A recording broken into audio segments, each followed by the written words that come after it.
Everyone would. Ah, ah, ah, ah. Hey.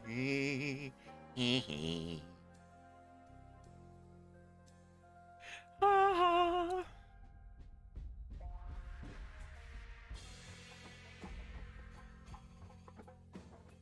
Well, I do my best.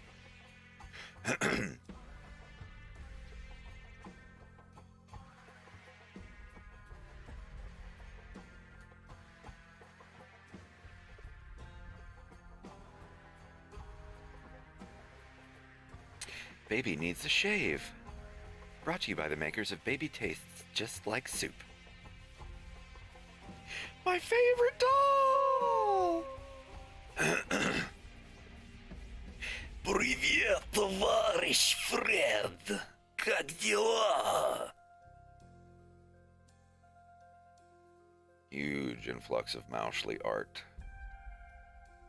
Don't know where this came from. Me neither, but I... Help me, Leon! From a plate. I'm an enjoyer.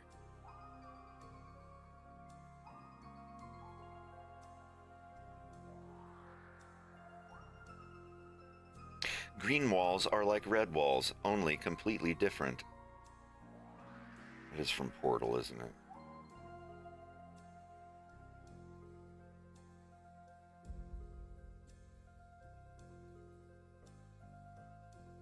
Did the Commodore 64 mouse have more than one button?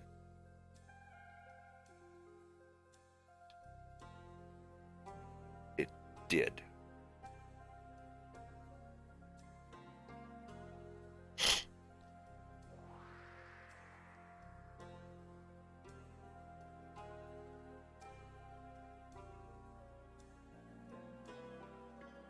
Christopher Walken as Dr. Andros. You know, Fox, I used to know your dad. Whoa. Can you imagine?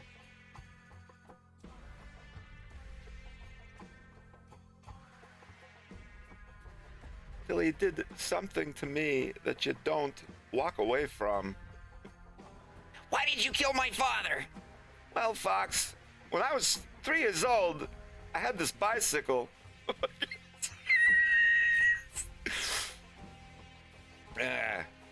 Oh, are we in? We're here. Whoops. All the way in.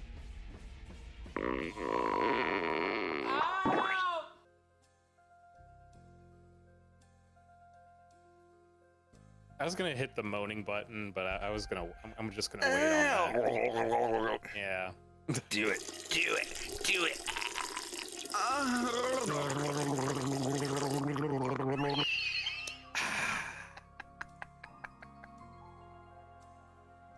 Hyper combo finish!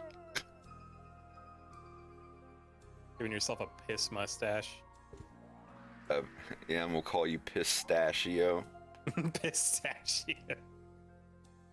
Well, that took a turn. If I don't get started on this next scene, it will be turns for the both of us. Hi, everybody. We're here. Ignore the disgusting sound effects. Just warming up.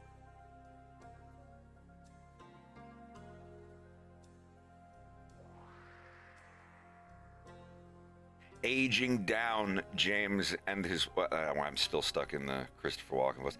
Aging down James and his wife to 21. 21 was a strange year for me. I was circumcised. A late bloomer.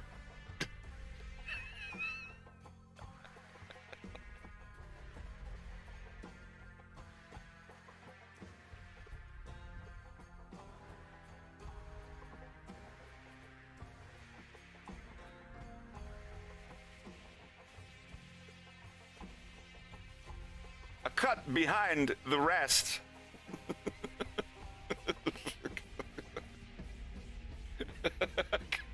A cut behind the glands.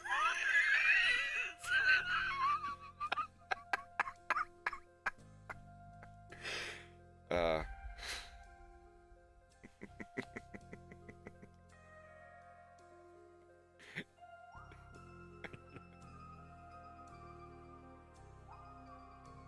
as a famous Japanese Jewish philosopher once said, ignorance is bliss.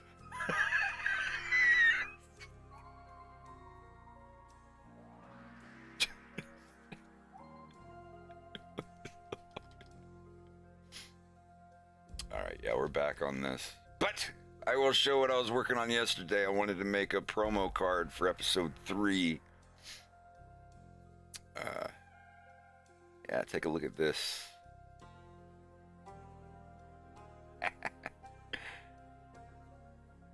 This is... I've already forgot the timeline. I believe this is when James and Vixie are 21, so this is 9 years. 10 years exactly, almost. This is about 10 years before episode 2. It'll be one of the far flashback scenes in episode 3. A lot of episode 3 does go back to present day where episode 1 left off. Don't worry about that. But this is James and his wife. They're both about 21, 22, somewhere around there. Andros is 41, 42-ish. And this is when they met at the Space Dynamics Bioscience Expo, 83rd annual. This is just one scene. He goes right back to being 61 with white hair and old people speckles and whatnot. This is a super flashback scene that's going to happen that kind of explains what happened on Titania. I'm only doing 3. This is going to be the last one. Unless people petition Nintendo and Nintendo listens, which they will never do. But we're going to see James when he's 21, and we're going to see James when he's in his 40s. After what Andros did with him. So these parts will be very small. I don't want to go into too much explaining without spoiling it. But yeah, if you want to see what Fox's parents looked like, Fox McCloud is about 1 year old when this picture is taken. She has had Fox and he's about 1, I think. How many samples has this thing got? Oh, no wonder. Yeah. Let's put that on 1. Yeah, there we go. But yeah, it's you want to see what Andros and James and them look like when they're younger.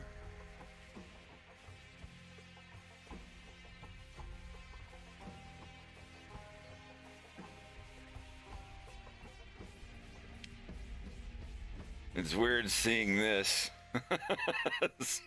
Seeing him with both hands and young and smiling and bright-eyed, and then all of the stuff happens to James. Like, even the way that James sounds, like, I'm gonna have to figure out James, his voice, how he's gonna sound.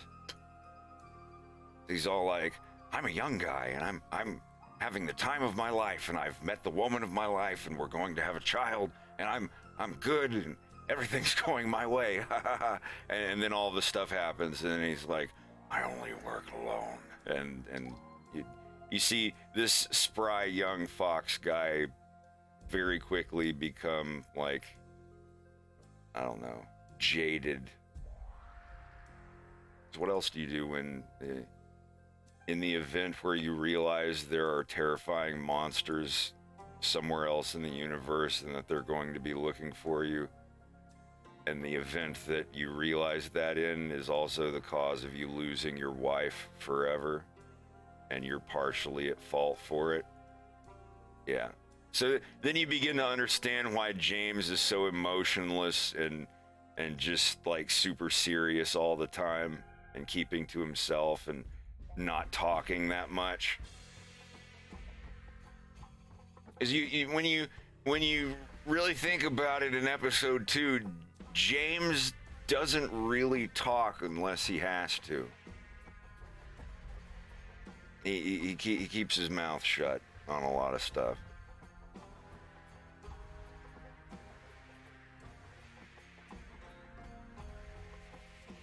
So yeah, there'll be a little scene here where, you know,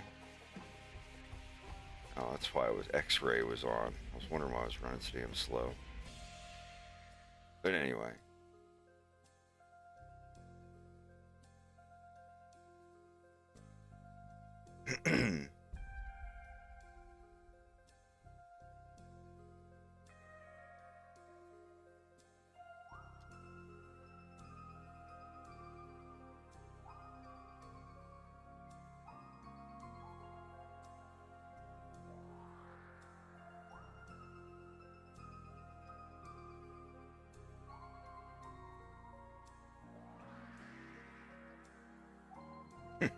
I can't wait to animate these guys. That's what I'm going to do today. But I'm not animating Yarrick and I'm not animating Stanislav. I'm giving them to Rex and Bubba to animate to see how they do. I'm sure they'll do fine. All right, so, how big is this file? 155 megs.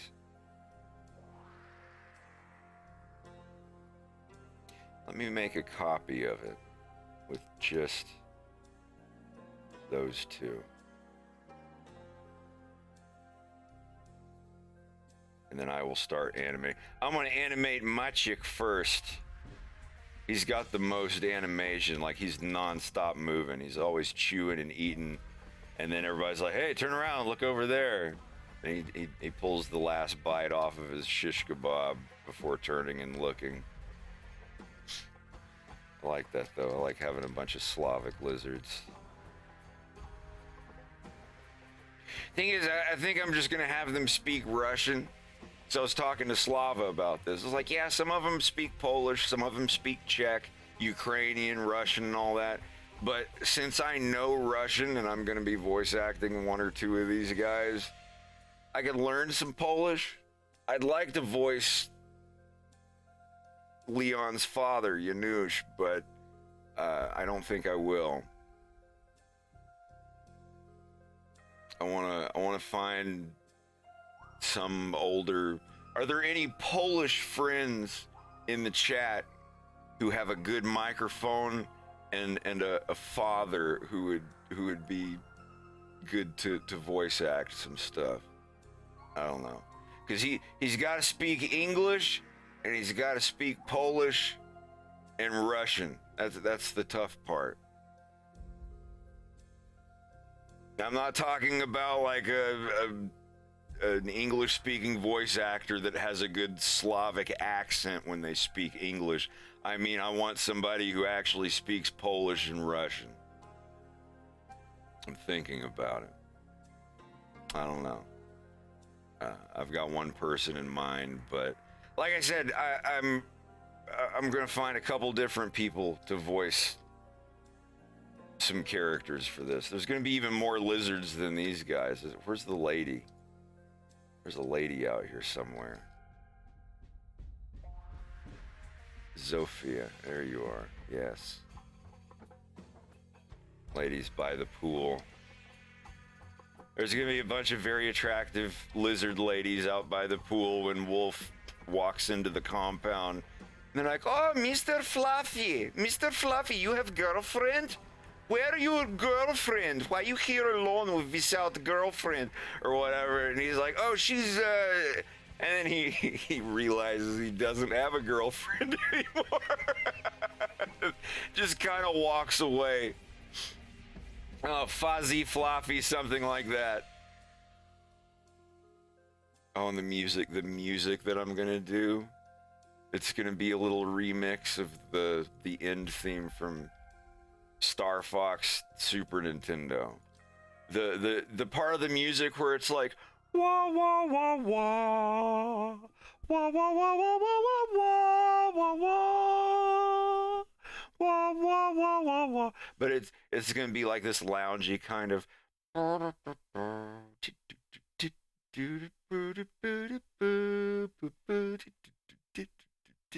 I can't describe it, but like loungy 60s poolside music when Wolf walks into the place. But anyway, let me get, so you're gonna need, let me save this as linked EP3 Wolf lands on Fortuna. Is that what it is? Yeah, linked. EP3 Wolf lands on Fortuna.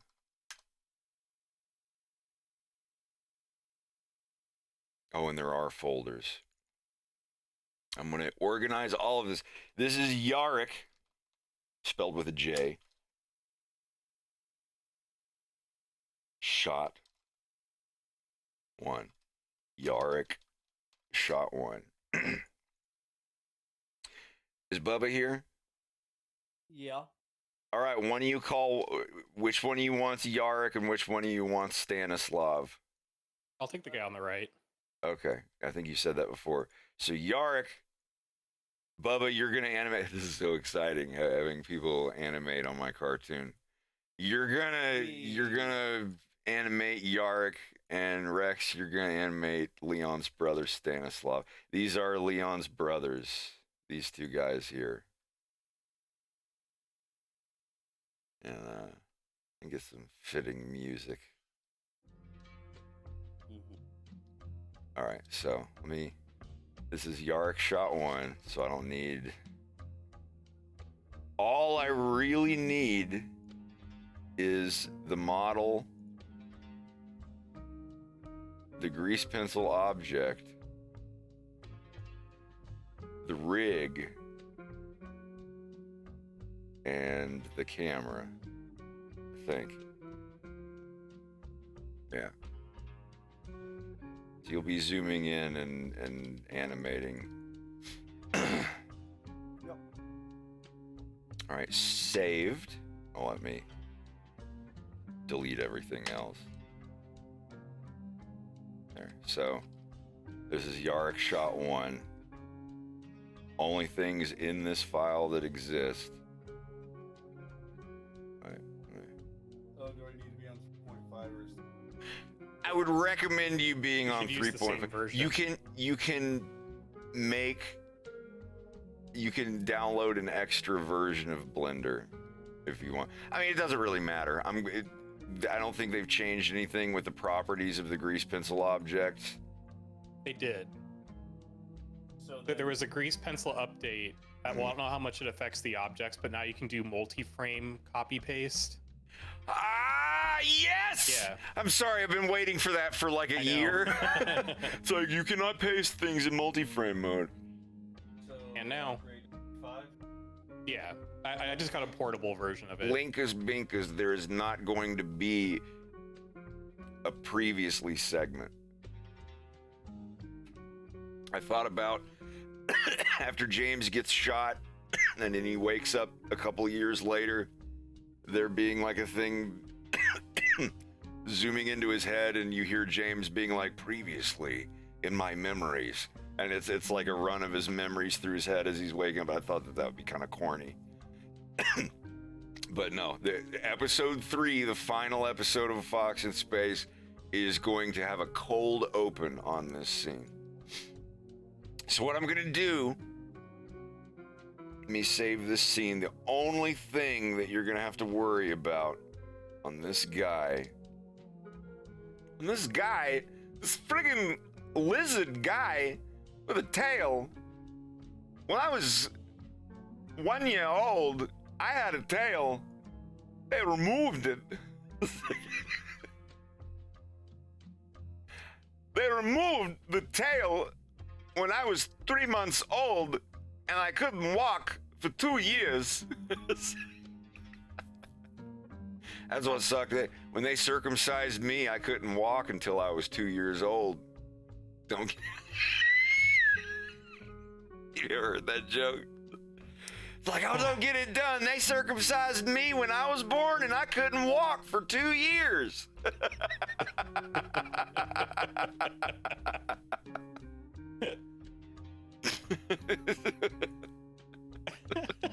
My friend had this little kitten.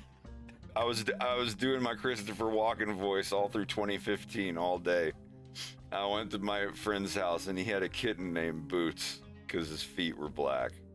He was a little white kitten and like his paws were all black, so they named him Boots. And they're like, Christopher Walken, put my cat down. Like, it's like, I'm stealing him. I'm going to take your kitten because Boots was made for walking.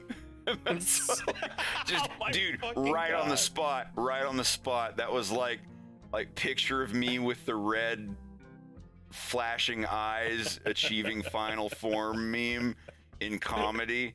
Like that, it was on the spot. I swear to God, it was the first buddy of a buddy that I stayed with when I got my Patreon and moved out of the Floridian shithole I was living in. And yeah, it was a good time. I just started working on episode 1. I got my first month of Patreon money ever. And I was being goofy and taking people out to eat. I was like, no, I got money. Thank you for letting me stay here on the way to my mom's house. It was in Georgia. And holy fuck, what a time. But yeah, he had a kid named Boots. I was already doing the voice. And that was a joke I already knew. I was like, this cat's name is literally Boots. I can just do the Boots is made for walking joke and work it in like I'm stealing his cat and then dropping that line. That's how it worked in my head. Like, it wasn't like I channeled it or whatever. And I was sitting there, I was like, oh, what is the kitten's name?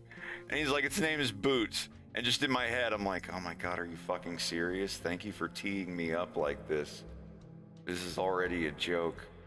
Like that's, it's like, I'm gonna take your cat and he's not coming home because I can't remember, this is something like that. He's like, because this Boots was made for walking. Like seriously, like him and all of his roommates, everybody fucking died. It was like one of those, like, I've had like 5 moments like that one in my life where a joke just gets perfectly teed up. What was the one that Bubba did recently? Oh shit. Like I'm ever gonna remember. I so Damn rarely it. have good moments. No, it was like Rex was eating something and it tasted like wood varnish or whatever, and you were like, oh, I could taste the finish on this. And then you said something, Yeah. and then after, like, I don't remember I'm all gonna of make it. you taste my finish. It was I think like, is I'd what he said. be glad if you would taste my finish. And but there was a joke before that made everybody laugh already, and then Bubba like juggled it with a second combo hit and added that in. Like tetherball. It was a moment like that because like I will remember that part. Like, that's the important part. Like, I don't remember the first part of it, but it was funny as fuck. And then he followed it up. And it was like a minute or two after you were talking about. I can't remember what you were talking about. You ate something that, like, off of wood or whatever, or something like that. It's like, oh, this is like chemicals. It's like I can taste the finish on it. Like wood finish. You get what? Do you remember now? At least vaguely? It's like 70%, yeah, because it did involve Bubba saying something like, I wish you could taste my finish. you were eating something, Yeah. or talking about eating something on that was like a smoked barbecue or wood or something like that. It was like, it wasn't very good. It's like, ugh, you can taste the finish on it or whatever. I'm sorry, like, I'm sure someone has it recorded. Finish or something, I don't know. Maybe something. But you remember, y'all, like, I'm not making this up, Yeah. right? Y'all like, No, fuck. Bubba nailed it. Sometimes I will. It just sucks we can't remember. I will fucking remember some shit and be like, no, that was a dream. Fortunately, most of my dreams are me like running from the cops for murdering someone or robbing a bank. And then the last like 90% of the 9-hour dream is just me going through booking and sitting in like the holding cell with a bunch of awful people. Holy fuck. But anyway, yeah, like sometimes I'll have a dream that feels so real, I'll recall it in real life, like, oh yeah, like when, oh no. I'll get like that far, I'll get to like, yeah, like when, oh no, never mind. What? No, never mind. No, what? Like, that was a dream. And then people look at you weird. They're like, is he telling the truth or is he saying that in case someone's recording him? But no, it's just a dream. I remember when I was a kid and I had a really like vivid dream that I got a toy that I really wanted. I think it was like a real talking Bubba or something. Did you wake up and you're like, yeah, oh! I searched the sheets. I was like, where is it? Like, I know I got it. But no, it was too vivid and too much of a disappointment to wake up to. I still have those dreams to this day, but it's so different now. Like, I had a dream that was about to mow my lawn, but I wanted to go grab my hair tie, and I woke up before I could start mowing. Damn. Yeah, see, that's how it is for me now. If I have those dreams that seem like it's like a real thing that's happening, or it's me actually like engaged in something I would do, it's nothing fucking exciting. It's a chore, an errand, cooking something. It's not even rewarding, and I wake up and I just hate it. I'm like, so I've got to do today all over again, is what you're saying. Awesome. Maybe mowing the lawn isn't rewarding for you, but it is for me. It depends on the lawn. It depends on the mower. And it depends on As long as there's no yellow jackets in it, I'm fine. Yeah, no yellow jackets, no golf balls. And it's always yellow jackets. Yellow jackets are the ones that can make their nest just in the ground. They don't care. Regular wasps don't usually do that. We had like 4 acres of backyard where I grew up, and it was like just a tiny portion of it was for gardening, but the rest was all lawn. And like I was too young to ride the John Deere mower to mow it all, and so my 2 brothers would fight over about who was gonna do it. But there were garter snakes like everywhere, and so by the time they were done mowing, there were just like snake guts like all over the backyard. Sometimes you have to be... Sorry. Anytime I think snake guts, it's just like...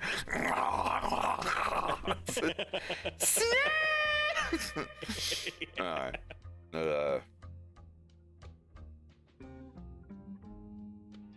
I gotta refill my water bottle. I've been putting it off because I'm lazy. I'll be right back. That's one of the things that I always checklist before I start streaming. I was like, all right, I have to pee. I'm gonna get some water, put on some comfy clothes, make sure I'm not like eating anything, so I'm not like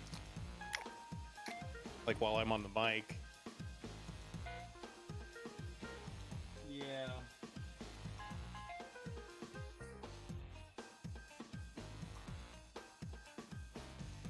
If I stream before making my bed, then it bothers me. Like I have to like deep clean my room before I get going. See, I always, when I get up, I make my bed first thing. Because when I leave this room, it's to go down into the basement for like 6 or 7 hours. Yeah. And then when I come upstairs, come up into my room and then have another thing to do.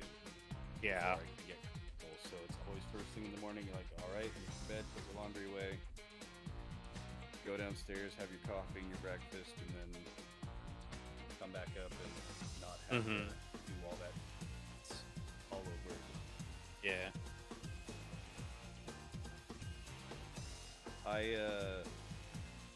I got new NFC tags, by the way, the things you put in with your phone. Oh, for the masks? Yeah. And I needed to test one, but like nobody in this house seemed to have theirs turned on for security reasons, and I totally get that. And I was really, really upset until I asked Ty, and Ty didn't have turned off. I was like, oh sweet, I need you to scan this for me. And I did seriously need to test them because they were new tags. I haven't used this brand before. But I also really just wanted to troll somebody with meat spin because that's exactly what I put on it. Hell yeah, dude. That's still around? That's still the thing? Apparently, yeah. I Wow. checked before I did it because I was just like, I don't want it to go to a broken link, but... That's been a thing since I was in middle school. Oh yeah, no, that's been around for a long time.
All right.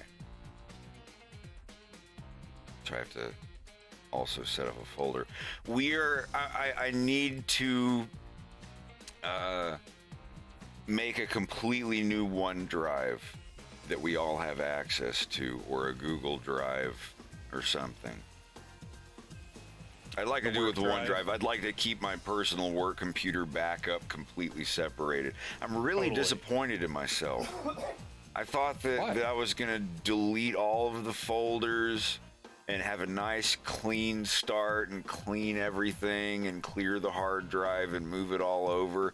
And I'm just going ahead as if I'm working on another scene for episode 2. 'Cause, I mean, but honestly, I sat and thought about it. In my own defense, there's files from episode 2. There's plenty of files from episode 2 that I'm going to have to pull from. Yeah.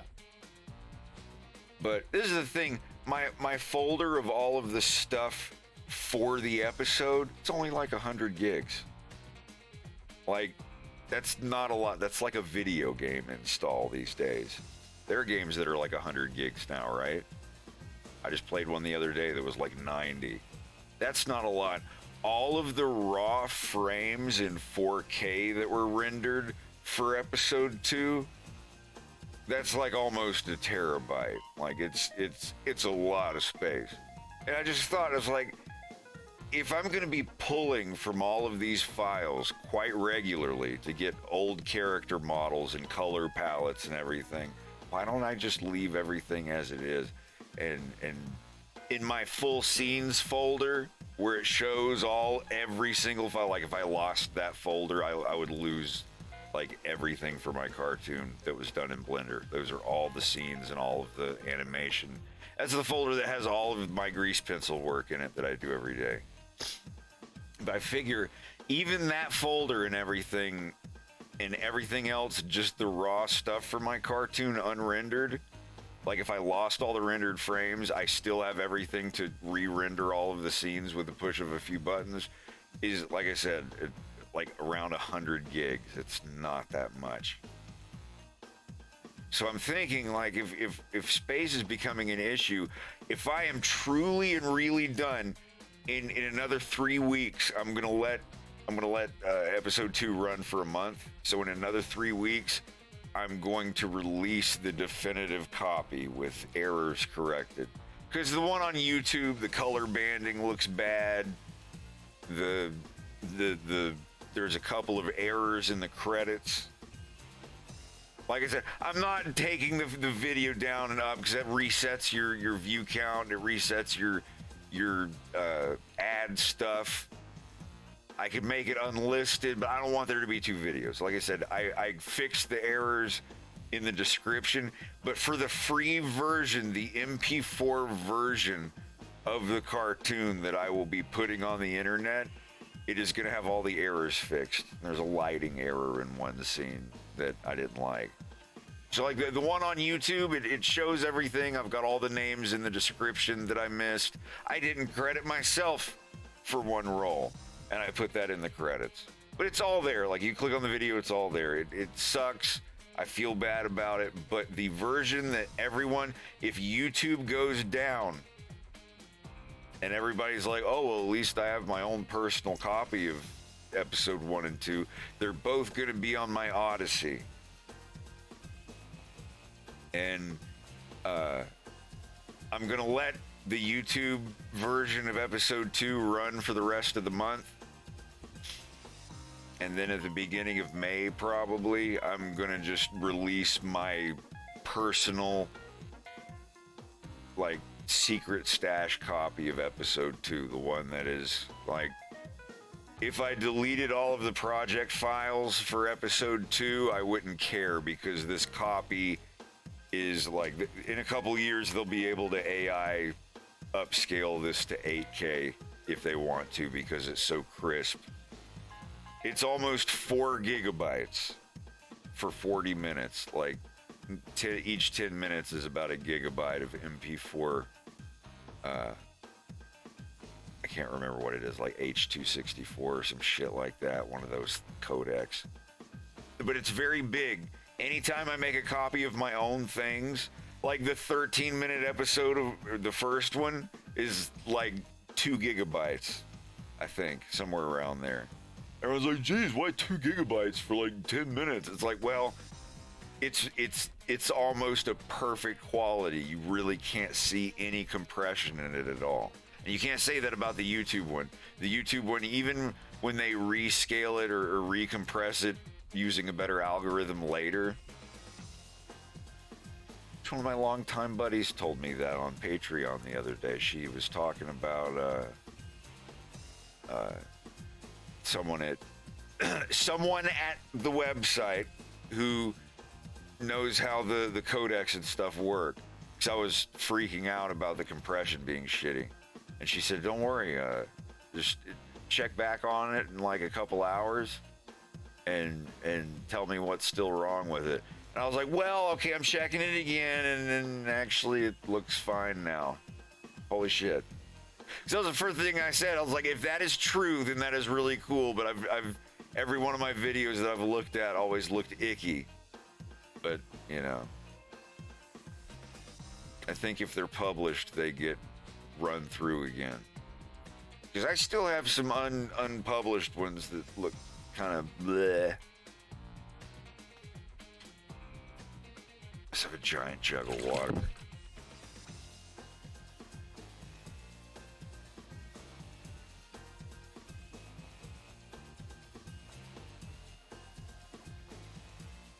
Thanks, Wally. I appreciate it. Anyway, I don't want to get distracted. My last, like, 6 streams have been Q&As out the wazoo. Not that there's anything wrong with that. Yeah, of course not. But I just feel like I'm getting distracted, especially when I'm supposed to be giving this to other people for work. All right.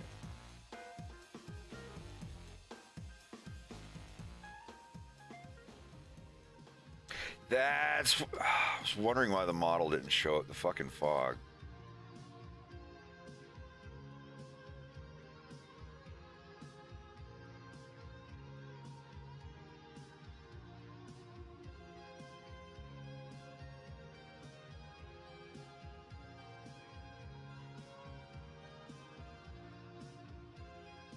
Oh my god. I just found the best sound to put on my soundboard. What is it? Or do you want to surprise us? I'll surprise you. All right. I love surprises.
And this scene is gonna be so good when he finally meets Leon and they both walk out of the room together.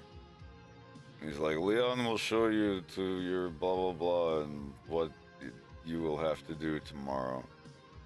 And you're gonna hear like this little faint ditty of the Star Wolf theme, very faint in the background, and then it thunks in with like a big like a Fox in Space title on the screen.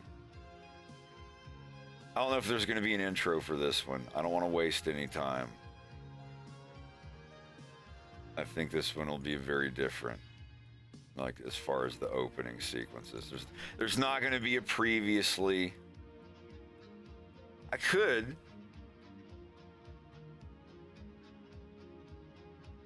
I don't know. The main reason that I do the previouslys is that's like a year's worth of scenes, possibly 2 years worth of scenes that I don't have to animate, but they still tell the story of what those scenes had. Like when, you know, Peppy and James driving up to the Cornerian Tower and coming in, and Pepper being like, Peppy, James, it's been a long time. And then they talk for 2 or 3 minutes about stuff. And all of that compressed into, Peppy, James, it's been a long time.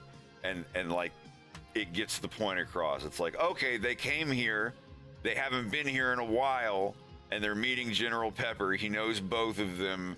And he says it's been, you know, and just a bunch of those little things at the beginning. That's the reason why I had the previouslys. So I don't know. I could do that and get a lot more of the story done. I don't know. This is definitely a Patreon question, and talk to people and be like, if it's something where I really want to do one or the other, I will just pick that and do it. But if it's something where I'm really kind of 50-50, where it's like there's some scenes that explain their past that I'd love to go into, but they're not necessary. If more people want to go back to the finish of episode 1, because there's going to be that in episode 3, but the question is how much of the end of the episode is going to be present time? Is it going to be 2/3 of flashbacks to when James was a teenager or 21, and like some of it has to flash back to the Titania incident? 100%. People are going to learn what happened on Titania with James and his wife and Andros and the discs and the hole and like the portal data and all of that stuff. Like 100% that has to be in episode 3. But the question is, how much of these past things am I going to go through?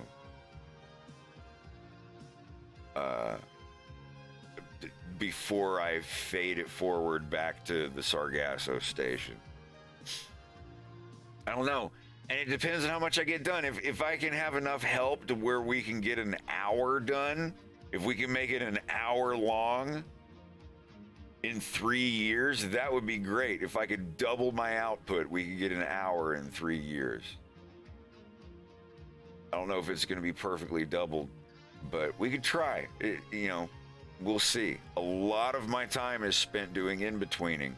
So if I can, you know, get some help on that from my friends, then, you know,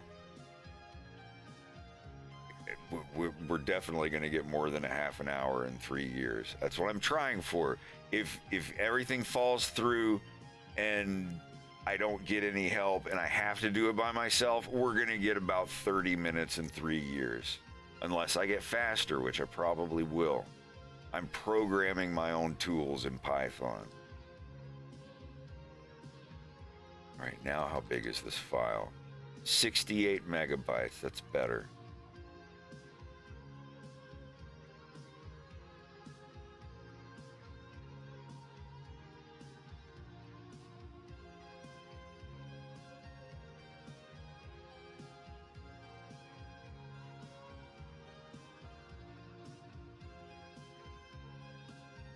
Yarrickson. He's got his, that's it. I don't know why it's still 68 megabytes. Jeez.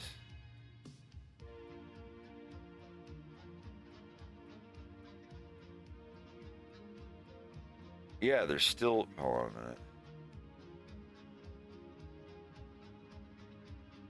That's one thing I wish Blender had was, you know, those programs where you can see a pie slice of what is filling up your hard drives.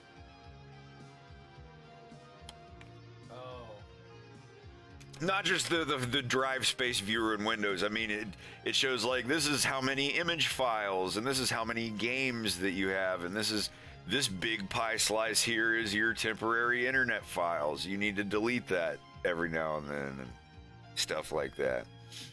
I need that for Blender. Thank you, Spring. I appreciate it.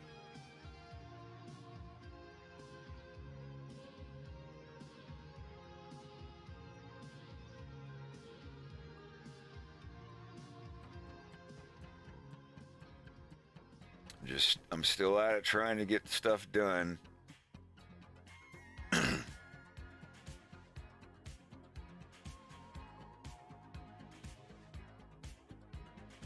Interesting.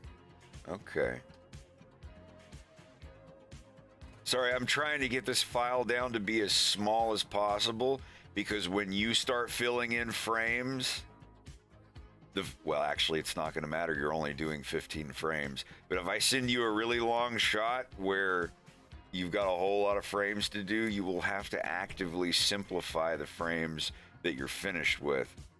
You know, lowering the number of vertices without making changes to the visual geometry of the picture. Like when people, for a perfect example, I'll show you all right here. In Blender, file size gets very big with grease pencils because every single one of these little things is a vertex. And you're never going to see this character up this close. You want to simplify it a little bit. See? Look at the huge difference in vertices of that. And now let me show you the difference in geometry. I'm changing it right now. This is full geometry, simplified. Full geometry, simplified. Full geometry, simplified. Full geometry, simplified. I am changing them. I'm doing this. You can't see the difference. And if you really think you can't see the difference here, wait till you zoom out to like the actual size of the cartoon. No one is going to notice any of that. And you just change this frame from like 500 kilobytes with all this data down to like 50 kilobytes. You've taken like more than half of the fucking size of it down without losing geometry. And the more that you draw, the more of these frames that fill up, you're gonna notice undo and redo are gonna start getting really slow.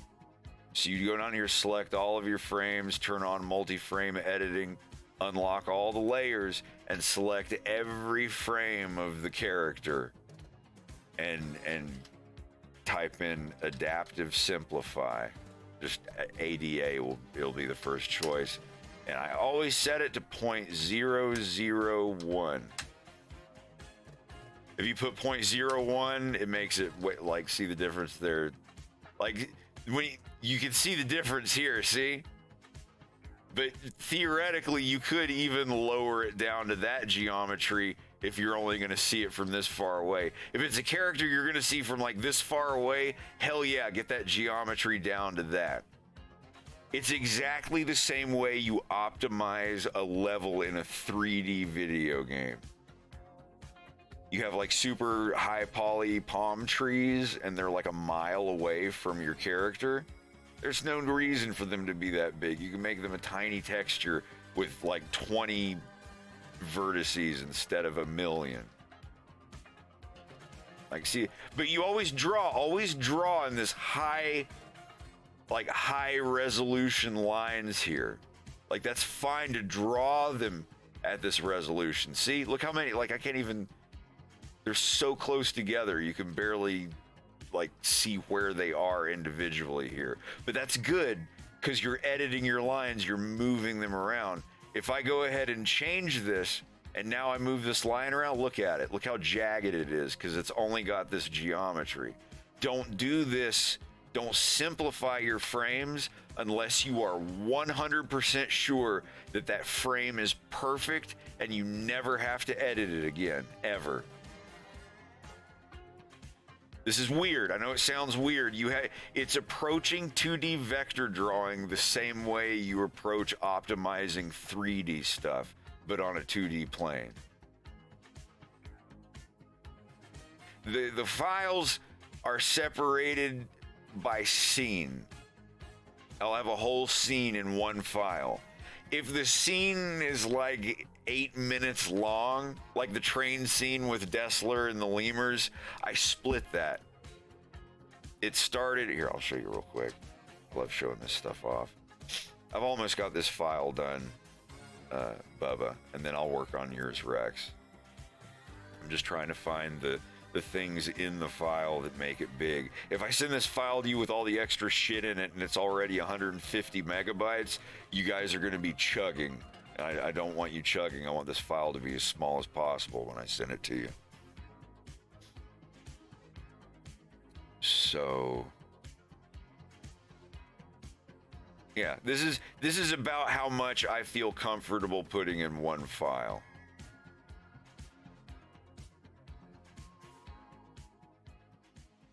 I'll just skip through it real quick. But look how fast everything loads.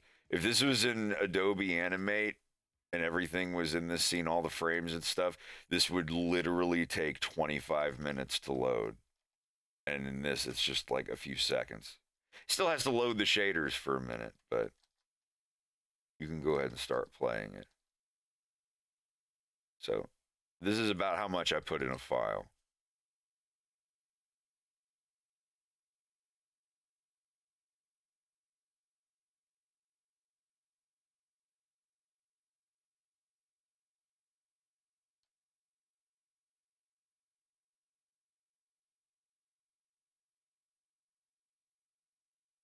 And this is everything for the file.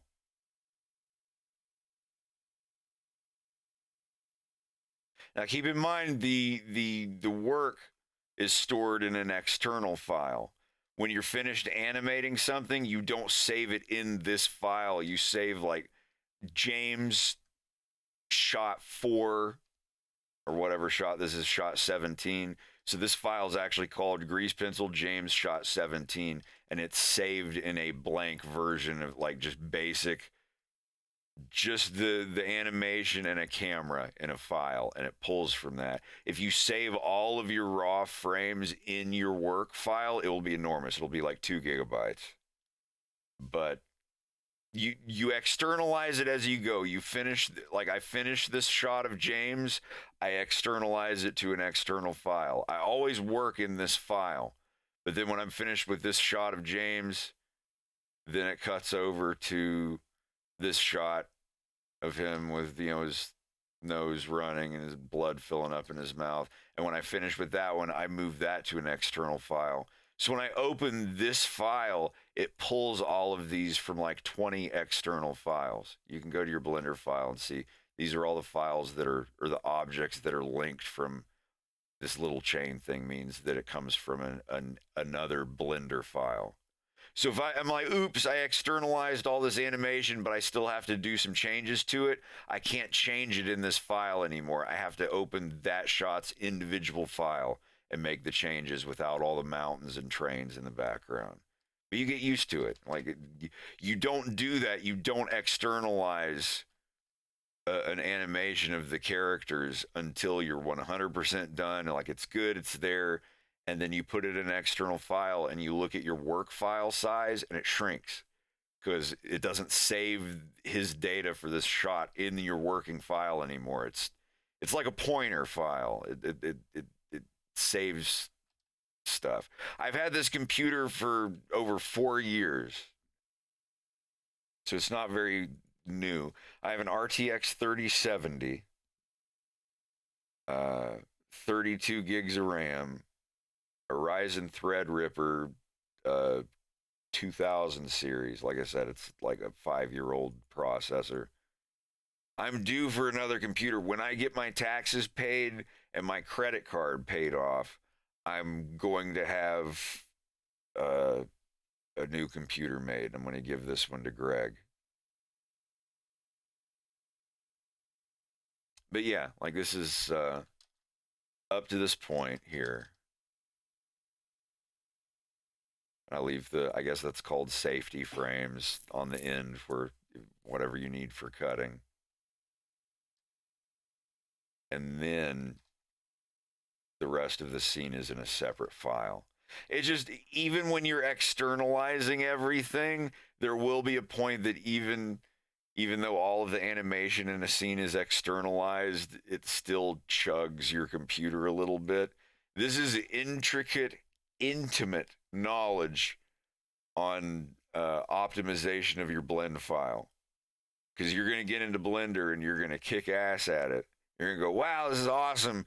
And then 20 seconds into your first animation, like you've gotten about 20 seconds of animation done, you're going to notice your file is going to run really slow. And you're going to be like, well, wait, so I can't make any longer than 20 seconds in Blender without it chugging like this? If all of your grease pencil objects are saved within your work file, yes. It's like, think of it this way. You have a comic book that you're making, and all of your pages, like each file, usually if you make a comic book in Photoshop or Clip Studio, each page is a file, right? With all the layers and everything. Imagine looking at your comic book and having it be one giant file with all of the raw layers for every one of the 48 pages in your comic book. It'd take an hour to load. Now imagine having to open that file and having to just go in and make a one little tiny change on a stroke on a character's ear. And every time that you save that file, it's having to save all of the raw layers of all 48 pages. It would be suicide. You would be dumb to do that. You would waste so much time. Think of it that way. That's like how the grease pencil things are in Blender. If you have all of them saved in your work file, every time that you hit undo, redo, and save your file, it's having to save every single one of those frames, every single one of the shots.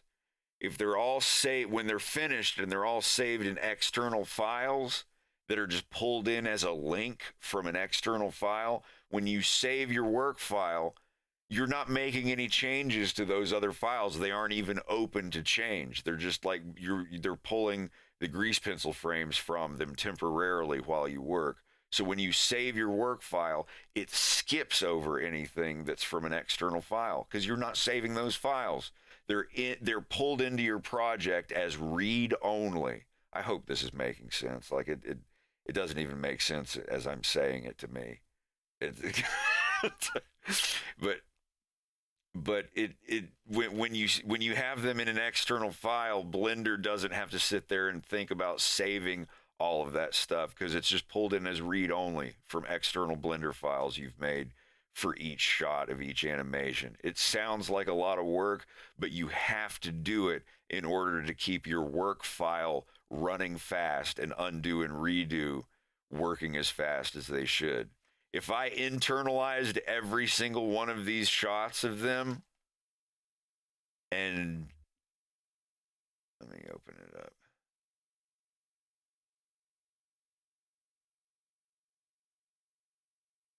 And I saved them all in this file, every time that you would draw a stroke, you'd have to sit there for a full second to wait for Blender to save an undo, redo step and to process the stroke you drew. Like, it gets awful. I wish there was a button you could click to automatically do that with it, maybe in the future. But yeah, if you're doing like long frame by frame stuff that's like 2.5, 3 minutes long for one piece, like you're gonna chug. It's gonna chug so bad. So every time you finish a shot, make a different grease pencil object. See, this is grease pencil object is GP James shot 1. When it gets to this shot, this is a completely different grease pencil object of James. James shot 2. I strongly recommend adopting this as your grease pencil animating habits. Strongly. If you're like, no, I'm fine just using one object for everything, you're going to have one scene in your cartoon that's longer than 3 fucking seconds, and you're going to notice that chug. It is very, very important to understand the limitations of Blender before you jump in. That is one thing that Toon Boom and Adobe Flash have. You can have the longest thing in the world in one file, one scene, and it won't chug while you're editing. But that autosave, if you have a really big long file in Adobe Animate, the autosave and saving the file will take minutes and minutes and minutes of your computer locked up. Macromedia Flash didn't have that. Macromedia Flash saved everything uncompressed. So the files were bigger, but they would load and save almost instantly, no matter how big they were. I had like a file that was hundreds and hundreds of megabytes, and it took like 10 seconds to load. An 80 megabyte file now in Adobe Animate like locks my newish computer up for a full minute while it loads the file. So it's a trade-off. And in Blender, it's the other way around. Like it chugs after a while, but if you save it, even if your file is huge and you hit save, it'll only take like 1 to 5 seconds to save your file. Saving in Blender is super easy and super fast. I've never used TV art. But anyway, yeah, like this scene here. This is, I can put about 2 to 3 minutes in one file, and before even externalizing everything isn't enough to keep the chugging from happening.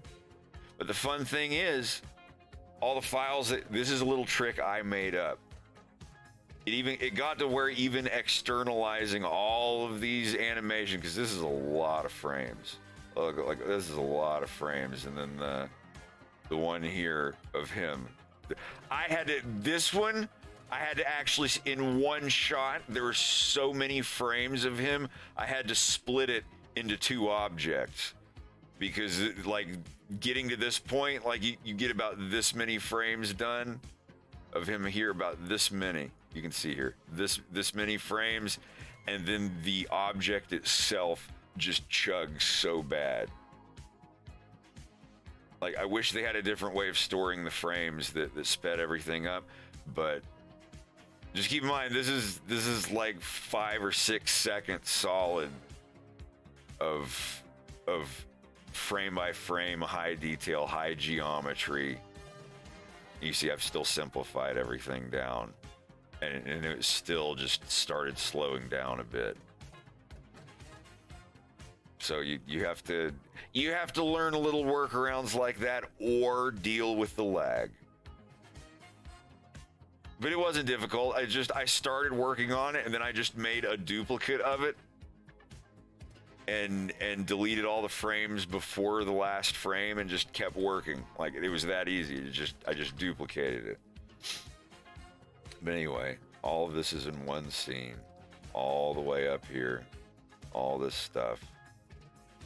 There's another error I need to fix before the definitive copy. Paul doesn't have an armband on this arm, and he should have an armband there. A little oopsie on my part. But, yeah, this entire thing, the work file is this long. Like, each one of these shots is an externalized file. Or you can have one file that has all of that character's things in it. So you don't have a whole bunch of files, but it doesn't make it faster or slower.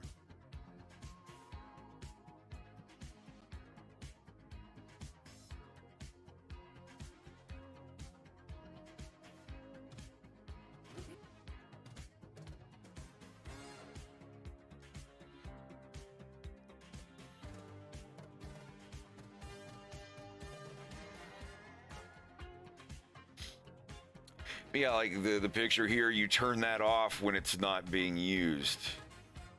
See, like it's on for this shot. But then when it gets to this shot, it's turned off because all the cameras over here and you never see it again. So like you really do set it up like a 3D video game. If there's wall textures that the player is never going to see, delete them from your file. It's just extra data that's being like, oh, there's a Ferris wheel behind the castle that in this mission, the player's never going to see it. Delete it. And it's like, oh, we went out of bounds in the camera glitch and there's no Ferris wheel back. It doesn't matter on this mission. If the character doesn't see it, delete it. It's just extra kilobytes that have to be loaded. There's no point for it. And it's the same line of thinking you kind of have to have for optimizing in Blender. I shudder to think of what this scene would have looked like if I didn't get into Blender.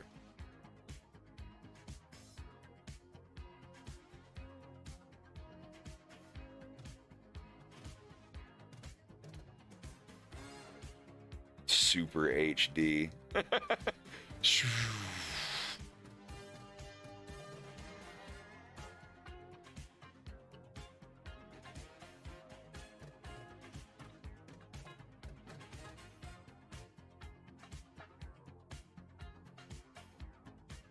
But anyway, this is about, I get to like about 2 to 3 minutes in one file.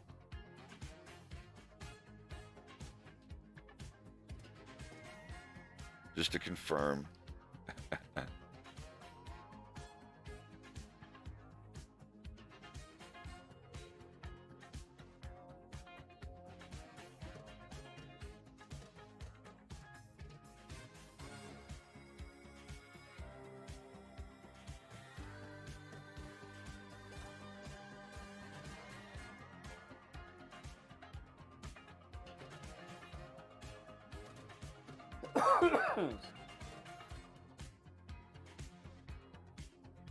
Just a reminder that Bubba's alive. Thank you, Bubba.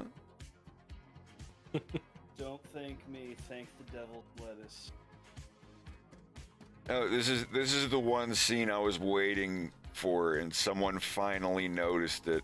The like small details you didn't, top 10 things you didn't notice in a Fox in Space episode. And now if you look down here, the peppermints on the plate, you see 6 of them, and then it goes to the news, and you see James like look over this way, and then when you see the plate of peppermints again, there's only 3. A single one, and then the other 2 that are stuck together because they melted together or something. I don't know. But yeah, you see like, oh shit, they're missing.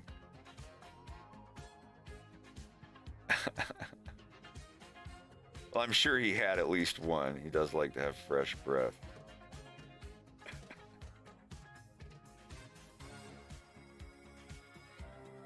Yeah, and here.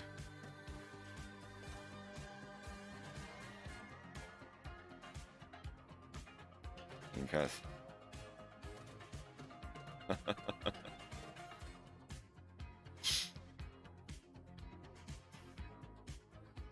he's getting ready to pull it back, and then he doesn't have to.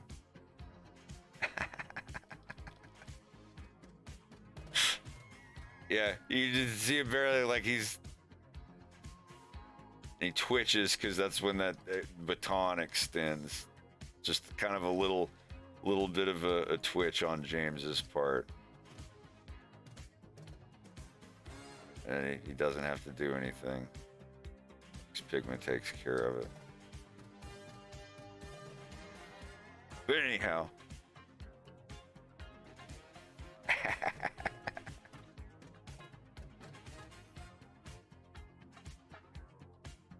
All right, Yarrick shot 1. I think you're good to go, Bubba.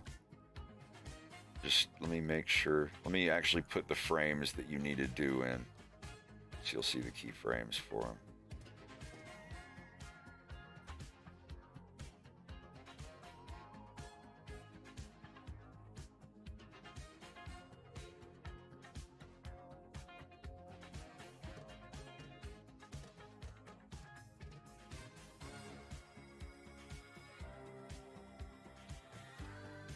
I'll put the shadows in later, so you don't have to worry about that. This is the thing, I have to set up the file to be exactly the way that you're gonna see it.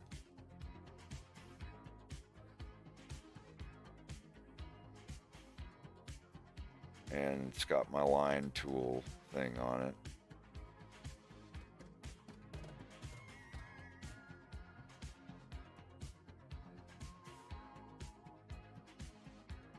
You are not going to have, the only layers that you're going to use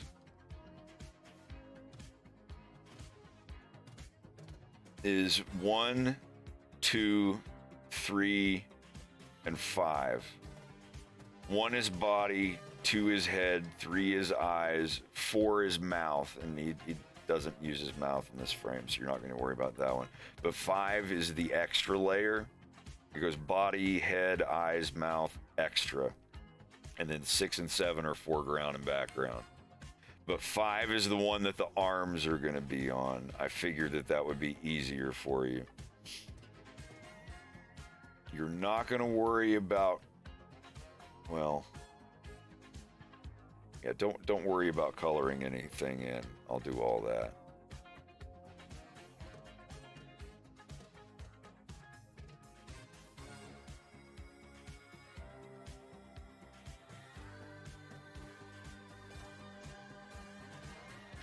The only thing you're going to be doing is just the line work. Like, if you want to color later, you'll get up to that, because there's certain tricks you're going to have to do with coloring stuff. Just worry about the line art right now.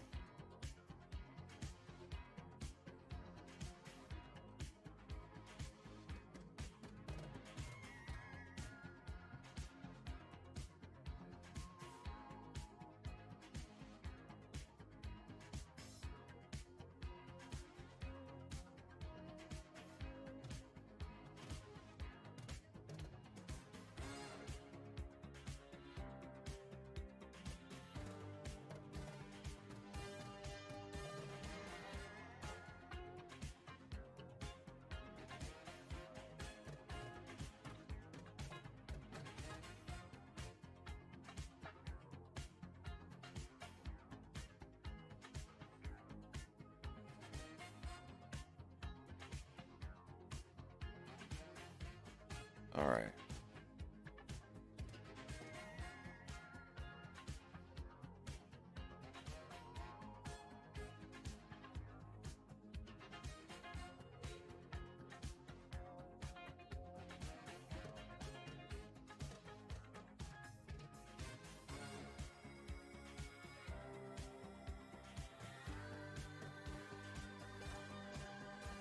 And you know how the edit lines have to cross in order for the fill buckets and all that? Just make sure if there's something that needs to be filled in, like I'm just gonna give it to you, and when you send it to me, whatever's wrong with it, I'll let you know and how to fix it for the next ones. Okay.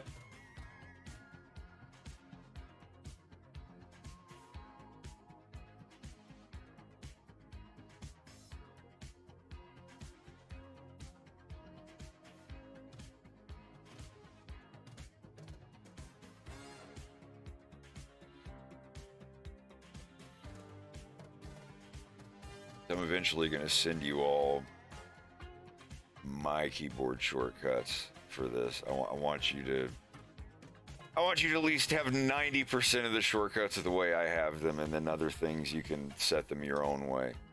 But if you, Ours are pretty close. yeah, I think they already are about 90%.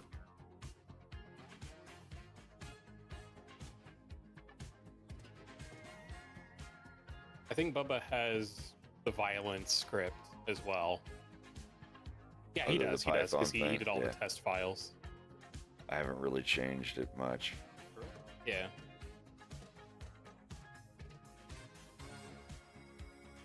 Okay.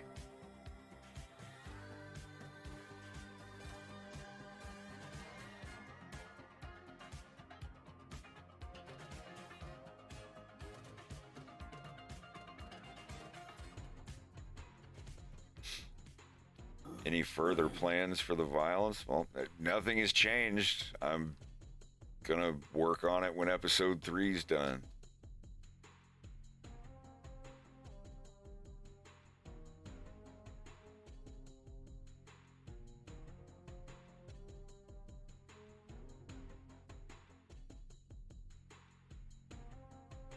So these are the only frames you're gonna worry about. And in the future, when y'all do the frames, you'll be on the holds and know how to do like little eye blinks and stuff. So I won't have to go in and do them. Yep. And the closer that y'all get everything to my style of how I do it, because I don't want it to look like oh, obviously so and so animated this shot, and then it jumps back to Fred and then to Bubba doing this shot because I can tell the blah blah blah. I want to avoid that as much as possible. But if it's there a little bit, it's there a little bit. That's completely unavoidable, unless you're doing The Simpsons or something. I love the really old episodes of The Simpsons where they had like really, really intricate in-between frame-by-frame Yeah. animation. Really squishy and stretchy stuff. Yeah. I like that. That's what I remember The Simpsons. I look at it now and it just looks like a Flash cartoon. Like, pause. All right, so when you open this file,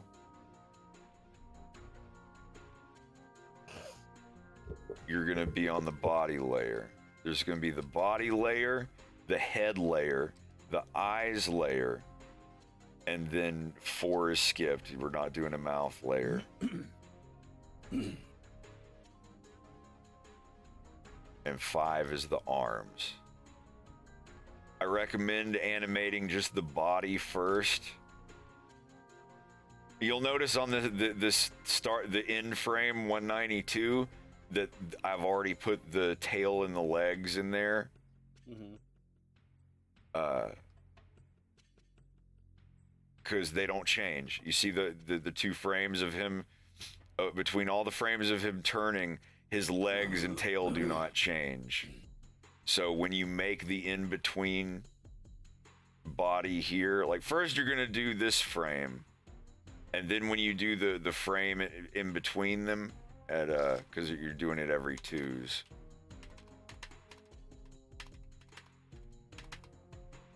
Yeah, and there's gonna be a frame here. You can, looking at the in-betweens, they'll show up. Do they show up?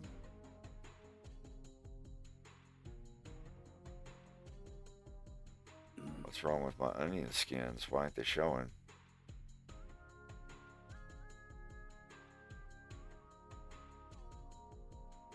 Maybe they are. Oh yeah, never mind.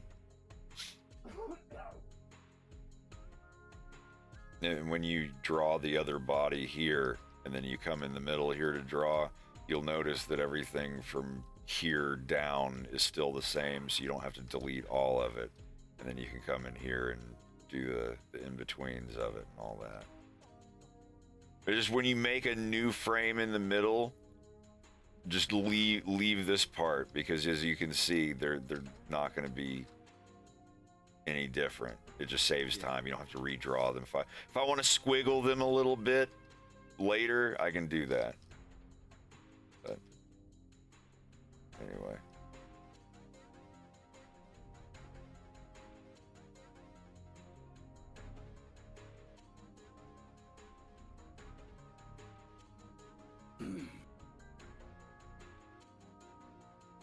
And don't simplify. Don't simplify anything. I'll do that. Okay. Just let the lines be super high resolution. The higher resolution they are while you work, the easier you'll be able to nudge and move them around.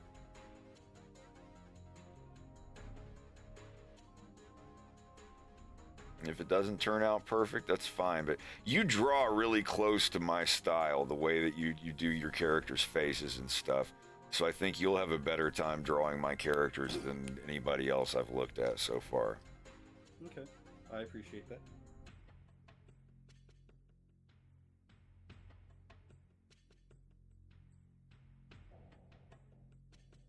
All right, yeah, let me go ahead and send this to you. Yeah, the Babysitter Bandit episode. I think that was the second episode I ever saw. The first one was when he did the science project that turned him green, and they had to wash him in one of those metal scrubbing tubs or whatever, because he messed up a science experiment. Then the Babysitter Bandit one, I think that was the second one I saw. I was like 5 years old when that came out.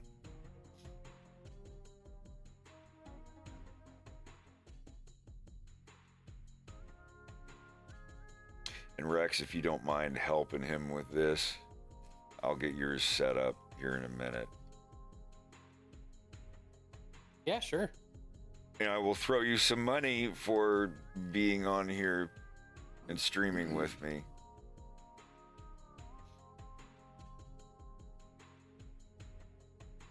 Or maybe I can just give you exposure.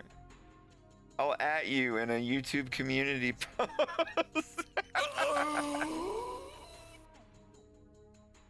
What the fuck was that? That was Leon dying in Resident Evil 4, the original. Like, the main death was like, oh. Okay, where is that file? Where is it? Where is it?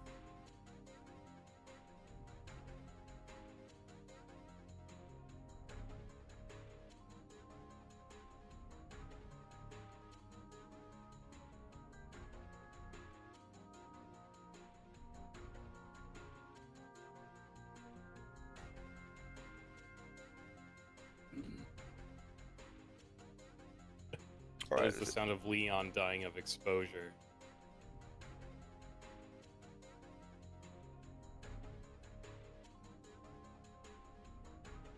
Yard show. There we go. I'll probably work on the frames tomorrow when I stream. Probably work on. Yeah. Whatever. Oh, is a file really that's... Yay, it's 38 megabytes. That's awesome.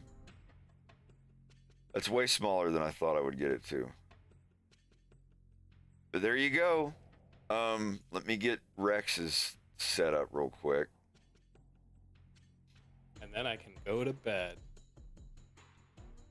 I mean, you can go to bed now. Yeah, I want to see. I like to watch. I always mean to hit the splat one, but I always hit the owl one.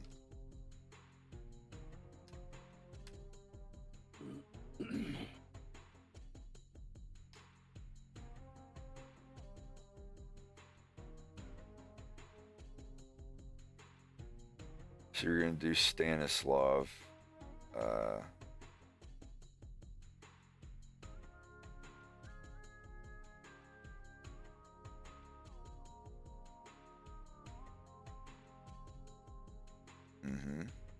Okay.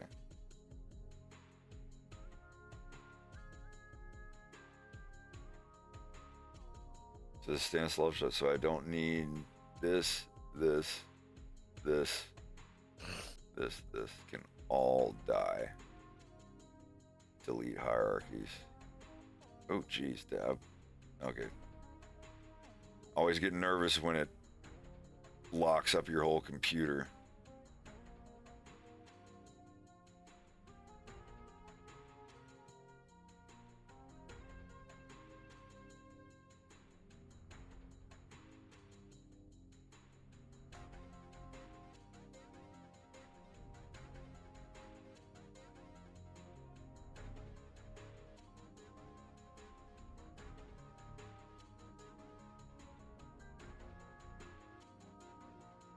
Okay, it's down to 67.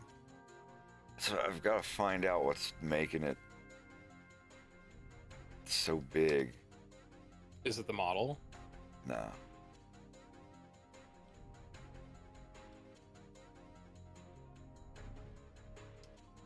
Okay, so orphan data, which is stuff that you've deleted, it's basically in the recycling bin, does not clear out of the file until you load another file and load back in, or revert the file. It's like if you have a bunch of materials that you made that aren't being used by anything, they'll be in your file until you close it and open it again, then they'll be gone. Blender automatically gets rid of any data that's not being used unless you click that little shield icon. You always wonder what that fake user shield icon is on every object. If you click that, it means it keeps that material or that object in your project even if you delete it and it's not being, you can like pull it out of the Blender file screen. Like this grease pencil object of him. I could delete this, but as long as I have that little shield clicked on it or whatever, it makes a fake user of that data. If there's any data with 0 users, when you save, quit, and reload Blender, it won't be in that file anymore. So you're always worried about duplicate materials and shit like that that you're not using. If they're not being used by anything, when you save your file, it doesn't save them in the file. They'll still be in your work area until you close Blender. It's really tricky, but it makes sense when you think about it. So I had to like unload the file, reload it, and save it again. And now like the file size is much smaller. So what are we working with here? And I'm sending it to you with the rigs turned off in your overlay. You have no reason to touch or use the rigs. Yeah. And I recommend clicking the button on the models to where you can't accidentally click on the model. I forgot to do that on Bubba's. But you know, there's like the little filter thing up here. If you click the little cursor icon, if you have it turned on under filters, that means that you cannot click that object and select it anymore.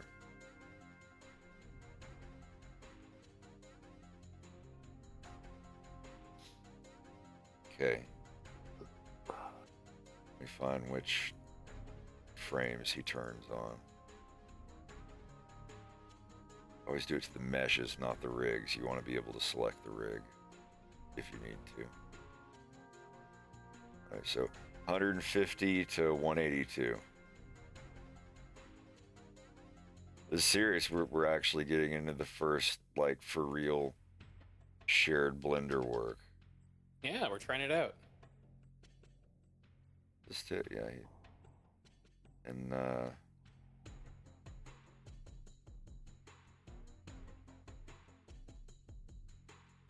Yeah, this will be easy. I'd say maybe his shoes stay in the same spot, but you'll have less trouble with this than Bubba will. But once Bubba's done it like 2 times, he's gonna be just as good at it as I am. Like Yeah. not saying he's not, you know what I mean? Just like in my style of like doing these frames and shit. Like after like the 2nd or 3rd time, especially when you have all the quick keyboard shortcuts down. Yeah. Unfortunately, Rex, Slava didn't put enough joints in the tail, so I can't really animate the tail up to be curly Q enough. I can handle that. So I just have it there as a loose reference. Yeah. Here, on these. Shit, I'll just delete everything. So 1 is the body, 2, 3, 4. I am gonna have him talking at some point. This one I have his mouth is going to be moving at some point, but if you want to just put it on the head frame for the head turn. Yeah. Because notice it's on 2 is the head and 4 is the mouth here, but it doesn't have to be. Yeah. If this scene and he's not going to be saying anything, I'll just put it all on the head layer. There's no. Well, reason to do he's all going to the be extra talking work. before that frame, but Oh, I see. actually no, he doesn't have to. Let's fuck it. Let's move on. Because I was thinking about having him mumble something, but no, he could just be sitting there. They don't have to be talking. one or two of them will be saying something, but I think you can stay quiet.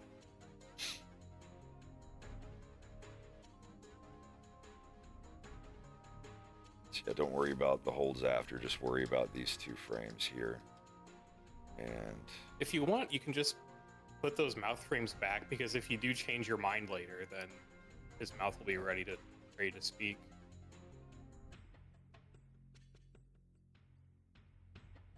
That way you don't have to taking go out back the and do extra work. colors.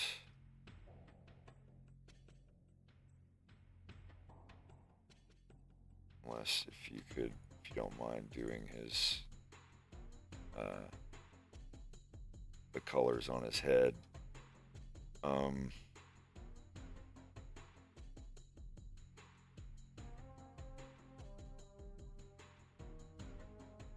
What fucking layer are these on?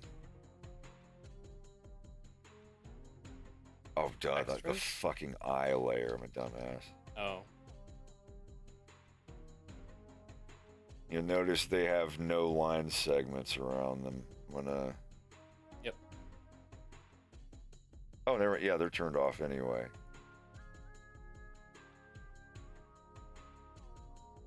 Yeah, okay.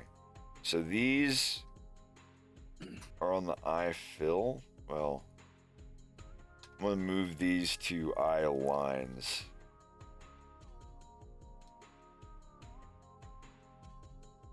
I'm sorry, I don't really have a reference on his model for where these are. So honestly, you know, you can just grab them and squish them over like this. Yeah. I wouldn't care if you did that. Remember, I'll this do dude those is... details last anyway. Yeah. I mean, you can erase these and put them in if you want later. But I'm going to take all the colors out. Don't worry about coloring anything. Yeah, 1 body, 2 head, 3 eye, 4 mouth. I'm just going to go ahead and move those to the head layer. Because when he's holding, I can edit that frame and move his mouth to a different layer, like light speed. I can do that. I'm not worried about that. Okay. Headlines. And his head layer is behind the body layer, because you can move that if you want, but Yeah. you won't be able to tell if you're using the shortcuts anyway. It doesn't matter. But because like he's facing away, I want like the body and his shirt and everything to be over the neck. Yeah, just the If way he it's was lined turning toward the camera, I'd lean toward the other way. But Yeah. all right, It's not a so problem.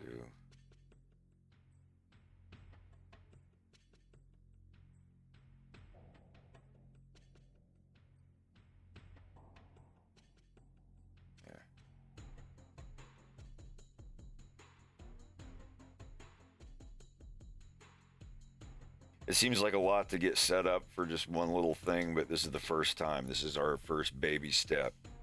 Once I get this down to a process, it'll be a lot quicker. Let's see. That's good. Don't worry about the eye color. And remember, the pupils I do on the eye stroke layer as the black fill material like this. Yeah. I do lines, and then it's just way easier to do the fills later. And if you want to move the pupil, there's not like a hole where the eye white didn't get filled in. Started doing that a couple months ago, and it's totally worth it. She'll be able to do this, dude. It's gonna look great. I've seen both of you do in-betweens of my characters already, and they look totally fine. Like, honestly, like, I really feel that those, if I had slipped those in instead, like, no one would have noticed the difference at all. So yeah, and I think you will. Opened up my Falco file, and you couldn't even remember if it was mine. Yeah, that made it, I was like, wait, did you or if it do was this? you. Or no, and I wasn't saying that to make you feel good either. I was dead Yeah, serious. It wasn't a good thing. That's a bad thing. It's like, what's wrong with my brain? Yeah, okay. I do think you will agree that having the arms on their own separate layer is nice. Mhm. I have his. Oh yeah. I have his foot changed here. Like, if you want to do something with the feet to make them different than that, it doesn't matter. He's just kind of like twisting slightly. His leg will definitely like bend up a little, but you can redo this foot if you want to. Just what looks good to you, just kind of Sure. try to keep it to my As style. long as it mimics your style. yeah. Exactly. All right, I think it's good to go. Sick.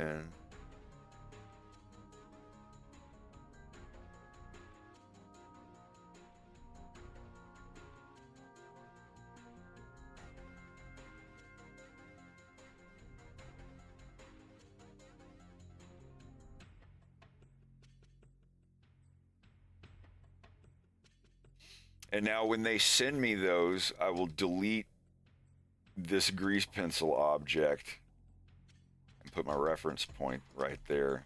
And when I delete this one, I'll go and import their work and pop it in here from the external file. And if they have to make any other changes and send me the file again, I just overwrite it and then it will automatically update in my work file. This is my main, just like first scene, episode 3. This is my work file. But each of these characters will be referenced from an external file that's about, 50, 60, 70 megabytes that I send to my animators. And all they have to do is send it back to me over Discord or put it on our shared OneDrive, and I drag it into my finished work folder and reload my work file. I don't even have to like re-import it. If it's already set as that file, my animators can just send it to me and I just overwrite it in my work directory and just reload my work file. That's all I have to do is just overwrite the file and all of the animation will automatically be updated. We're at render time and it's like, you forgot to do these frames. It's like, oh, here they are. This is the finished one. All I do is just put the file in that folder, overwrite it, and then just hit render again. It'll automatically reload everything. How many in-betweeners do I have? 2 right now. I have 2 people that I've trained, possibly 1 more. Greg, since he doesn't work on Saturdays anymore, he was like, I told him that, if he wants to, we can do Blender on Saturdays and get him into the swing of things for this. Yeah, you mentioned that. I know that he can draw stuff in my style. And I'll give him some money for helping me on stuff too. Be like, I'm going to be paying you about as much as you would have made doing the Weight Watchers meetings. So I think that'd be really cool. You work for me now. You do what I say. I just have to get really fat and start smoking cigars and wearing Hawaiian shirts with my chest hair sticking out of them. Get really hairy knuckles and eat shellfish all day. Just be like, you're really gonna be really well off when we're done with this. The kids are gonna love it. The kids love it. They're gonna love it. The giant nasty cigars. She's gonna be a very wealthy girl when this is all over with. Would you also like a files only channel in the Discord thing? Or we just like it might not matter if we're just gonna have like a drive that we're gonna share, but if it's just like Discord things, I would just send it to me in private message. Really, it's the easiest thing. It's there. It will always be there. Like if I was like, oh, I need that file that Bubba sent me, I can go search Bubba's DM thing. We may change something later, but for now, just like doing it this way is fun. How big is the Fox and Space team? Well, if you're counting voice actors, there's like 20-something people, but if you're talking about like people actively working on the cartoon, it's just me and soon to be Rex and Bubba. and Slava does 3D stuff. He's getting ready to do like every single character. So yeah, just the people in here, really, just me, Slava, Rex, and Bubba. Rex and Bubba on 2D stuff, Slava on 3D stuff, and me doing everything that other people can't do. definitely gonna have you all help me on the music. Harp did some of the music on Oh, episode yeah, 2. dude. Might have some more in this one. We'll see. We'll see. Episode 3 soundtrack is going to be heavily orchestrated using really expensive orchestra packs in Reason and Contact. I already have them. I've had them for like 2 years. I've just been waiting for episode 2 to be over with so I can get over to it.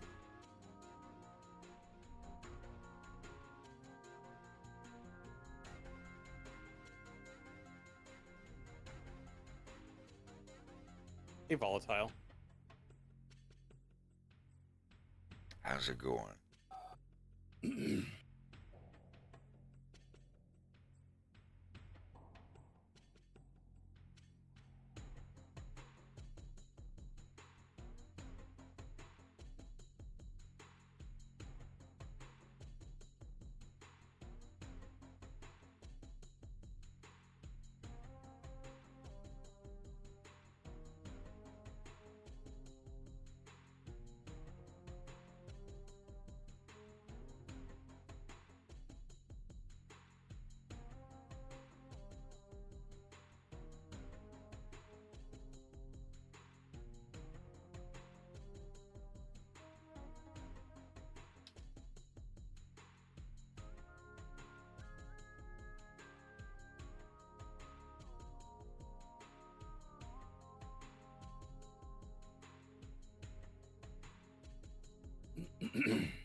Okay, that was pretty quick. Yeah. I just did the next one for Maciek. Maciek. I guess the C is TS in Polish. Can't remember.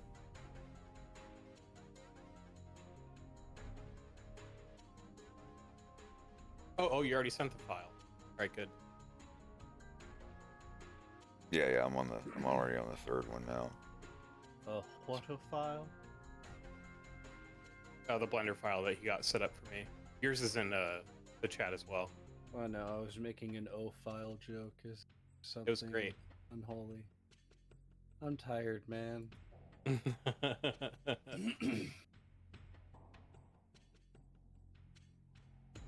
just gonna make a new folder on my desktop. I made back.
Well, thank you for the bits regardless.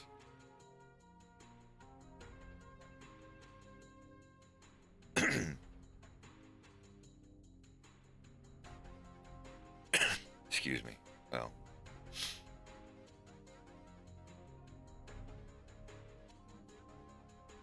Are you taking a look right now? Yep.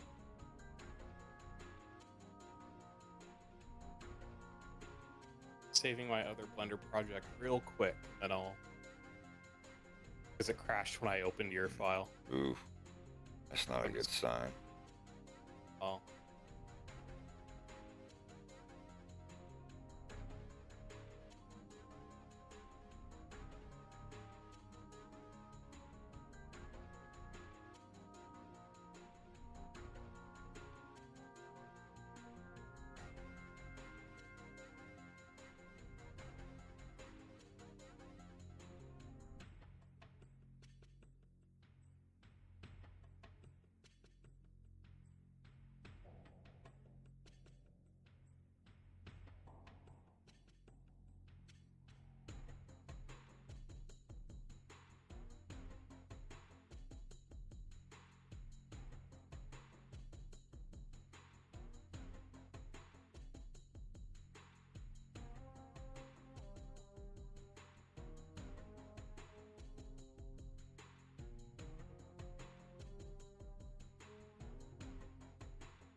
You just want him just twisting over to look like not like you want like a blink or anything. Or If you want to put that in, make it however you feel it should be. those subtle things. Okay.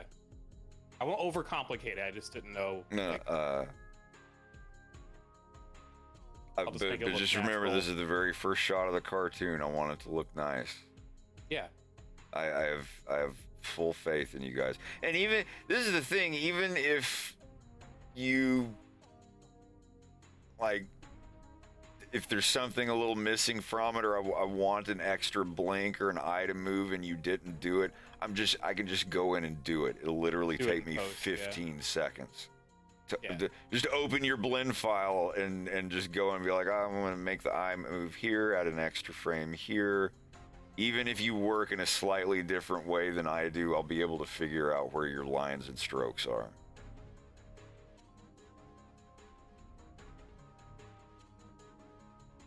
Okay. All right, perfect. That looks good. Frames 150 to 182.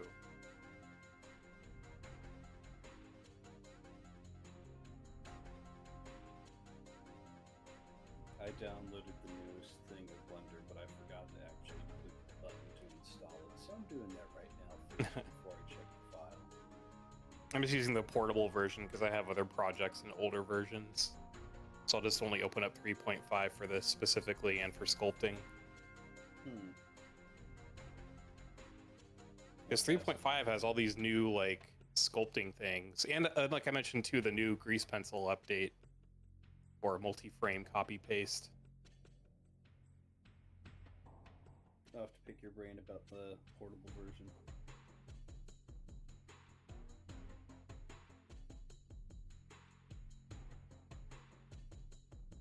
Yeah, VDMs. That's one of the huge updates Wait, for what? for 3.5. You can do VDM support. I don't know what that is. You make like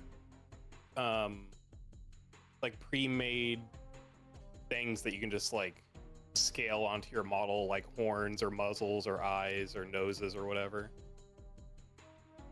What, like in ZBrush? Yep. Mm-hmm. M4X, I thank you for the resub. I appreciate it.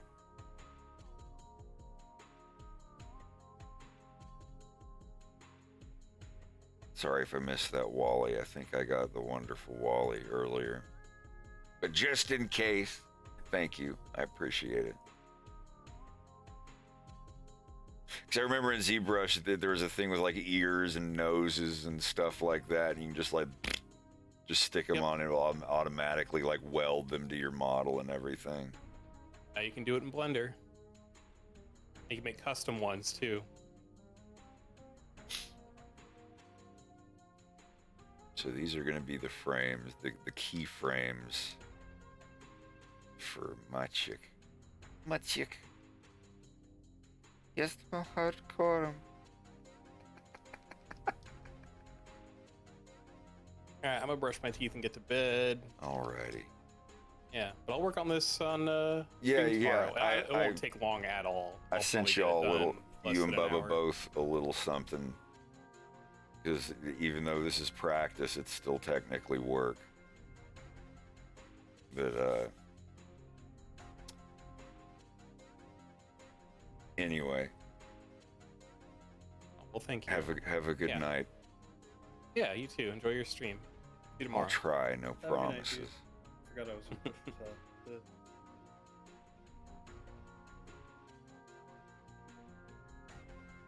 Well, thank you, man. This is still technically work. Oh, I'm glad I'm streaming tonight. I'm sorry, y'all. I know this is kind of boring. We're just setting up files, but you guys just experienced the first little thing of sending Blender work to people to do for me on episode 3. The vacation will come later. I can vacate when I'm done.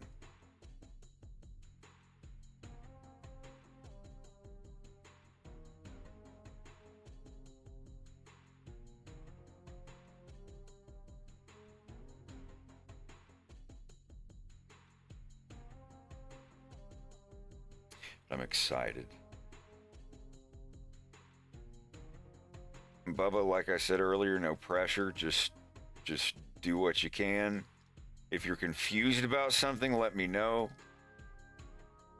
And do not forget that you can fade the layers that you're not working on. Oh, for sure. I have that bound I'm to probably gonna do this along with Rex tomorrow. Yeah, yeah. Just to get No it done rush. At the same time. But yeah, No rush don't at all. worry, I'll ask all the questions I need to. I won't waste time just out of being like, what was I supposed to do? No, I'm sure I'll be all right.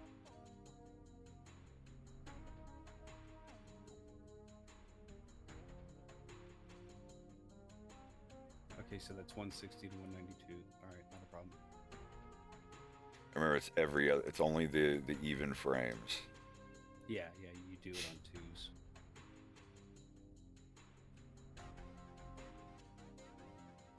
Thank you, Bash. How have you been?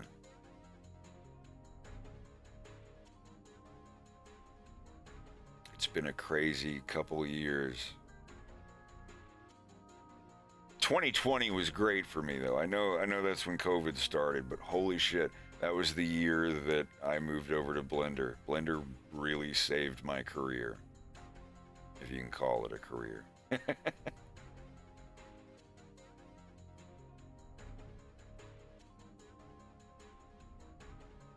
I don't know, when I hear the word career, I think of those military commercials. Start your career now.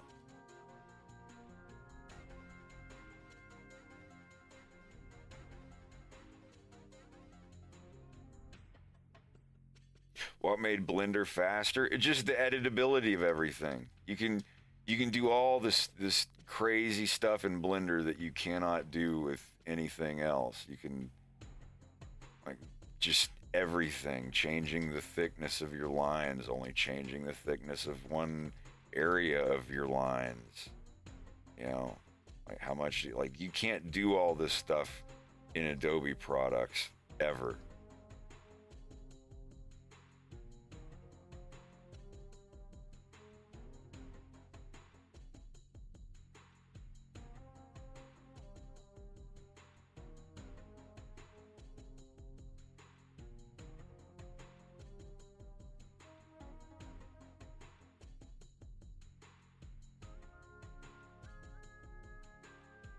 So I can save some time here.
Hell yeah.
See, there's already so many bodies done right there. That's like 15 of the body frames. I mean, I know it's a simple movement, but... And the little bit of squiggle it has to it is nice.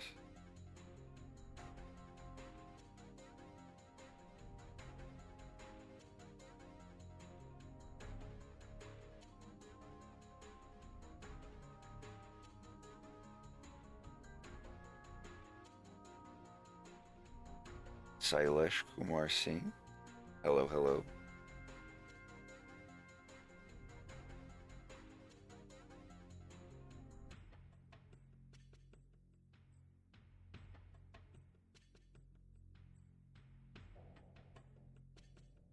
How are things going?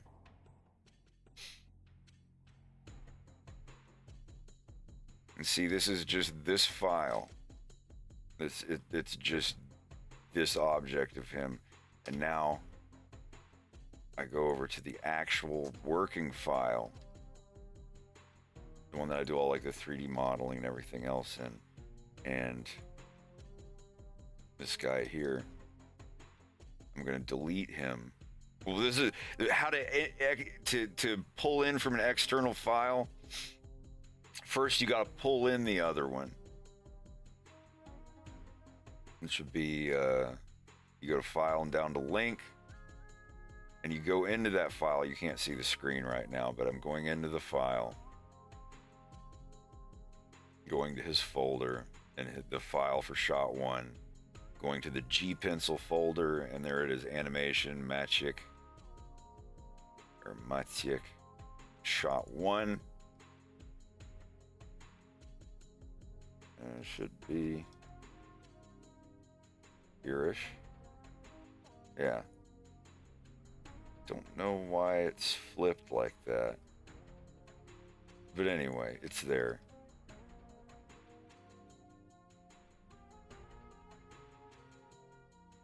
The file is here. So we're going to click on the one that's in our file and go to its data and change it. It's going to be the exact same name, but it's going to have the chain in front of it. The chain means the one that's from the outside file. Now, there. Now I can no longer edit him in this file. I have to go to his external file to do the editing for this shot. But every time I go to that... See, if I tried drawing him here in this file with, you know, all the spaceship stuff and all this in the background, it'd be kind of slow because there's so much going on. So it's just to make sure the work for everybody is super clean and super easy, all they have to do is go into the file that I send them. It's just this. There's no background, no nothing that anybody else has to worry about. All you got to worry about is little Maciek here and the frames that you draw of him. Like on this first frame here, if I edit him in this file to have cool guy sunglasses on or whatever, and I save this file, this shot 1 file, and now I go back and open my work file. See, it's already updated because it's pulling it from that other file. Now, if I didn't have that other file and I opened this file, he'd just be disappeared. There wouldn't be a file, and I'd get a nasty little error message up here saying like linked file not found or whatever. So.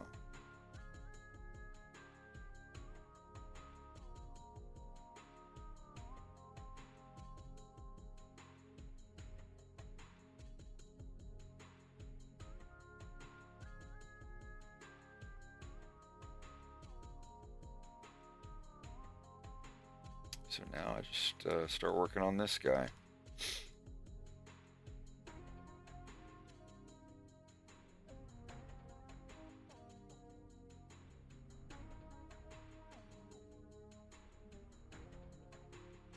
One thing you can do is just go ahead and get the bodies done first.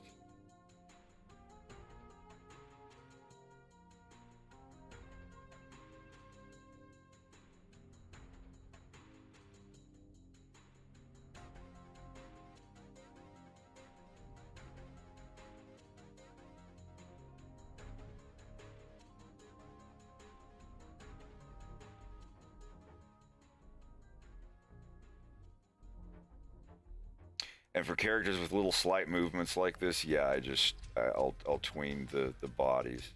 For the arms and head and stuff, no. But if it's someone with a really intricate like clothing setup is just slightly turning like this, yeah, of course I'm gonna cut corners on that. Especially when they're this big on the screen. Yeah.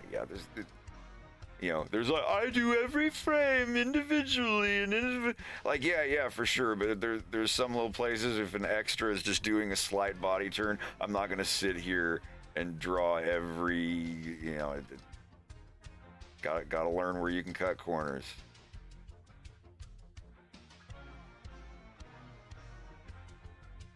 Doesn't mean you can't try to make it look good when you're done with like the squiggle effect.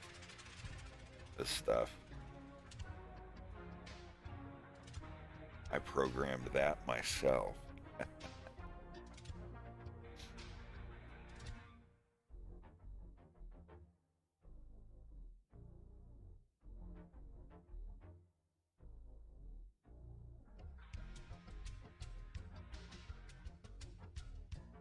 I remember the smoke detector ad.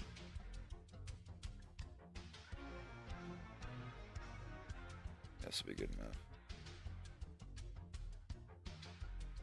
Why is it that when people say smoke detector ad, I immediately think of Gilbert Gottfried? Yeah, that's what he's talking about. Oh, all right then. Whew. I'm gonna go get a bite of chicken parm. I'll BRB. And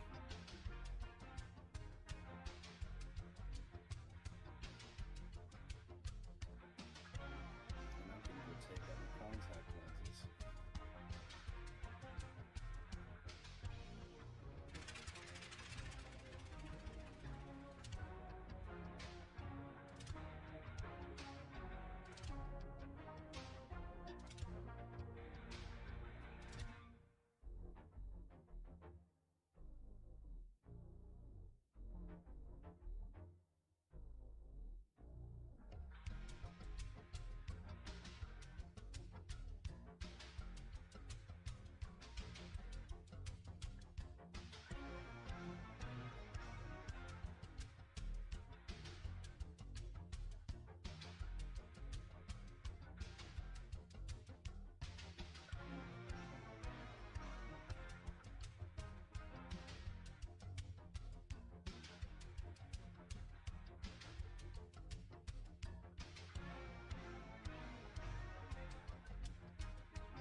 was a good perm. Perm. Perm. Perm. Wasn't a good perm?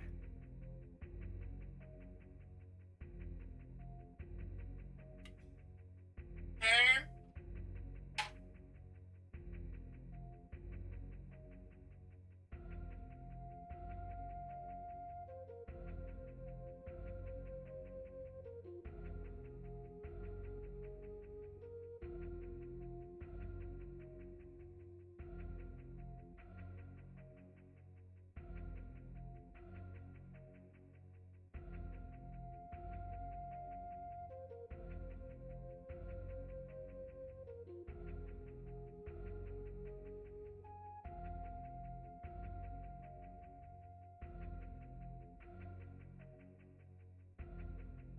Quit that. All right.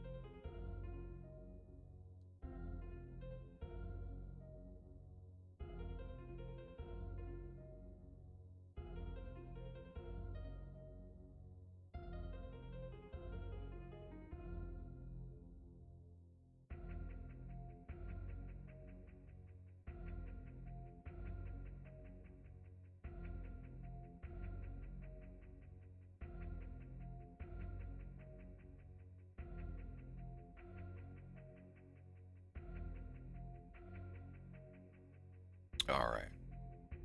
How long are y'all sticking around? I actually think I'm gonna go ahead and head to bed. It's like 2:30. All right. Probably be up another hour. Yeah, you'll have Well. work with you, but I'll see you when I get up, bud. All right, dude. Take We'll care. see you around. Have a good night. Good.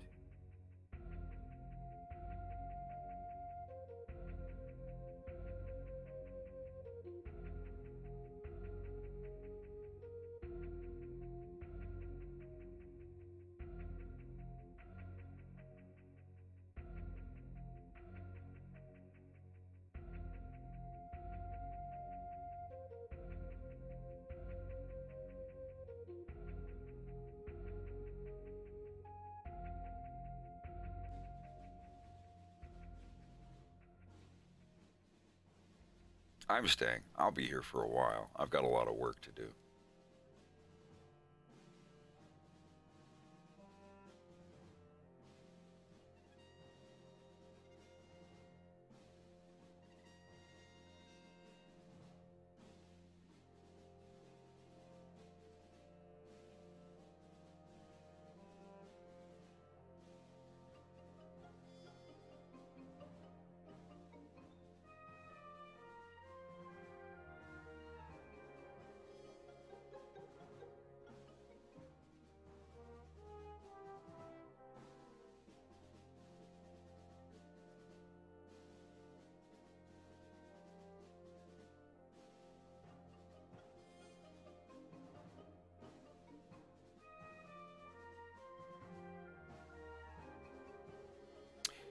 I don't have a usual schedule. Streaming, I try to be here most weekdays. Sometimes I won't. I'm going to be a little sparse here while I get all the fixes on episode 2 done and get everything fixed up for episode 3.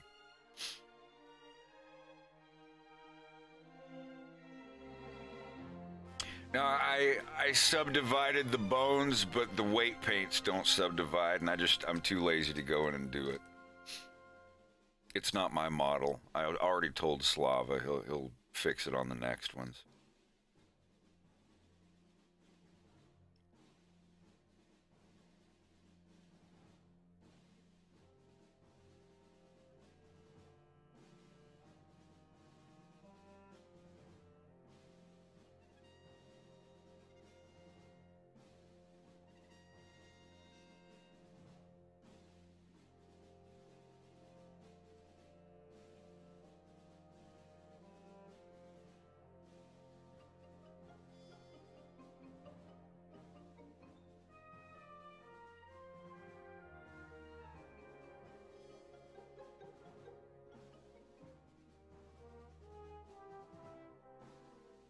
Yeah, even at 4K, it's only going to be this big.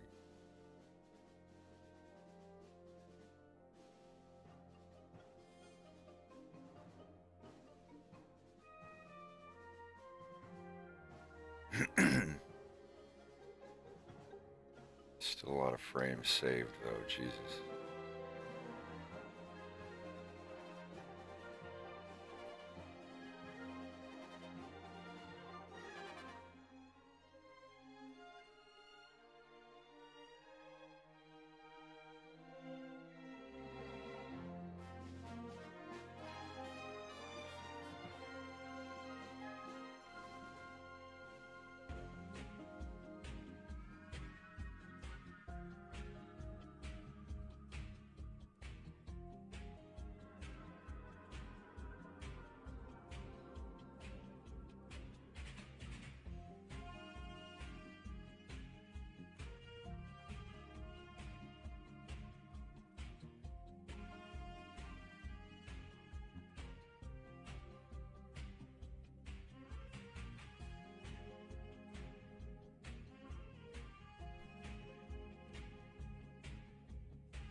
have a couple MIDI controllers.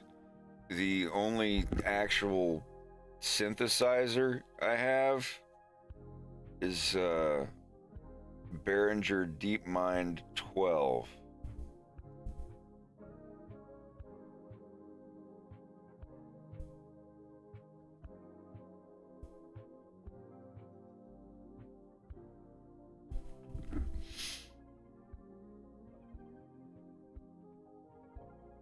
I haven't turned it on in a while. I haven't had a reason to. When I get my taxes paid, I want to get a new computer and use an older laptop specifically only for music production. How many pianos? I have an electric piano. That's it. Little $700, $800 something or other I got like 4 years ago. Still works. It's still nice.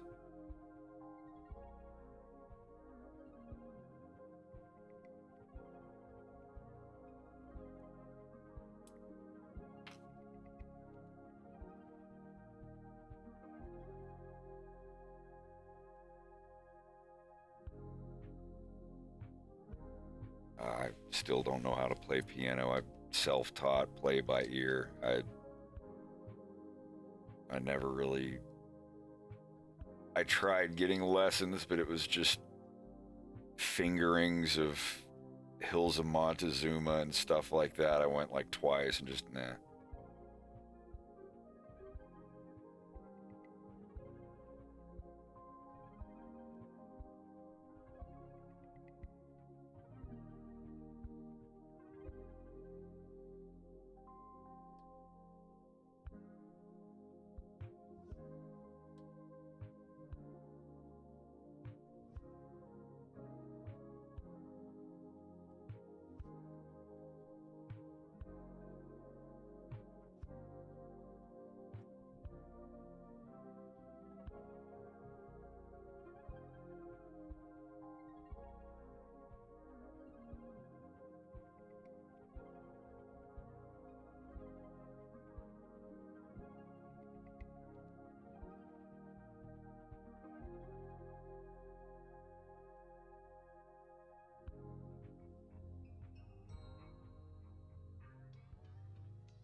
Well, that's all the body's done for his shot here. It's a good thing about extras being far away. You don't have to worry too much about the detail. But as you get the people like, oh, release it in 16K for my 32K monitor.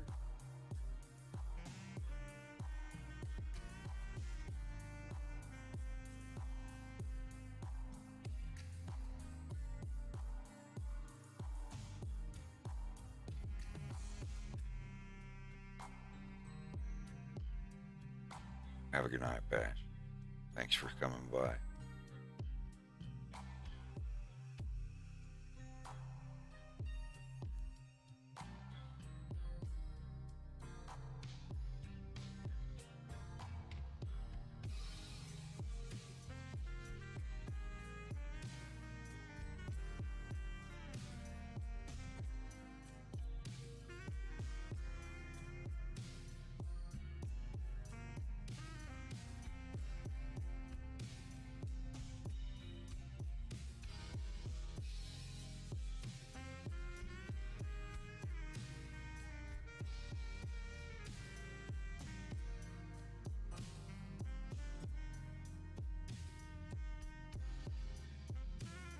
Fuck is that?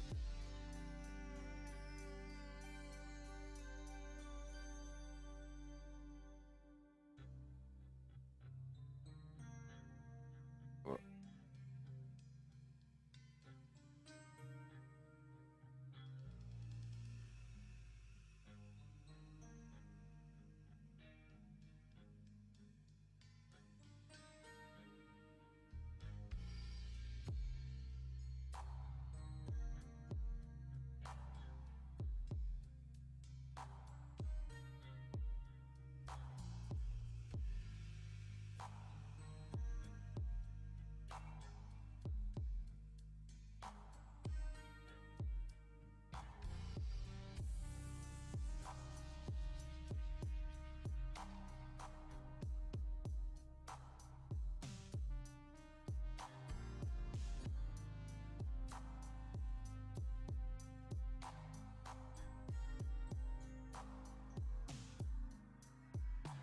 Ah, somebody knows their Cyrillic.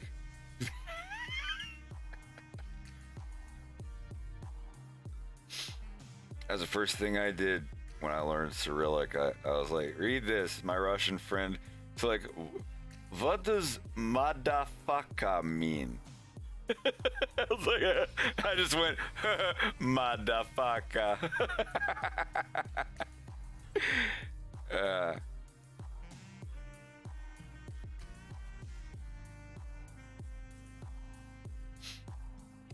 To him, it just looked like squiggles because my handwriting was so awful.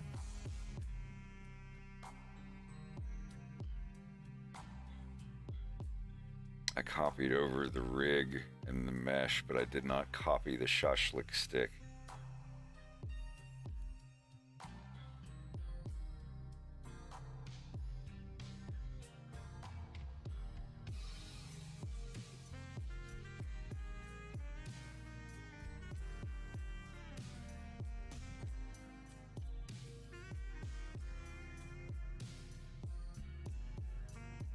Oh, that was easy.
That's great.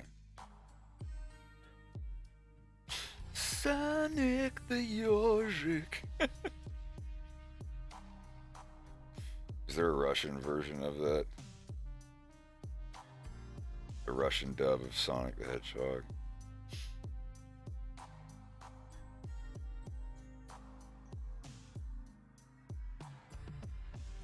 Простите меня, мой словарный запас очень маленький. Даже еще.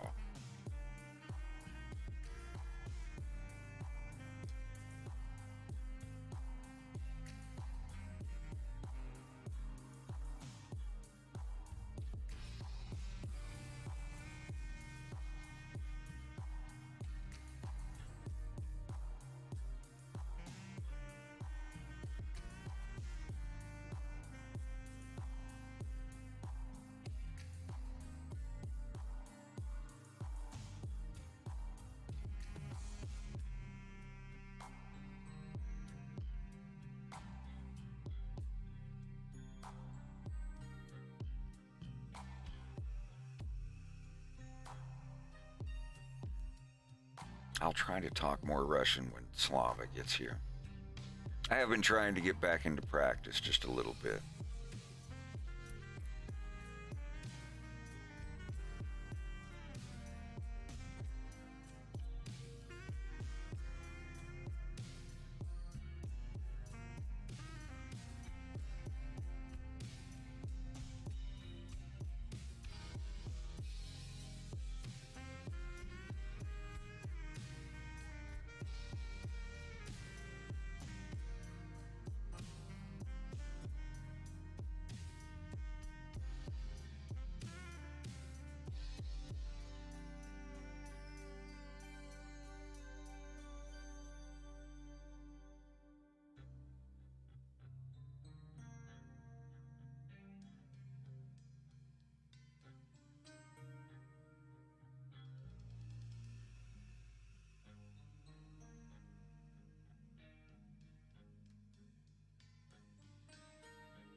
You should get that checked out.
reckon so. Is this real? Did they finally get around to one?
bits.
looks perfect.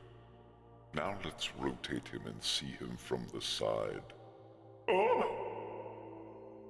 Back to the drawing board again.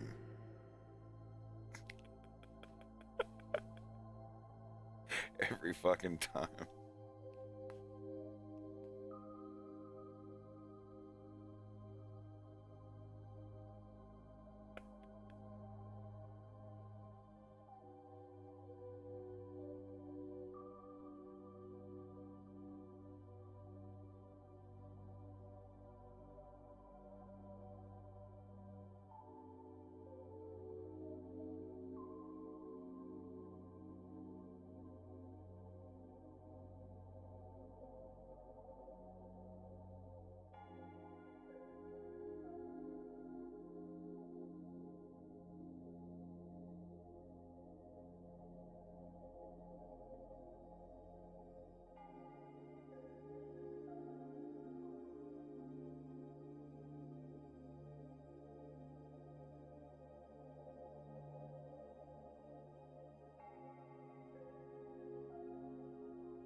I'm worried less about the detail because he's actually just going to be this big on the screen.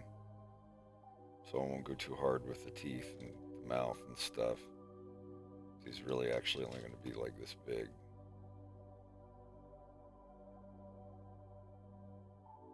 Now the second shot where it shows all of them turning and looking at the ship, they'll all be in much more detail.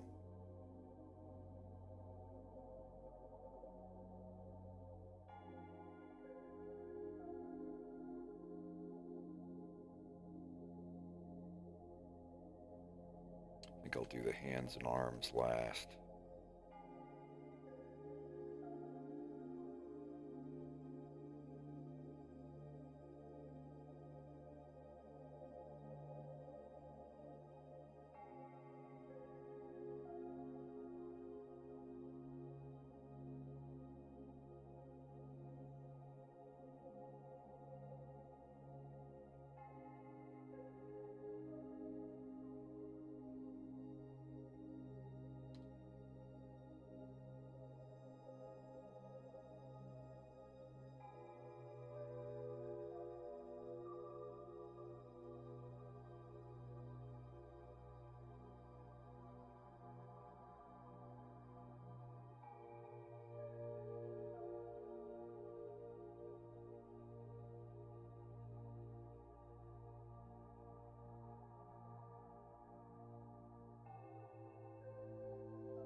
any recommendations to bands similar to Space Art? Let me think.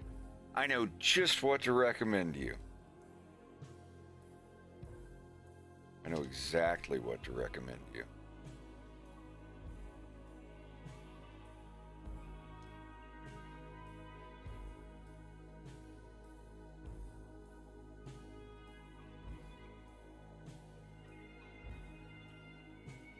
There you go. I think I'll actually play that right now too. This is and there's a second one called Cosmic Machine, the sequel. It has some good stuff in it, but the first one is what you're looking for.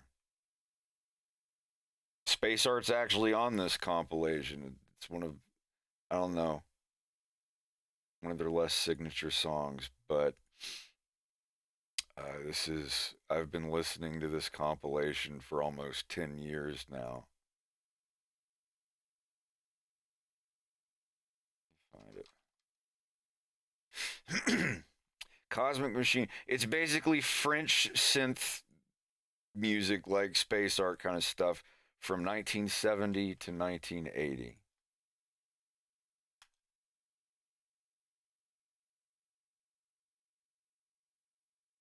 Here, let's do it.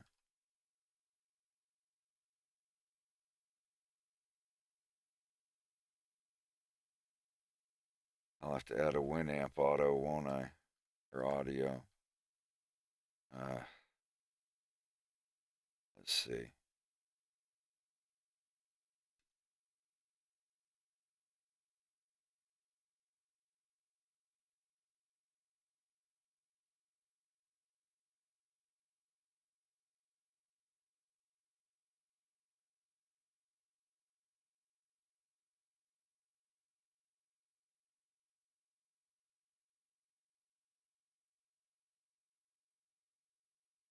Uh-oh.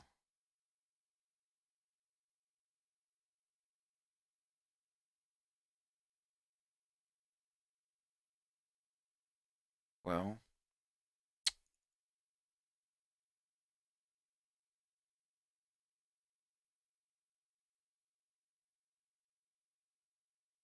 hang tight. I forget how we did this.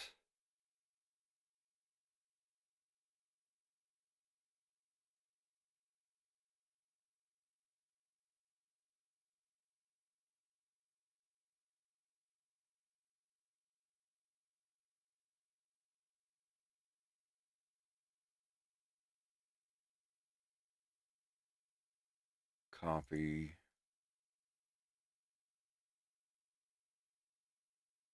Is that going to work?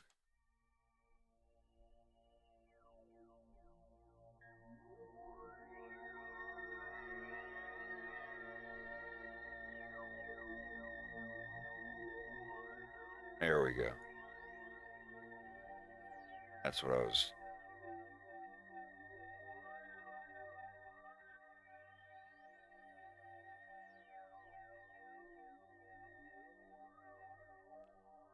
All of this music is between 1970 and 1980.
This is the theme song for old 70s, 80s sci-fi show.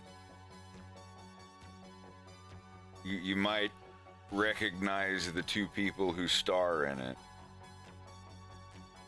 from recent memes.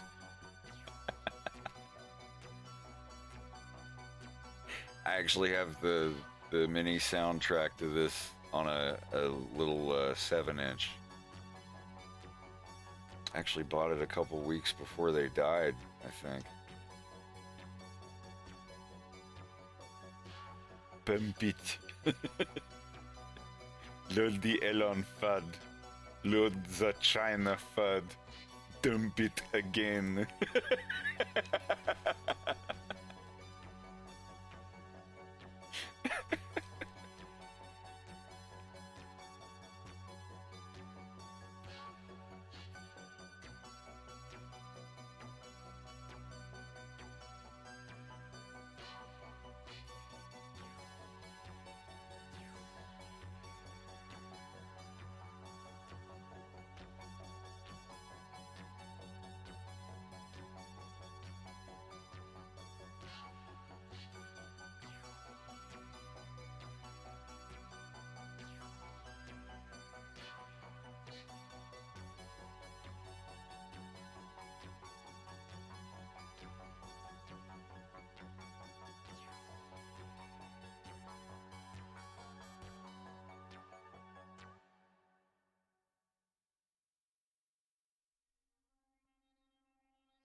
Well, it's still going to be me doing all the music. Might be a little more orchestrated. Still going to be using the same programs I used in the first one.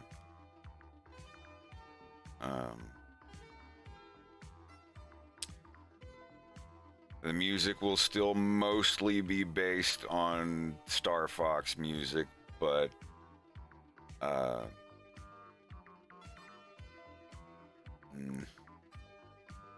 might still be a few original tracks in there. Like the theme song for episode 2, that's not based on any Star Fox music. I wrote that in like 45 minutes back in 2012 when I was bored, and it just, I kind of liked it, so I kept it. I was like, I'm going to use this for something one day. And I finally did 10 years later.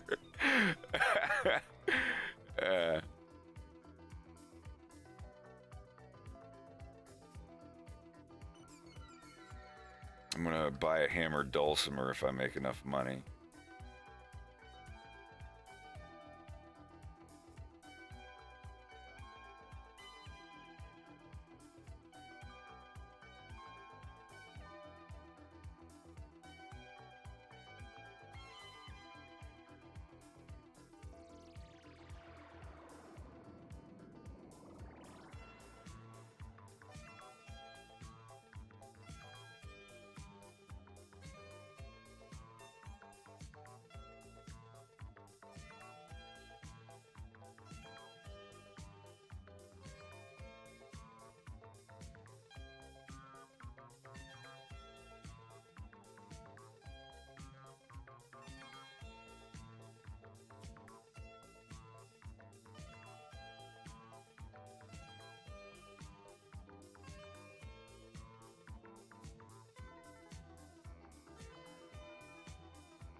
Already got a lot of frames done tonight.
Oh, this next one's a real slapper.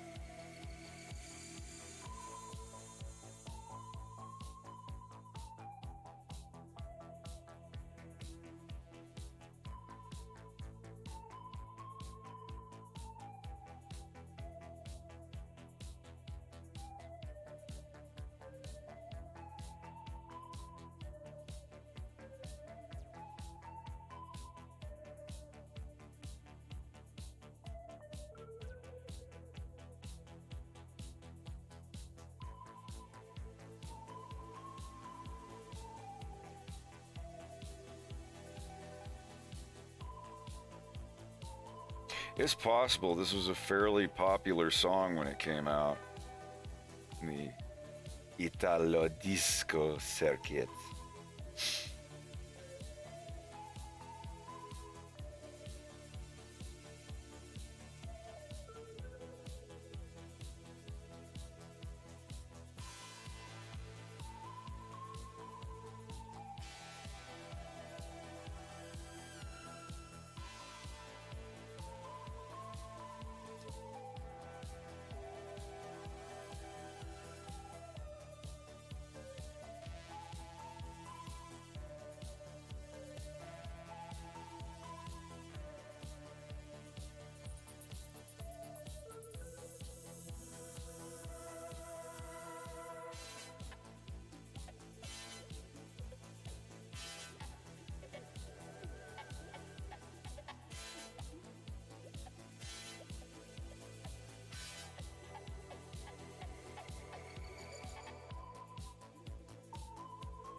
Yeah, this is just that album that I linked earlier.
I have another album of music from 1971 to 1980. It's called Beretta 70. It's roaring themes from thrilling Italian police films. There's a little bit of Goblin on there, too. Louis Bacalov. I think one of the tracks is in a Kill Bill movie. You've probably heard one or two of them before. That's another good one. I'll put that on after this. I kept deleting it off of YouTube. Anytime you try to post like a various artist thing on YouTube, there's a good chance it'll get whacked.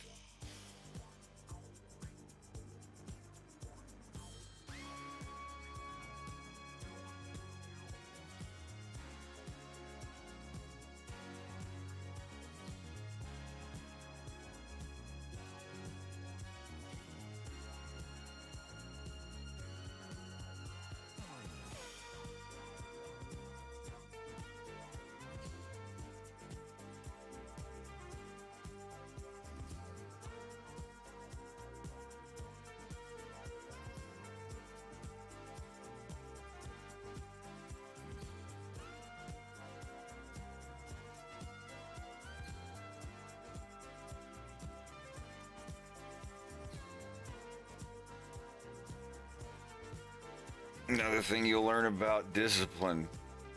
The reason that I started on this guy's animation before all the other lizards is because this one was the biggest and most difficult. Always get that one out of the way first. Don't go and go, oh, I did all the easy ones first, and now I've got this big one left over. Let's find ways to do it quicker and cut more corners. Like, now go ahead and get the hard stuff out of the way. It's like when you have a list of chores, get all the big ones out of the way first. Absolutely. It looks better. You learn to be less afraid of the tough stuff. Definitely.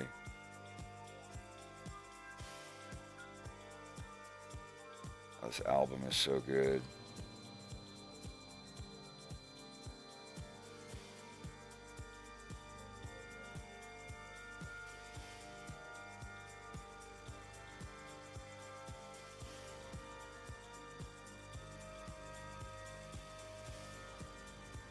There's one track on here that sounds like it came straight out of a Metroid Prime outtake.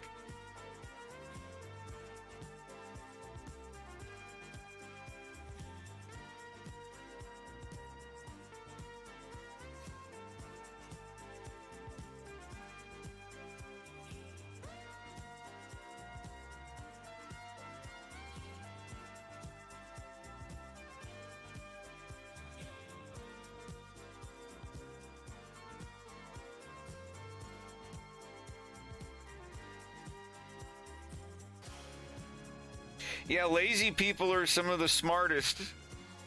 Because you give them something really tough to do, they're going to find the easiest way to get it done. Give a problem to a lazy person, and they'll figure something good out for you. Maybe not lazy, just the work smarter, not harder type.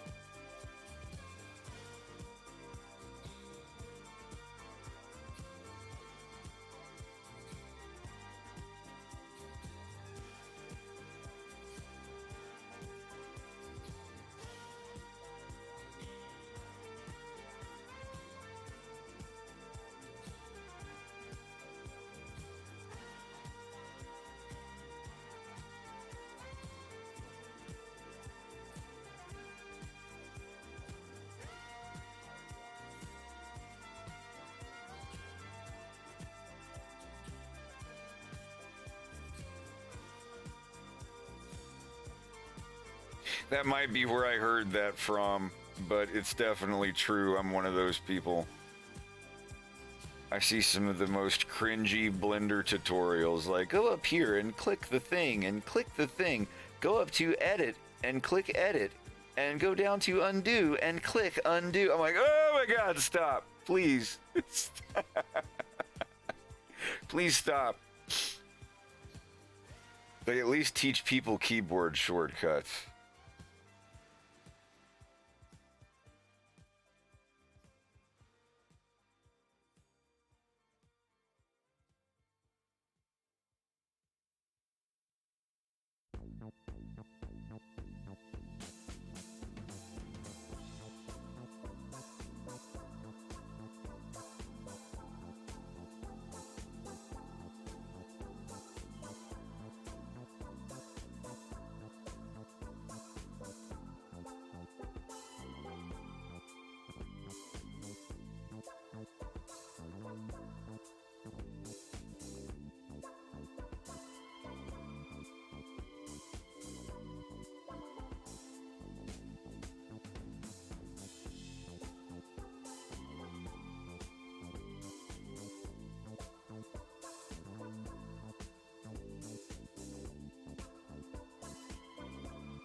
Yeah, I got started in Blender right at 2.79b. That's when I jumped into Blender. And then 6 months later, 2.8 came out, and it was like learning how to walk backwards. And it sucked, but I got used to it. I pushed through. I kept using 2.79b until I absolutely couldn't anymore. And I tried out nodes, like the new node structure and everything. I was like, yeah, this is better. I should have waited like 6 months to get into Blender and just started at 2.8. Good God. Use the GP to PNG method. I actually have never used that. I found other ways with a compositor and just ways to cheat with the light objects and stuff. I mean, it does work. If you want those effects with your grease pencil, that GP to PNG thing I made, it does work. It totally works 100%. But it just, like, I found other ways to get the light to show up the way I wanted and use those instead. Faking shadows and stuff. Eevee Next is coming out soon. And when they have the new Eevee renderer going, grease pencil objects will cast shadows and receive shadows as if they're an alpha PNG, I suppose. They've been working on it for years, though. I almost don't think it'll happen. But they said that it's already set up. They're just waiting to change more stuff on it. They have it turned off for now for whatever reason. Let's see, what's the latest update?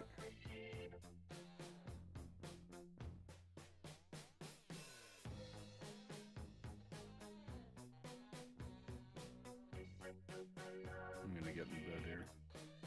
All right, bud, we'll see you around. Have a good one.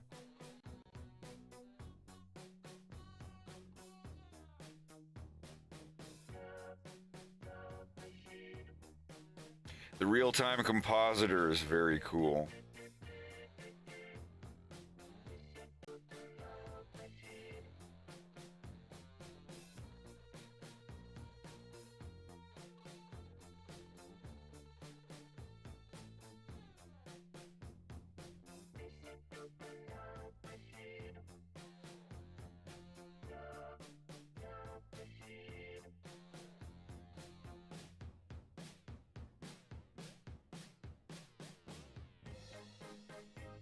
Wait, what? EV Next isn't.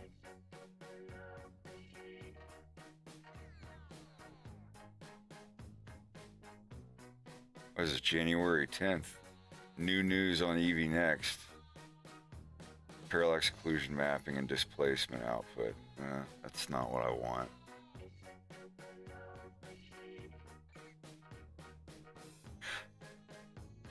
Let me look.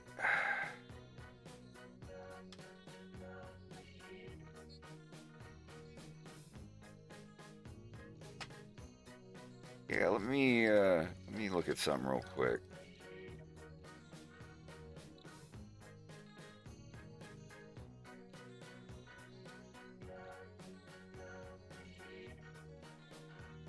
Oh, this is release candidate though. This won't have all the EV Next shit.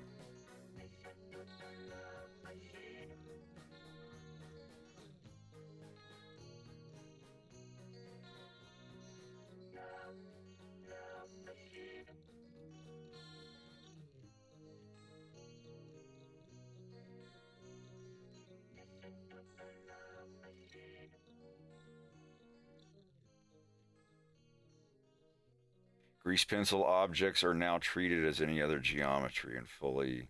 And this is 22 days ago. This is a list of all tasks planned.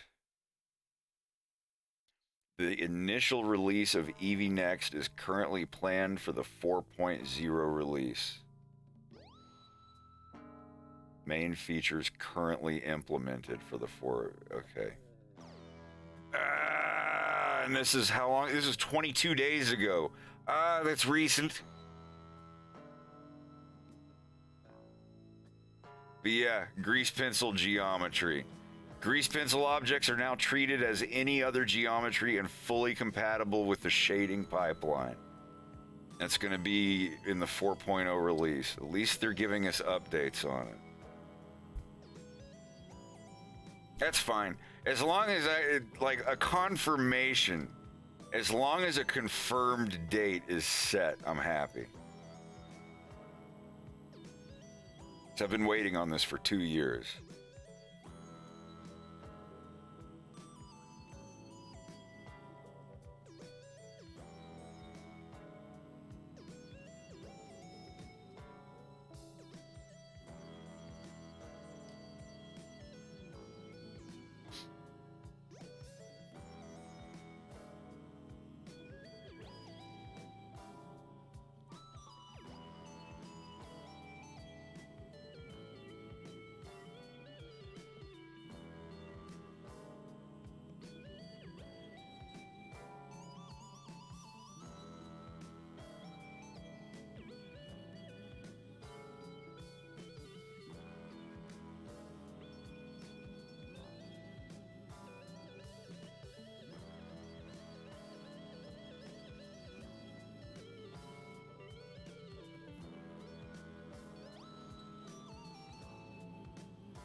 Good morning, good morning.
Sorry, I'm looking for a frame of something of a certain color. That's not in that file either. Damn it.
They're having a shashlik of the local fauna on Fortuna.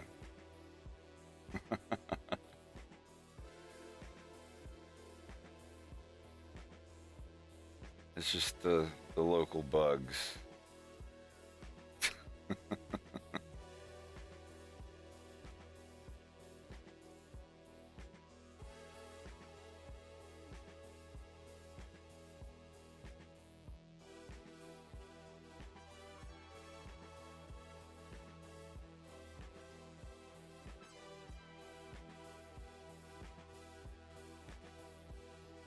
Wolf is landing here.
This will make a good poster.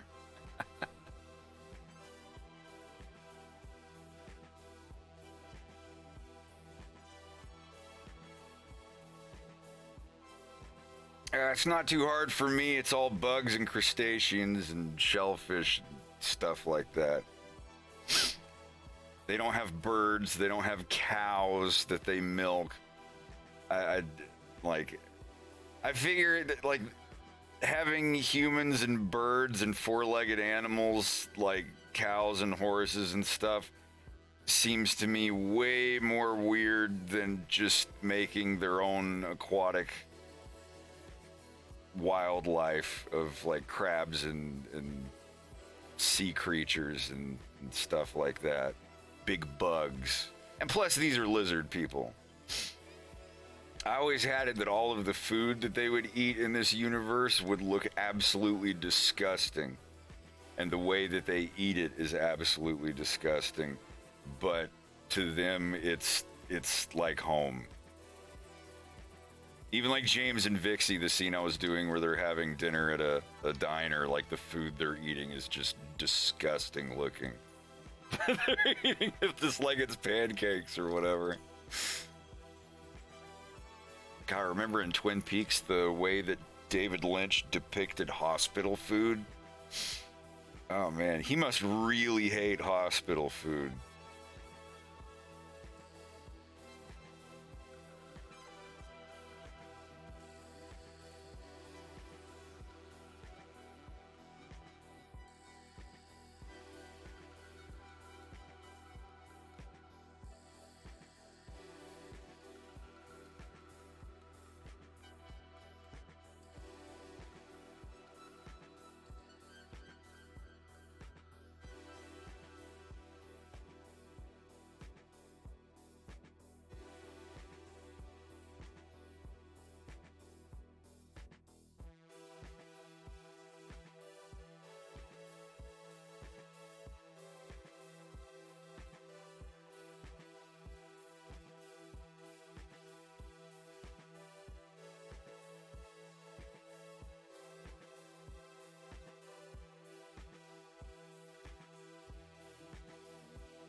Well, thank you, Foff. I appreciate that.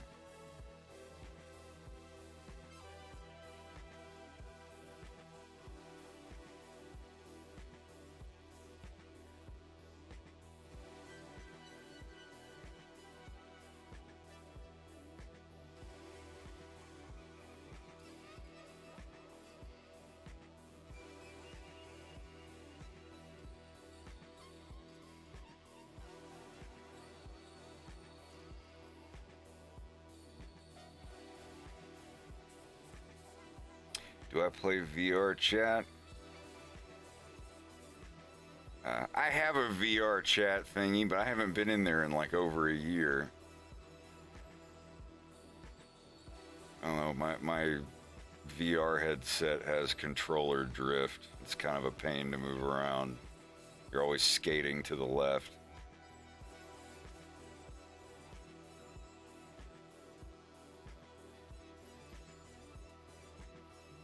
Oh, that's right.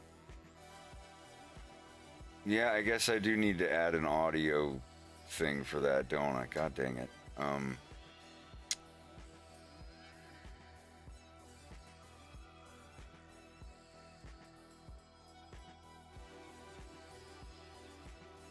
Sorry, I'm switching over to where I don't use desktop audio.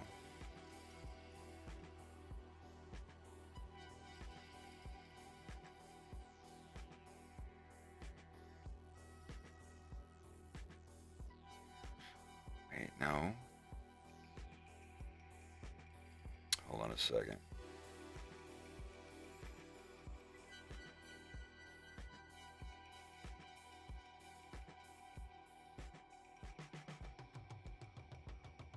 Trigger fire, monitor on, and output.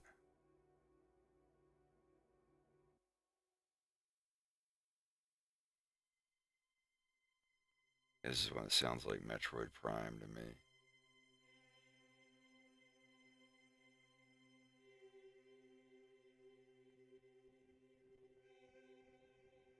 You know, the file's a little screwed up.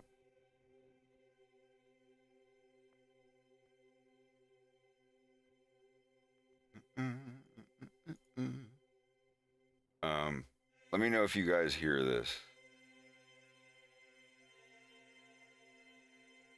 Oh no, it.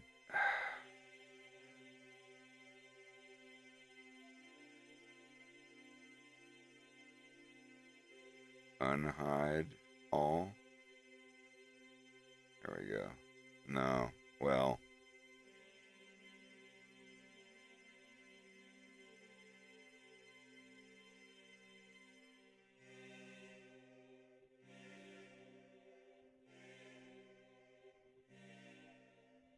Yeah, I don't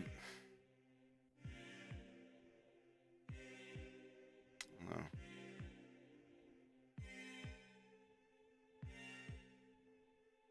See, I hear that, but I don't think you guys heard that bong bubbling. OBS browser page.exe. Maybe that's what I'm looking for.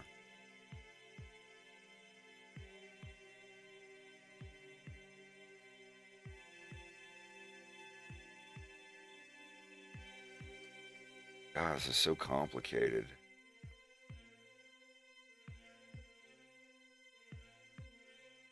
It doesn't even show up in my list either.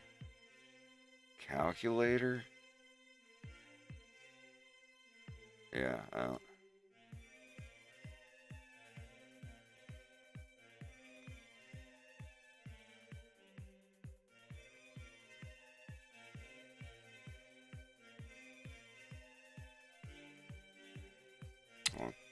OBS make trigger make browser source audio source.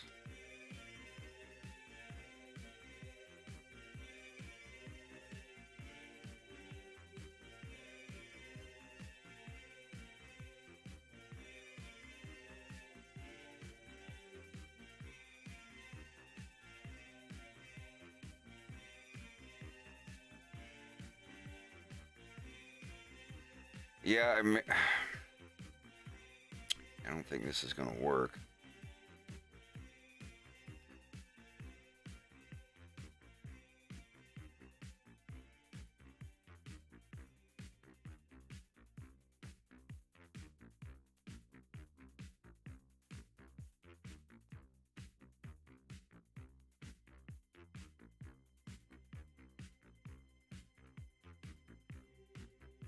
Because trigger fire is on here and it shows as active.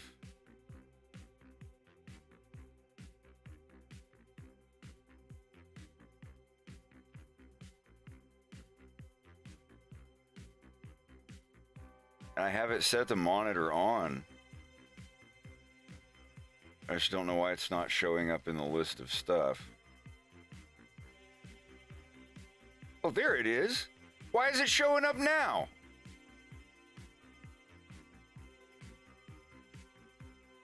Oh, wait, never. Yeah, because. Oh, Jesus. Yeah, Jesus.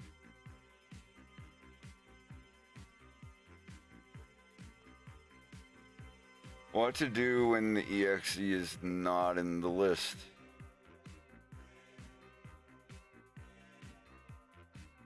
Yeah, it's not gonna work.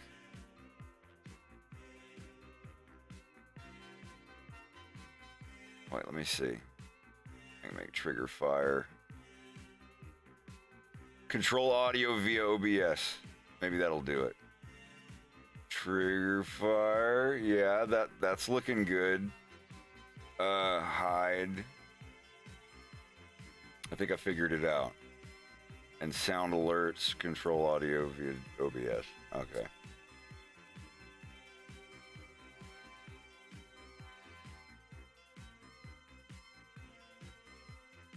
All right.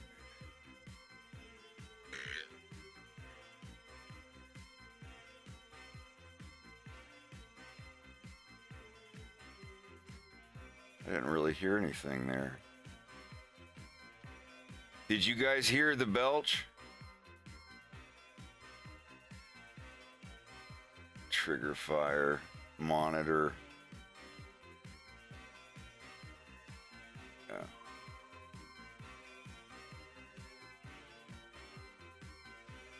Let's see.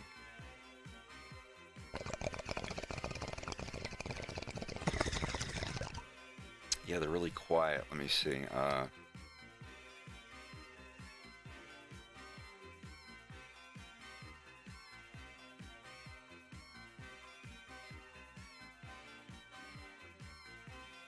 Turn the music off for a second.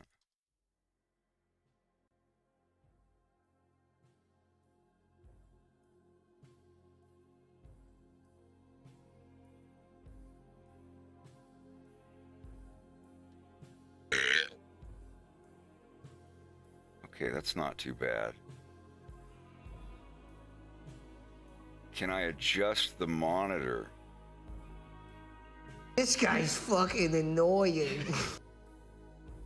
Is that good? Is that good? Like that sounds reasonable to my volume of stuff.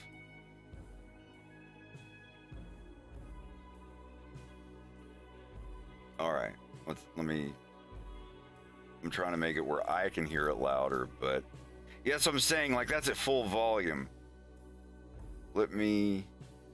If it's loud for you guys, I need it to be louder for me. But oh my god, audio filter.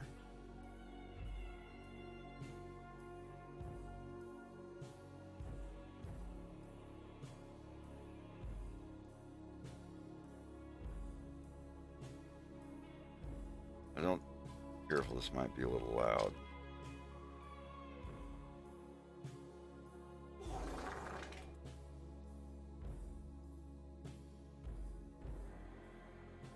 Yeah,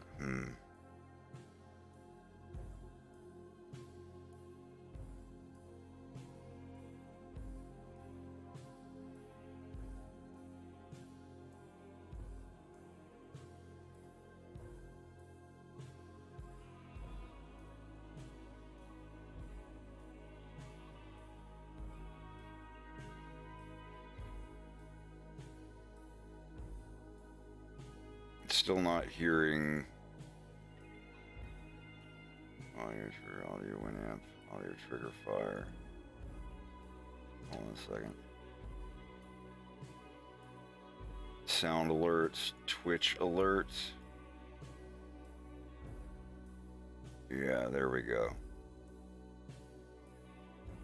So now you should also be able to hear these. I want to play a subscription thing. I can't hear them though, so I've got to change that one. God, I've got so many sound things on here. This is crazy.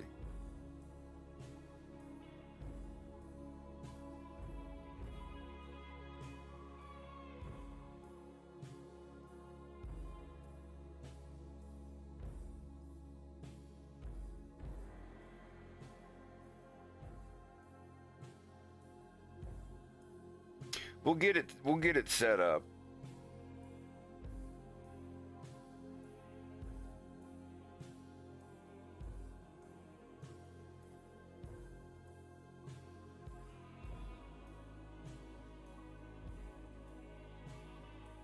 All right, that should have gone through.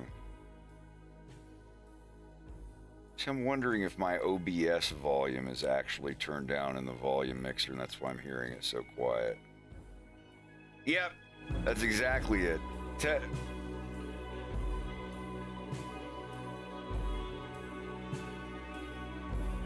You guys hear that? Is that coming through? That's Twitch alerts. That's not coming through, huh?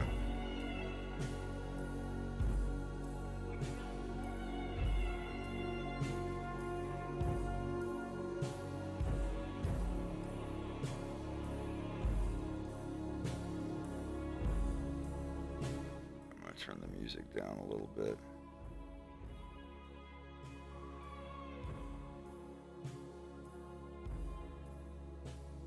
You aren't hearing that excellent guitar riff with the subscription notice?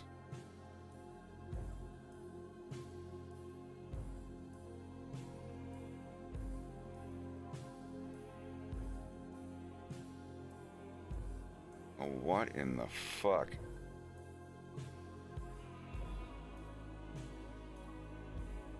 I don't...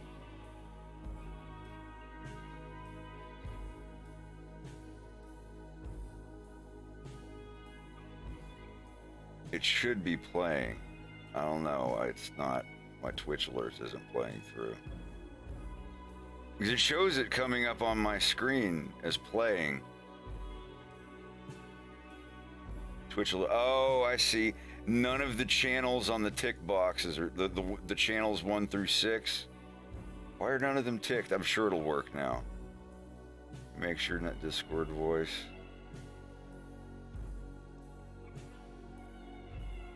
That's not a thing.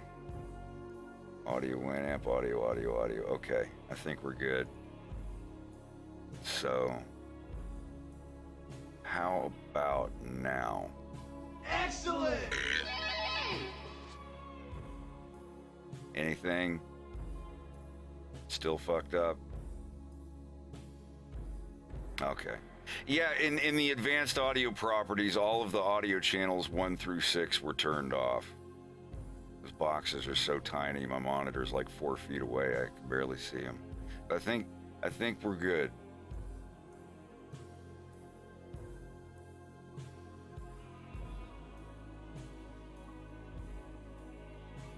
Cause if you did when you thought well, never mind to go down to home improvement.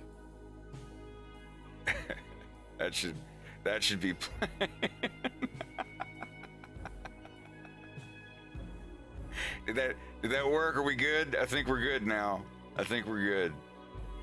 I love French music. Oh, not French. France. France.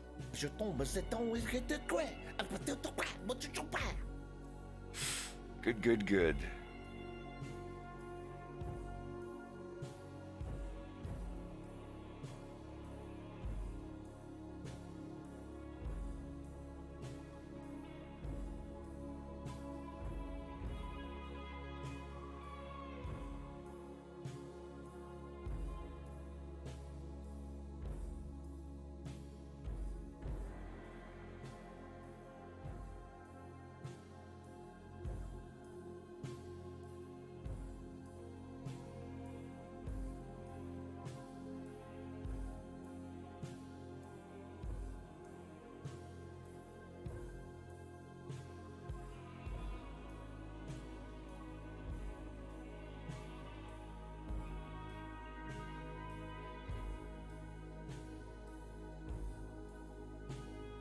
Talking about.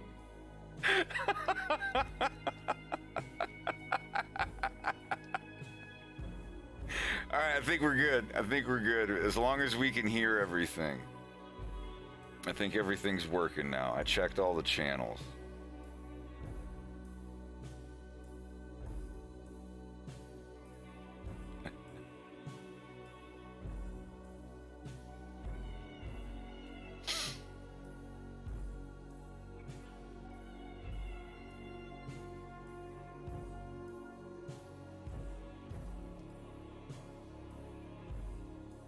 I'm glad I got that issue figured out.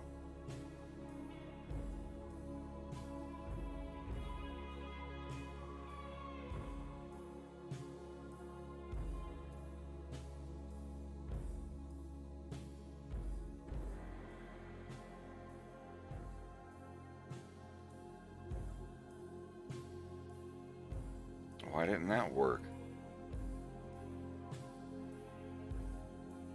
Wait, is that a thing?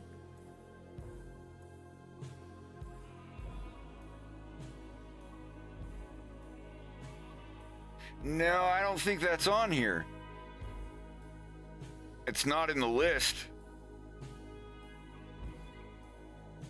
Did I forget to add my man? No, I know it's in the...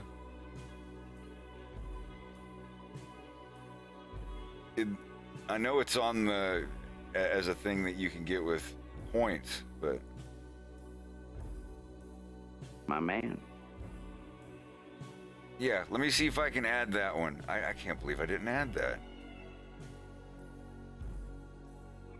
Trigger fire. A nice warm Dickens cider. I love a good Dickens cider. The top flavor? Wait, do we even have my man on here? No. Huh. I don't remember how to add things.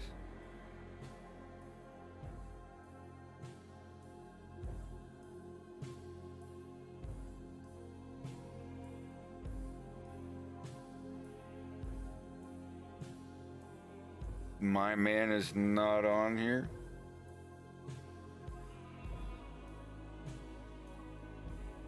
Let me find it. I can't believe that's the one that was missing.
$660. Okay. Give me just a mo.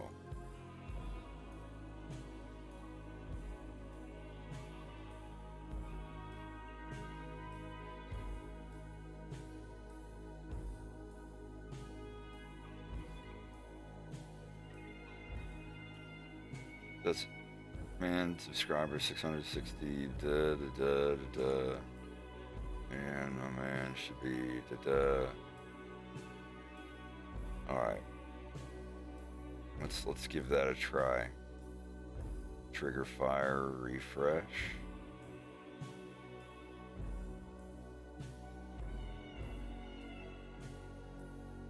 All right.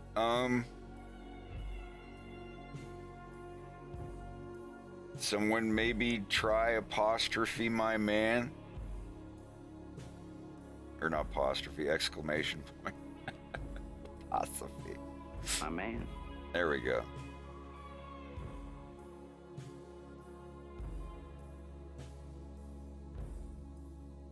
there is a global cooldown.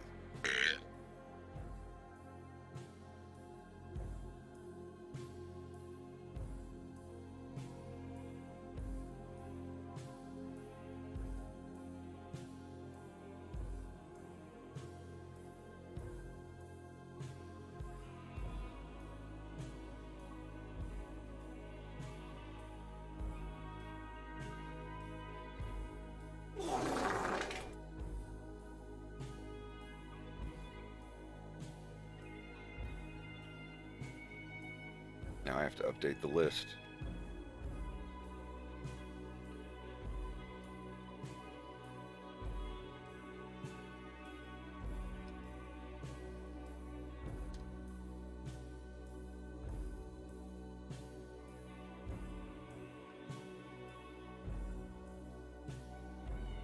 We're just normal men.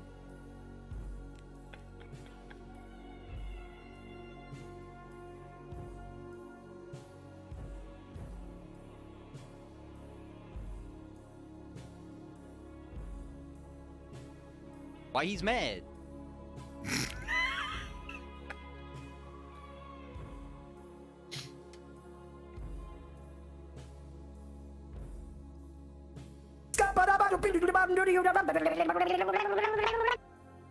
We're just innocent men.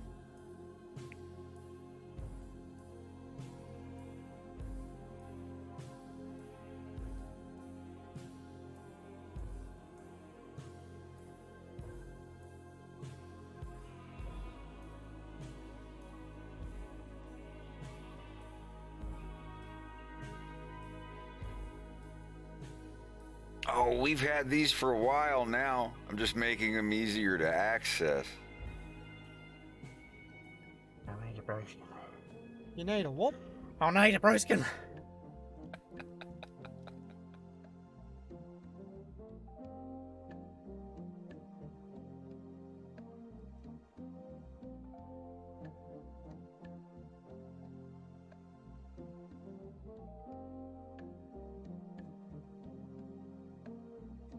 And if you can't subscribe to do the commands, you can still build up stream points and reimburse them for or turn them in for sound commands. So even if you're not subscribed, you can still use the points for stream rewards.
Bill, what is the name of the new band, by the way?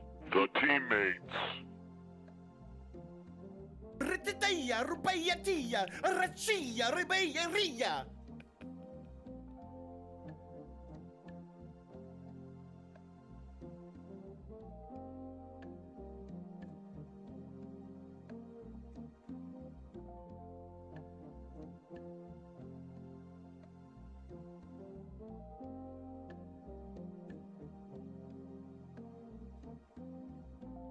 Moisturized.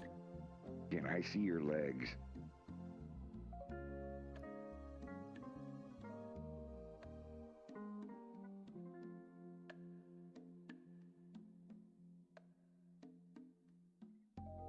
Jesus is in control, dude. Excellent! Thank you, Liquor Squids. Appreciate it.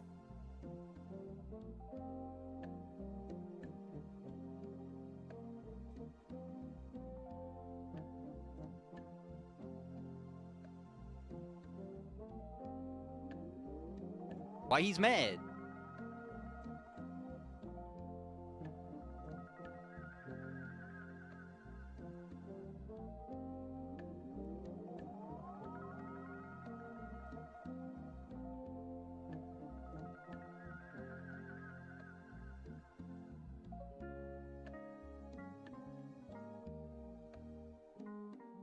Je tombe, c'est ton de quoi?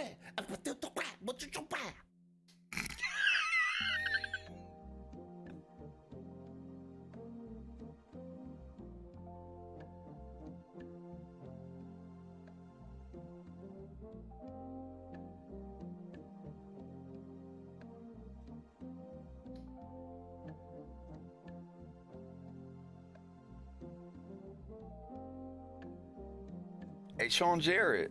Hey, Sean Jarrett. Why he's mad? Last time I had seen you, you had said you were gonna be bringing me a present, and now that I seen you, I ain't seen no present. Man, I got, bruh, it's in my pocket. It's just a little thing.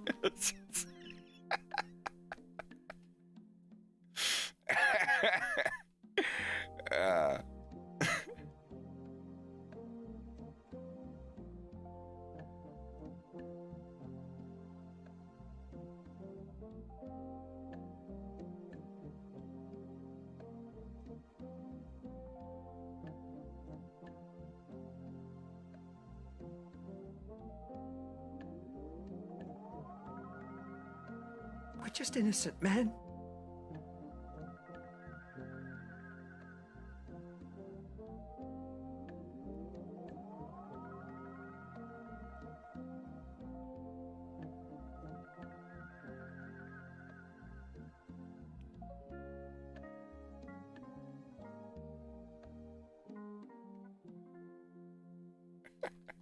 I guess you can't hear this. Gonna have to add a fucking audio thing for VLC too, aren't I? God.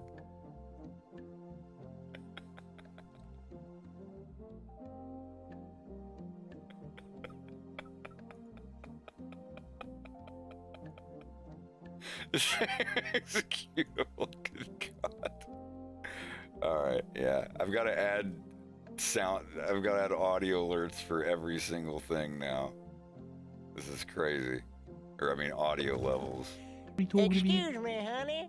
You want to see my curly little pigtail that's been straightened out and put on the front? I'm sorry, what? I said, would you like to see my curly little pigtail that's been straightened out and put on the front? Yeah, let me fucking see it. Stop! Stop doing that! Please stop doing that! Cause if your deed and your daughter and never mind to go down to home improvement. Pumpkin much?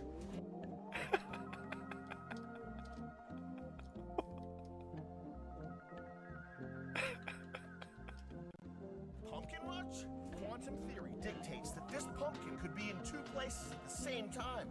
How is that possible? Science. Inside here, the mysteries of the entire universe are inside this pumpkin.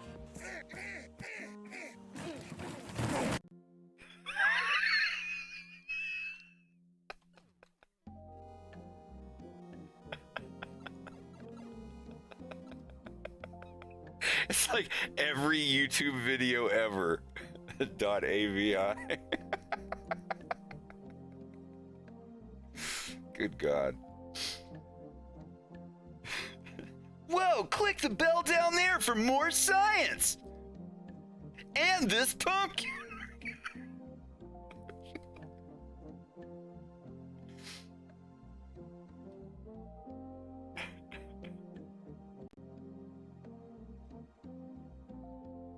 Hey, what's going on, Mr. Rimmer?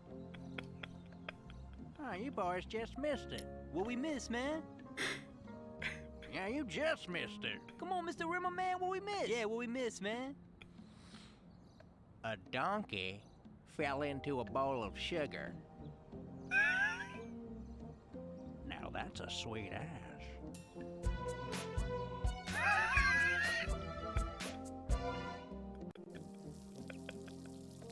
Please don't fart around my kids. Sorry, my new heart medicine makes. Don't fart around my kids.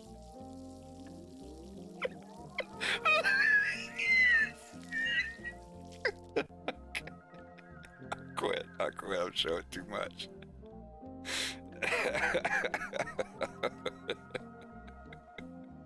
What you trying to do about it?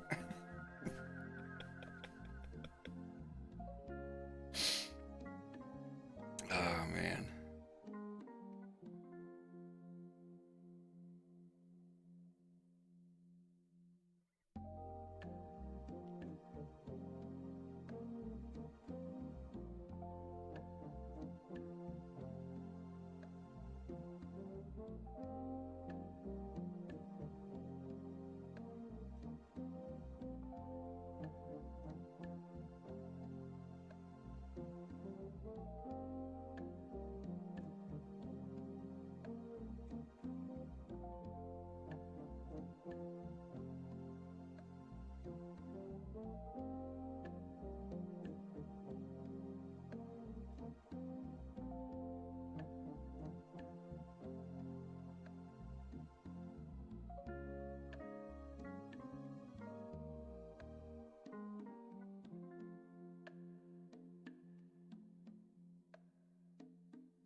Green lovers come and rescue me.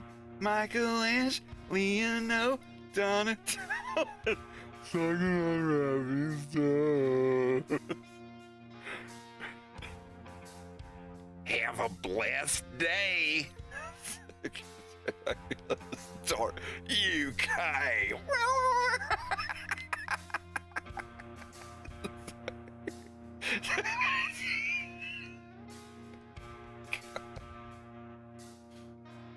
Another one about Neil deGrasse Tyson liking the Flintstones and doing the Flintstones rap. That was peak. Betty and Bonnie started giving me head. I'm a big Wilma, she don't fret. Have a blessed day. He just blows the big snot rocket at the beginning.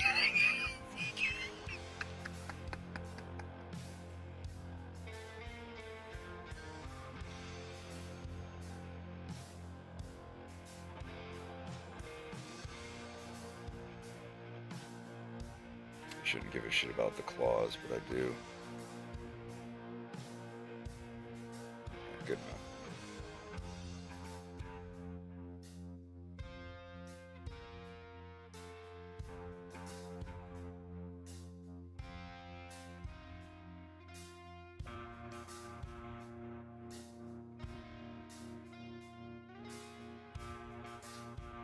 It's the only time in your life that time slows down.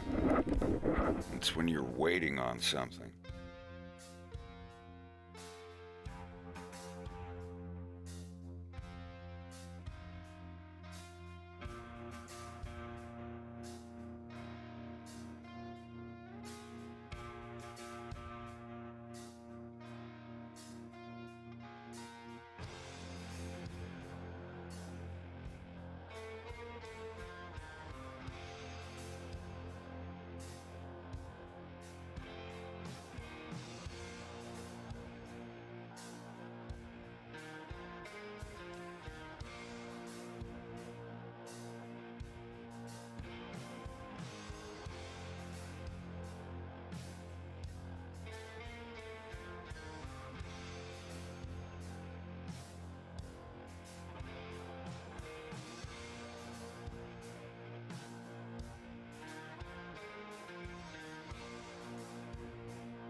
Здравствуйте.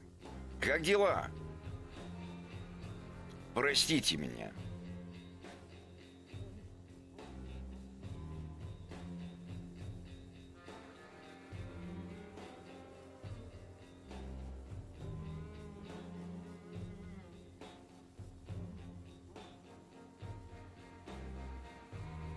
Здравствуйте. Меня зовут Волк. Я аниматор на Ютубе. Как вы себя чувствуете? Добро пожаловать.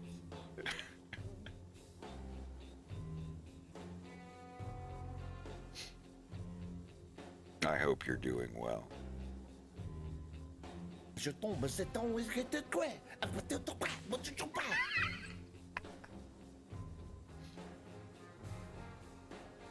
Я не понимаю французский. Have a good night, Everett. We'll see you around. Rititaya, rubayatia, rachia, ribayaria. А тоже нет. Итальянский.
But if you're teetering and you're tottering, never mind to go down to home improvement. Cheering 25 bits, I believe that makes Fox McCloud pop up on the screen and give a thumbs up. I believe $5 or more, or wait, $1 to $4.99, or 100 to 499 bits gets you Wolf O'Donnell drinking whiskey and belching loudly. And then anything $5 or more gets an animation of Wolf O'Donnell getting rained on by gold coins and giving a very enthusiastic thumbs up.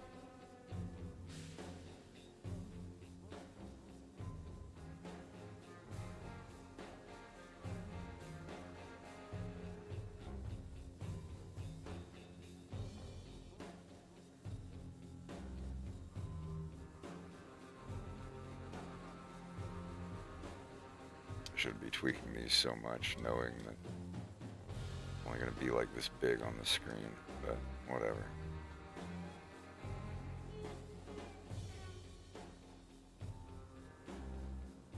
Oh, yeah, Jerry, appreciate it.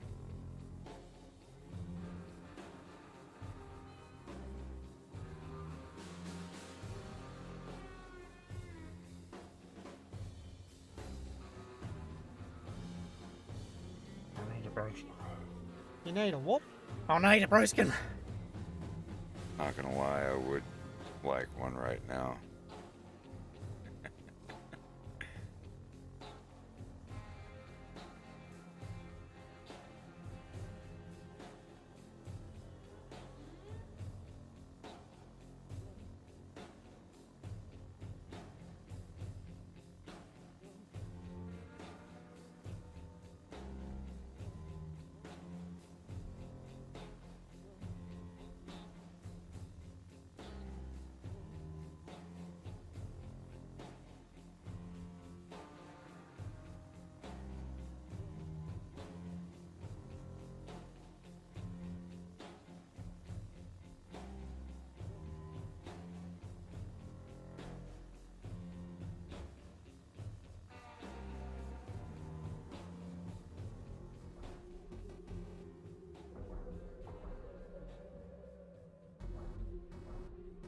I haven't had dinner yet. I woke up and had some chicken.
We're just normal men.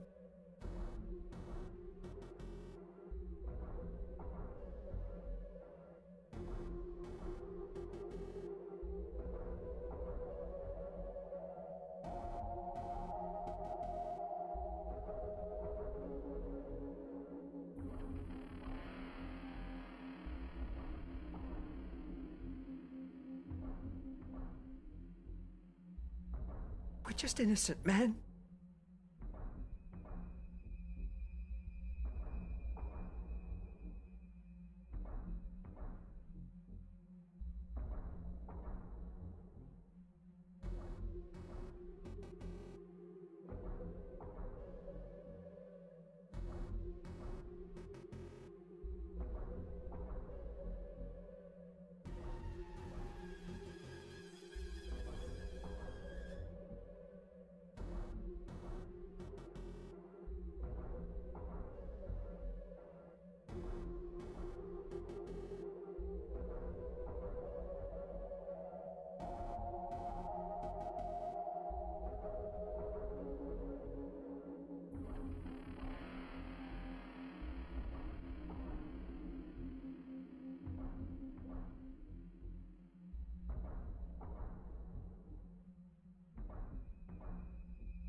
Jesus is in control, dude.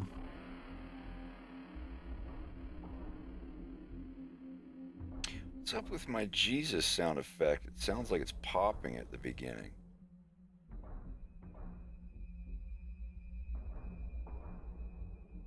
Jesus is in control, dude. Yeah, I'm gonna have to fix that one. It's like Jesus is in control. Yeah, it didn't used to do that.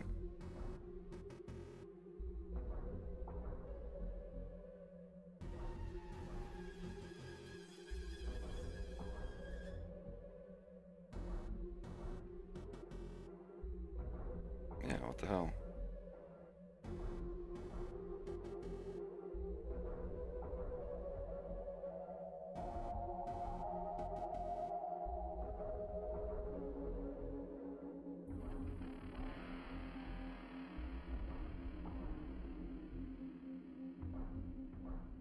What are you talking about?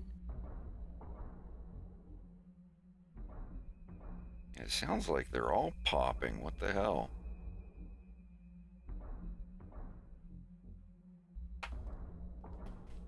Wonder what that's about.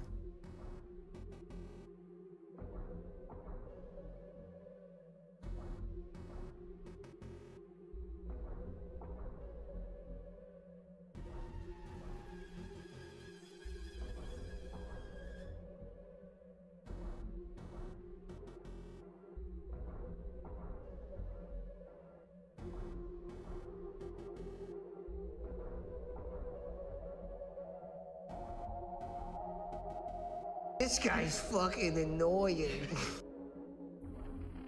My man. Like those sound fine. What are you talking about? Yeah, what the hell? Yeah, I'm...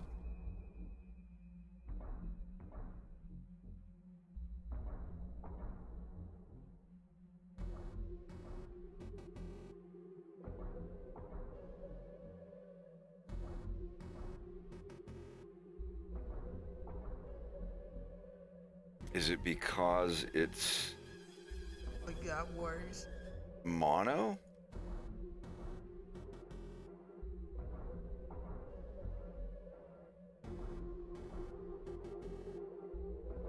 That one's also mono.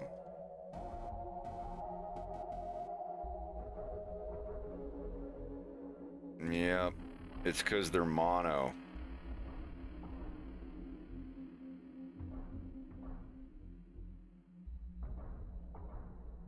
Damn.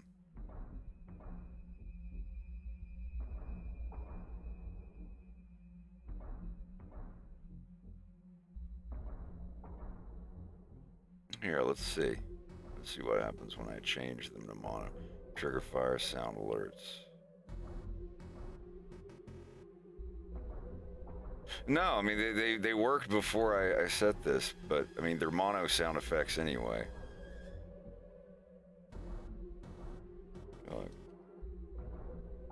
Jesus is in control, dude. Yeah, I don't know what the deal is, but the difference in those sound files that don't work, they're definitely, yeah, let me,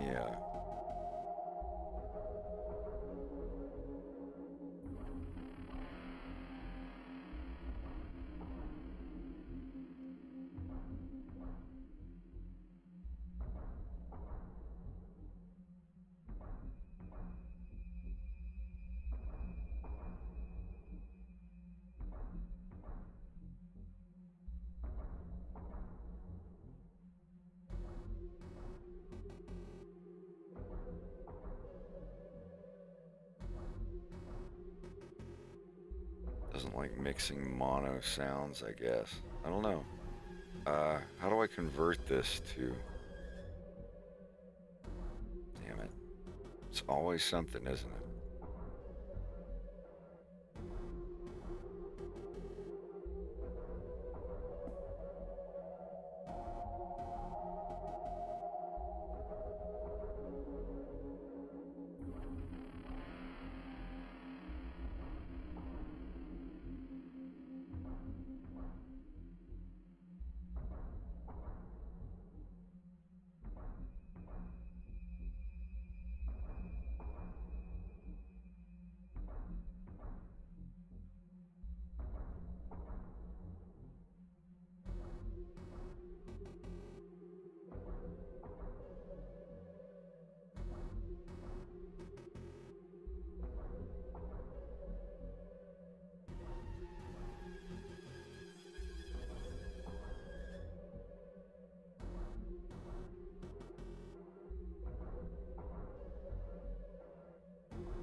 so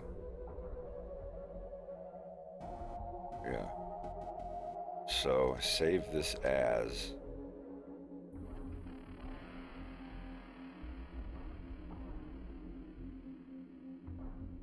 I want to see if I can fix this.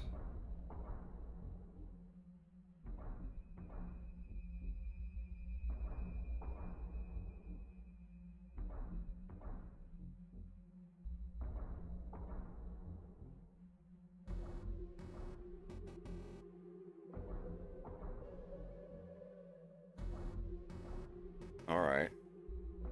Stereo.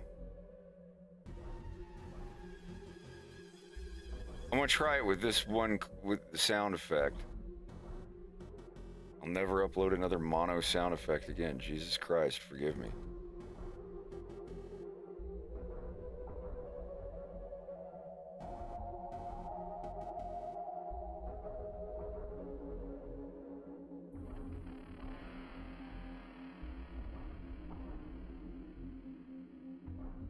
My man.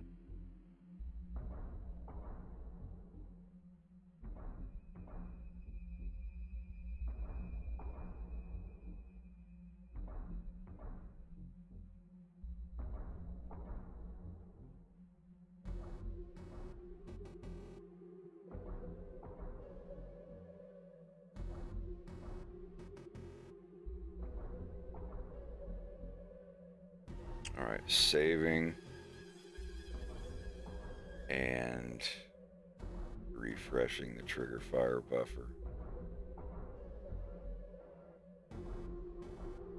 Jesus is in control, dude. Why does it keep cutting the beginning of it off?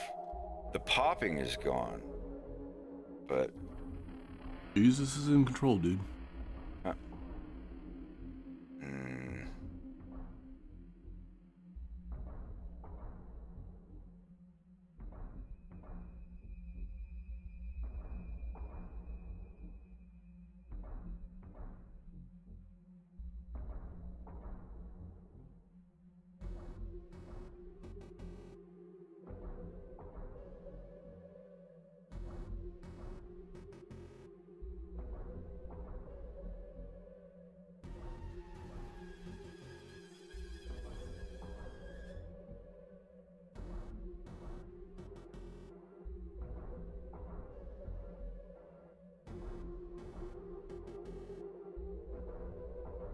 yeah.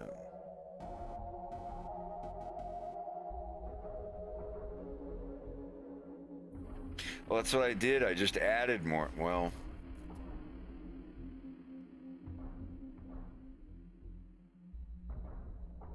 yeah, maybe.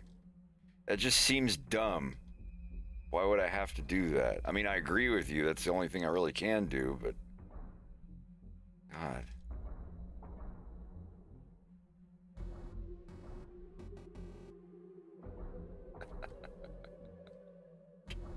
Jesus is in control, dude.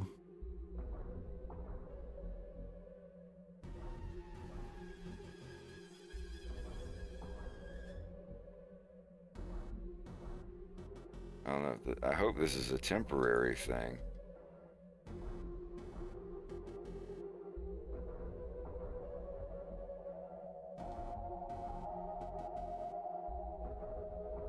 Please.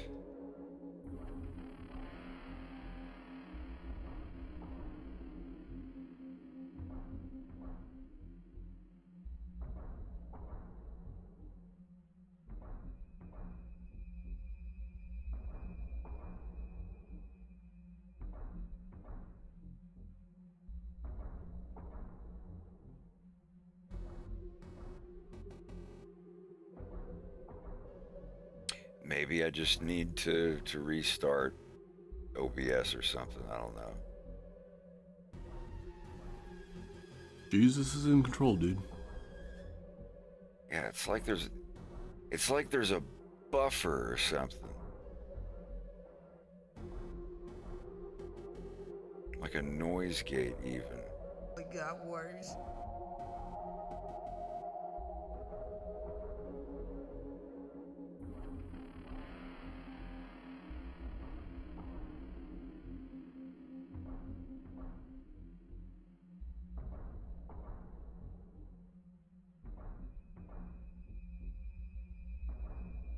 Yeah, I don't know.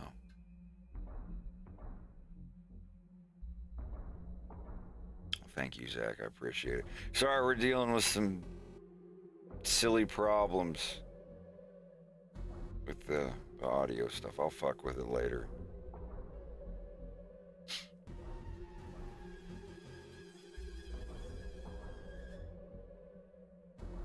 I can't wait to add some of that personality to these lizard dudes. The scene's gonna be pretty neat.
These are the guys that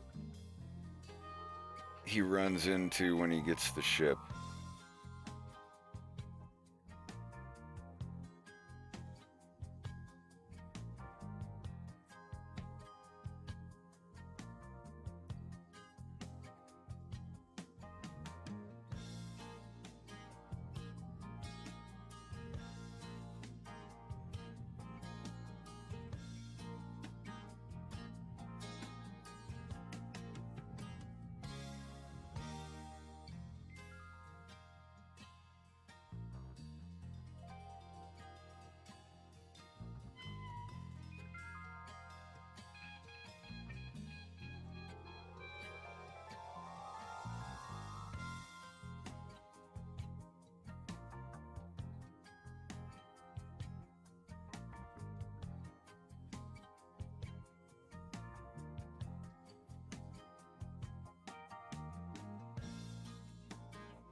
I have to de-age Leon by 10 years because he's going to be a skinny teenager when Wolf meets him.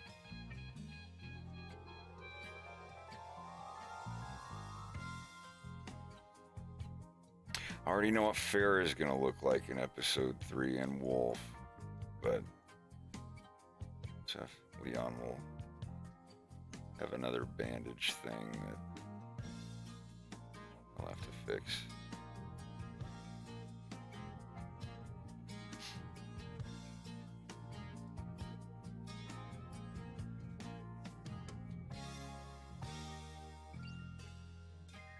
Braces. I don't think that'll be the vibe I'll be going for, but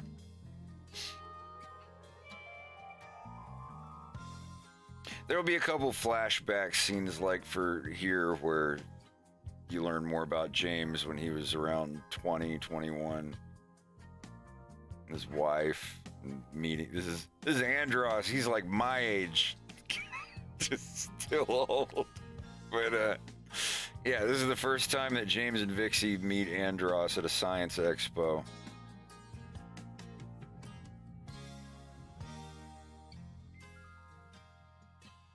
Like, Mr. McCloud, I've seen you report on the black hole theory of blah, blah, blah, blah, blah. And they start working together. Boy, I'm going to have to consult somebody on that shit that I know absolutely nothing about.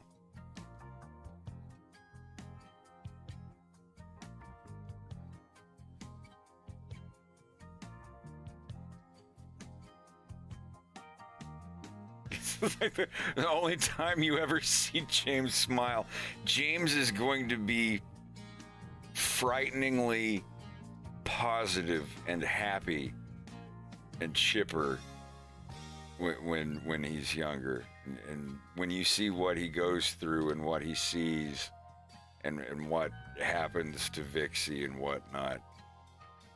Then you cut back to episode 2 and see how he's all like, I'm serious all the time, like, you know, that kind of attitude. You're like, oh, okay, I see it. That's it. I'd be like that too. And he never smiles. He never laughs. He's kind of emotionally, I don't know, empty in some respects.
Today's Wednesday. What is the soup of the day?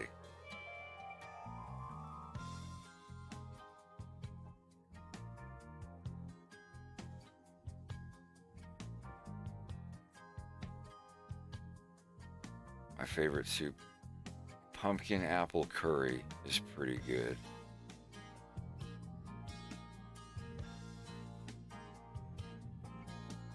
I just don't know when they're open for delivery. 9 a.m. I could get myself. What is it? Wednesday creamy mushroom. Blech. Blech.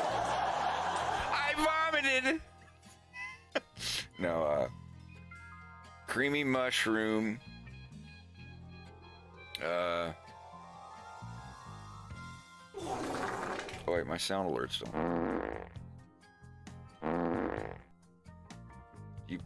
Oh wait, that's on my microphone. Oops. Okay.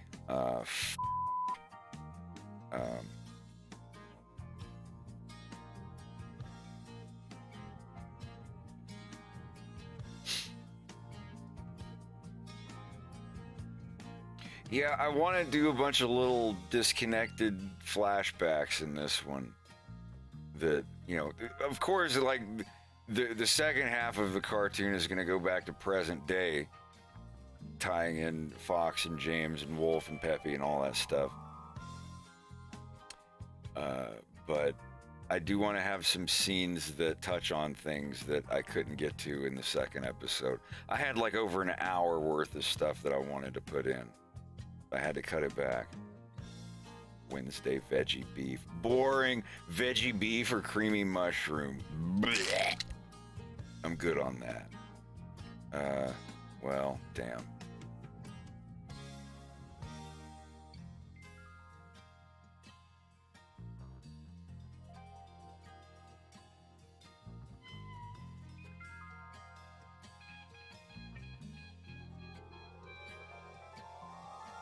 That's a local place that does soups and stuff for breakfast.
If I could eat anywhere in the world right now, it would be Mr. Fish in Lakeland, Florida.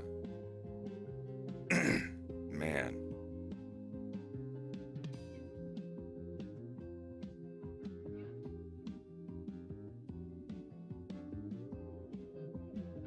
Yeah, it was really cool getting to record some of his voice stuff.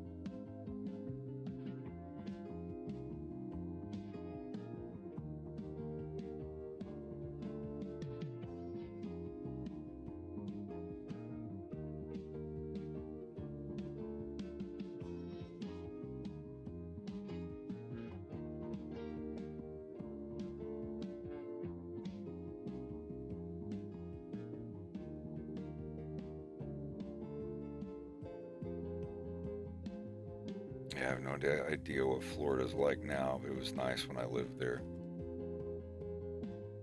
I'm a Florida boy, originally, but then I moved away.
Alright, still trying to get my notifications to pop up.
That's a Patreon error.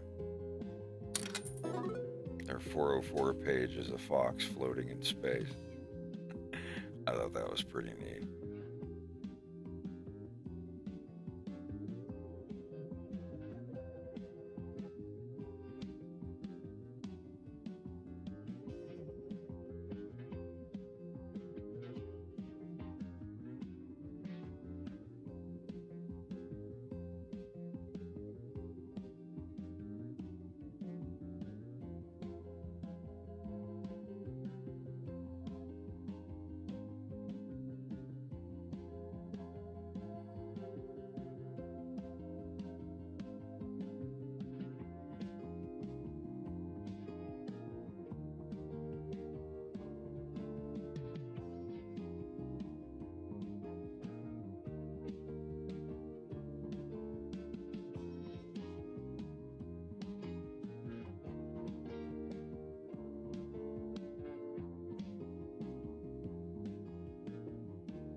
My man.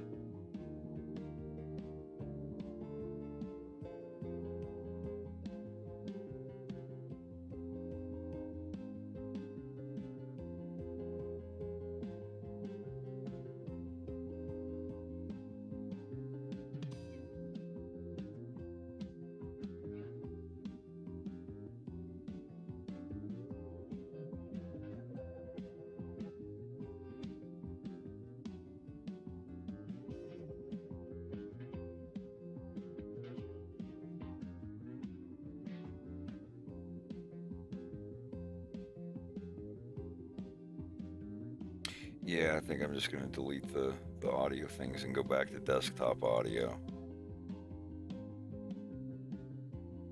So stand by.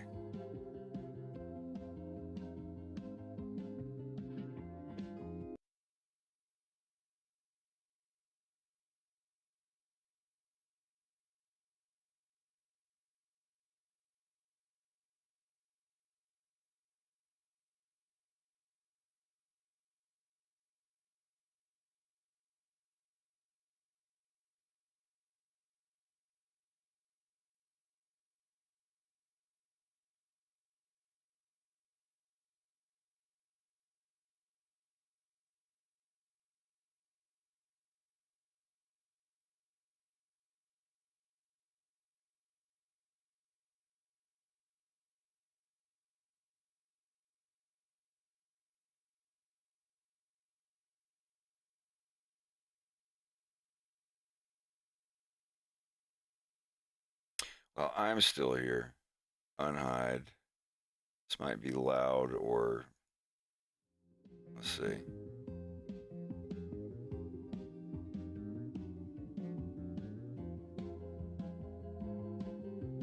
So there's the music. I'll set that about there. Try this now. Jesus is in control, dude.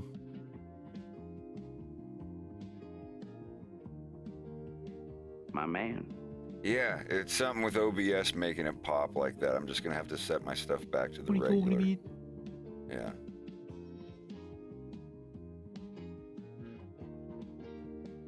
It's still in beta, so there's going to be problems.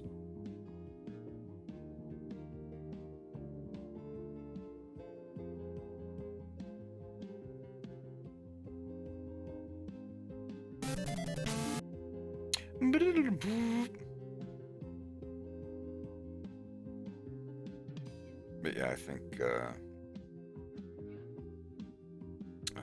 that'll fix most of the problems for now.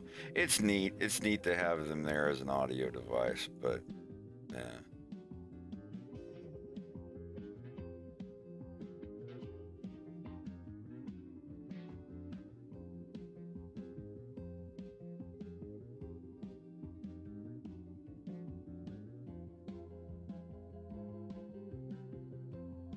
Ah, well.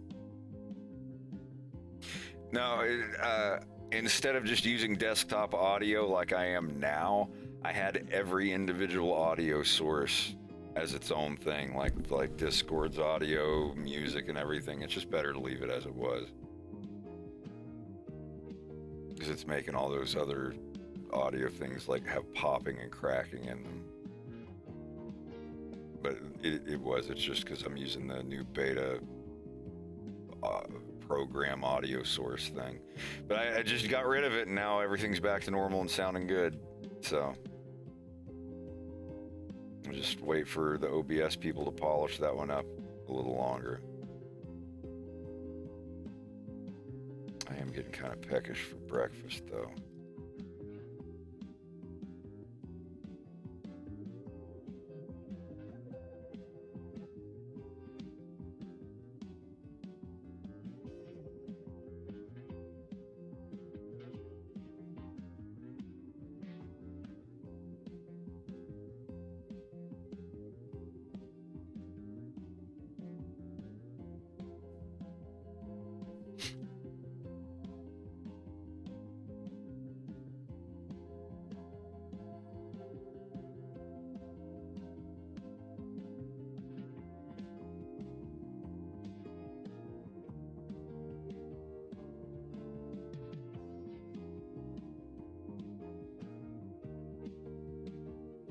What does Subway do for breakfast?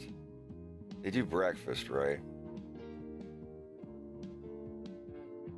Egg and bacon side kickers.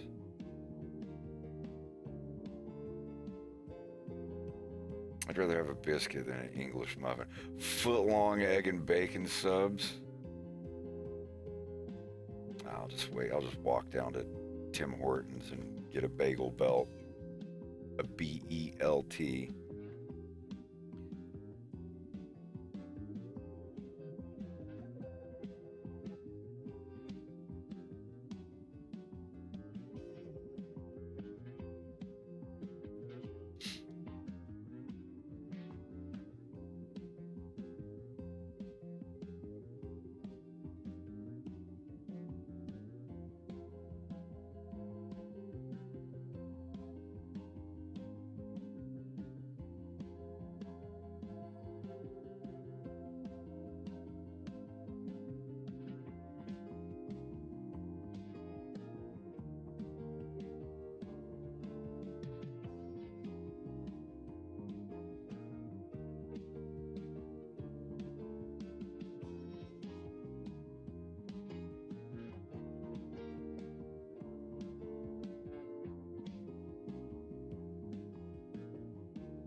Oh, you guac saucing in the C-wrap?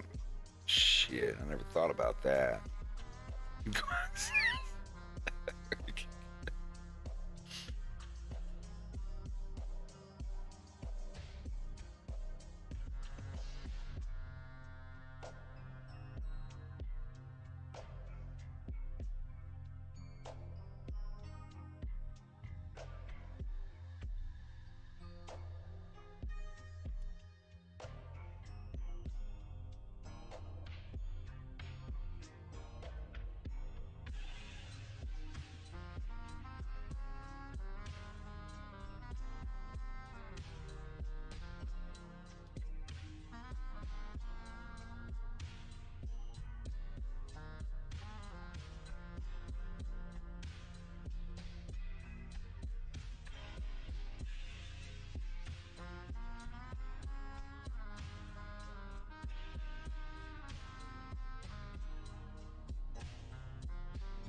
Sorry I'm late. I gave myself a camel toe and not the Dorothy Hamill kind. What? God, I could use some trouser gravy right now.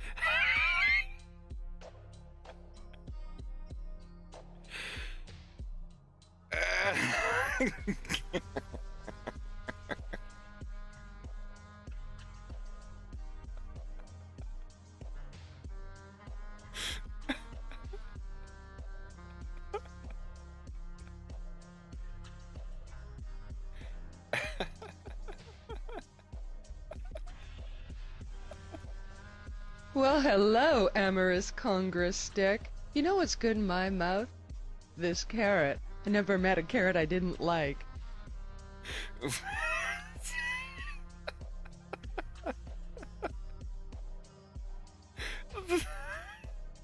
Well done. Kudos me. I made myself pregnant.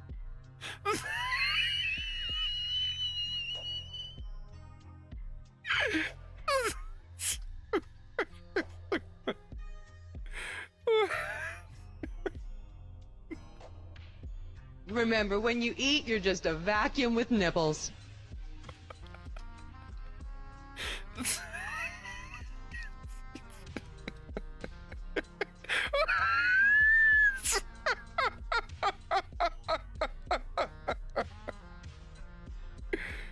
Oh, God.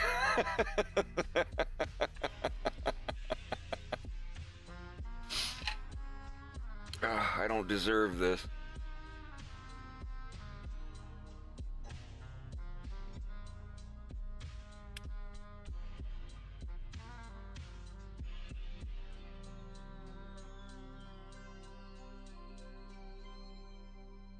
Здравствуйте! Как дела? И добро пожаловать! What the hell is this words?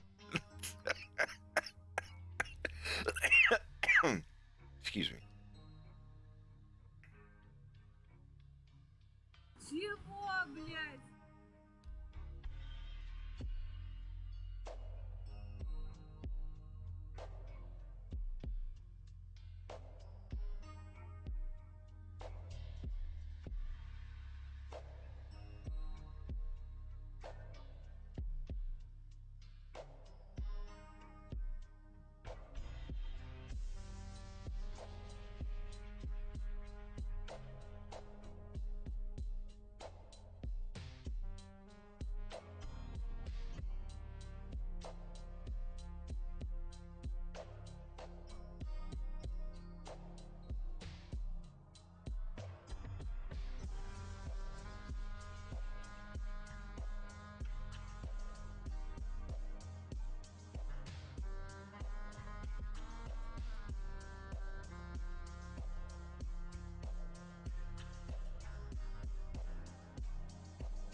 I'm so exhausted, but that doesn't stop me from reading porn to the blind.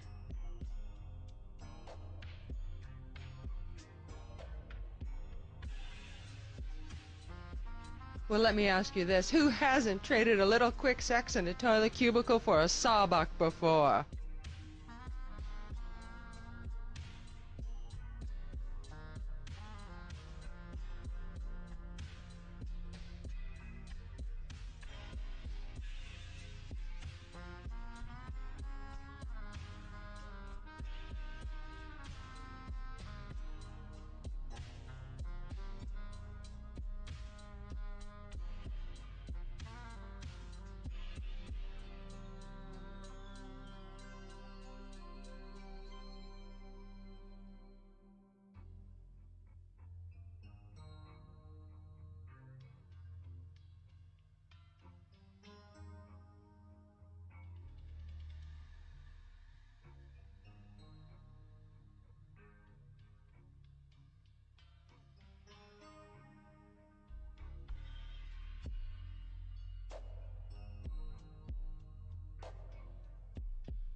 We're just normal men.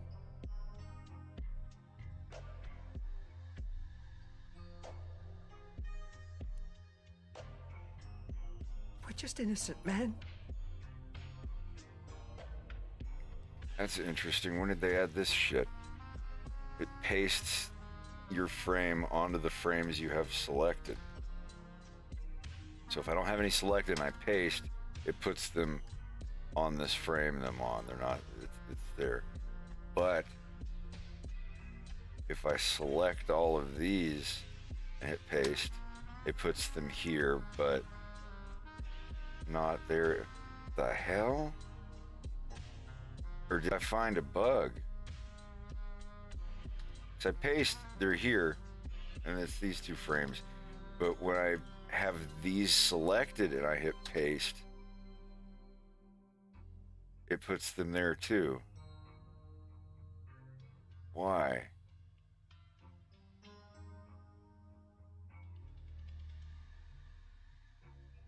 I mean, I assume that's not a feature.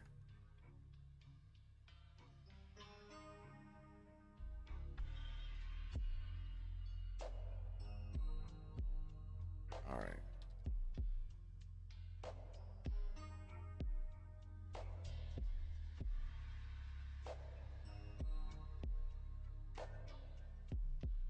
That has to be a bug.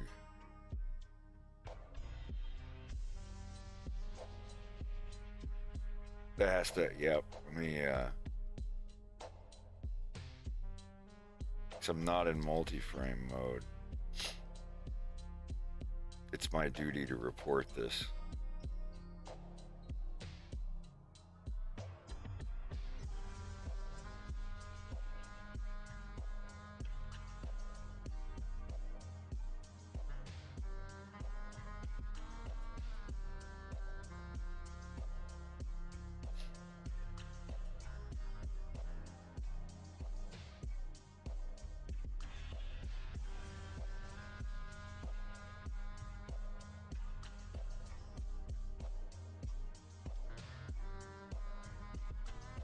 paste, it's on this frame and not on any of these.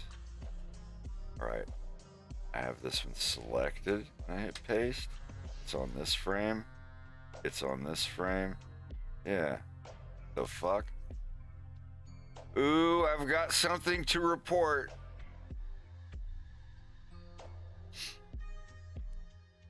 Let's see.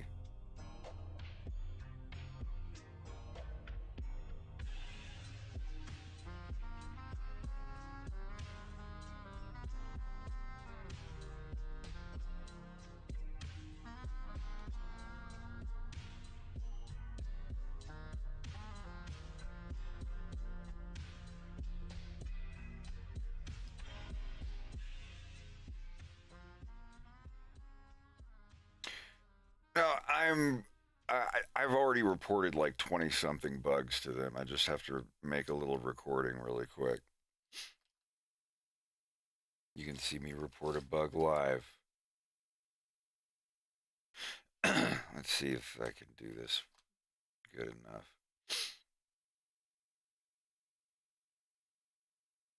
Okay, for some reason, pasting something into a grease pencil object with the frame ahead of it selected pastes it on that frame.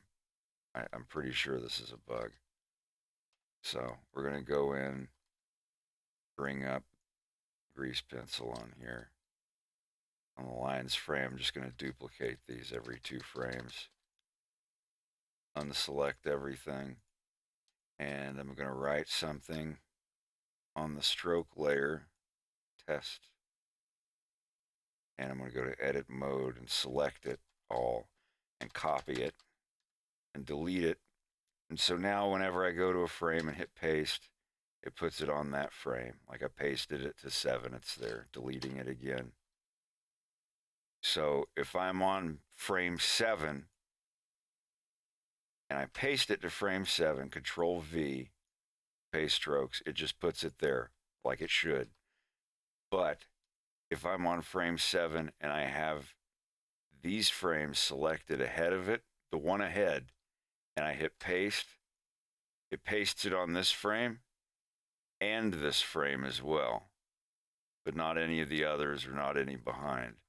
I've noticed that if you select the ones behind it and hit paste, it does not put them on it. If you select all of the ones ahead and hit paste, it only puts them on this one, but not the rest of them. For some reason, if I'm working on something and I hit paste and I have the next keyframe in that layer selected and highlighted orange when I hit paste, it puts it in there too. I don't know why that is. All right, and that's a wrap. Now let me go and report it really quick. Report to Buggo.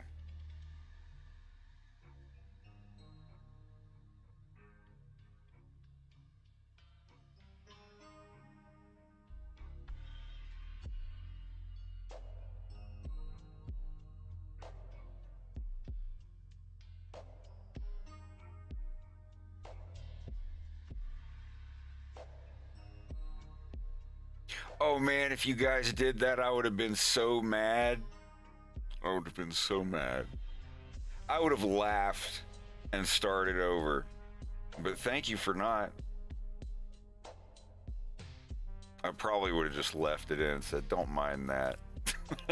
Please refrain from uploading bug report videos with toilet humor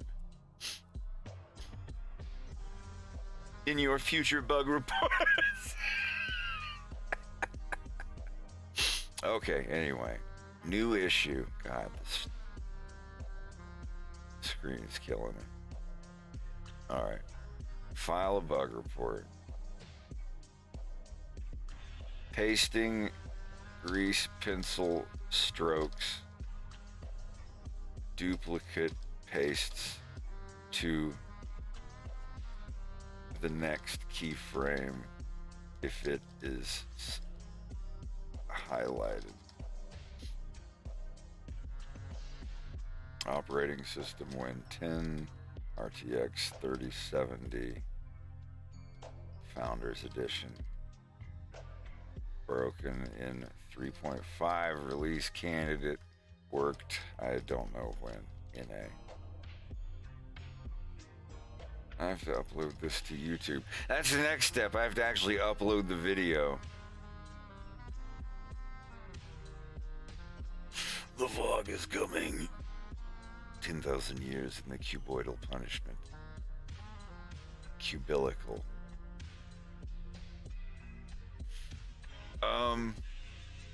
Huh? What is today? Today's not the 5th, right? Is it the... How did it get to be the 5th? Jesus. I thought April Fool's was yesterday. Looks like yeah, Fred, for your April Fool's prank, I just held a cloth of chloroform over your face. You've been asleep for 4 days, April Fools. Ah, Christ. Let me play the video and see how it looks. Into a grease. Okay, for some reason, pasting something into a grease pencil object with the frame ahead of it selected pastes it on that frame. I'm pretty sure this is a bug. So we're gonna go in, bring up grease pencil on here. On the lines frame, I'm just gonna duplicate these every 2 frames. Unselect everything. And I'm gonna write something on the stroke layer, test. And I'm gonna go to edit mode and select it all and copy it and delete it. And so now whenever I go to a frame and hit paste, it puts it on that frame. Like I pasted it to 7, it's there, deleting it again. So if I'm on frame 7 and I paste it to frame 7, Control V, paste strokes, it just puts it there like it should.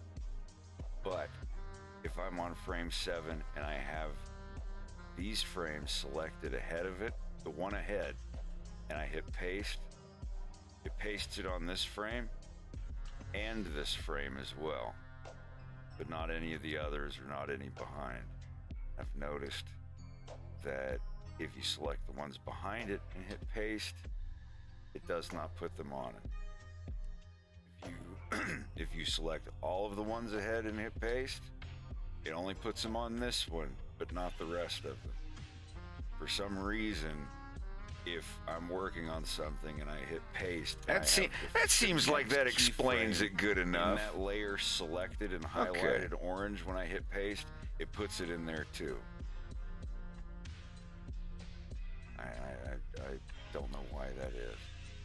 I don't know why that is. Why don't you tell him why that is? Ow! That was loud. I love that game. Please don't fart around my kids. I'm sorry, my heart medication. Don't fart around my kids. the tiny little smile.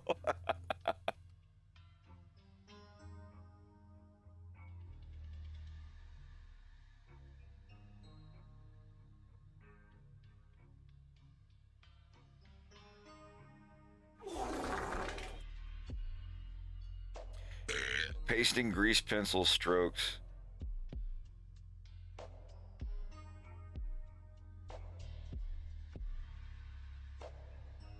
Duplicates the paste to the next selected keyframe. That's smart. There we go. Pasting grease pencil strokes duplicates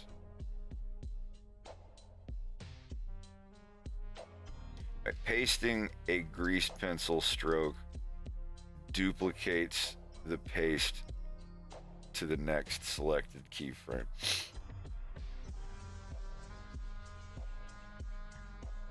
If you have a keyframe in edit mode when you're about to paste a stroke with Control V, if you have a keyframe ahead of your current keyframe highlighted in orange, or highlighted, it will paste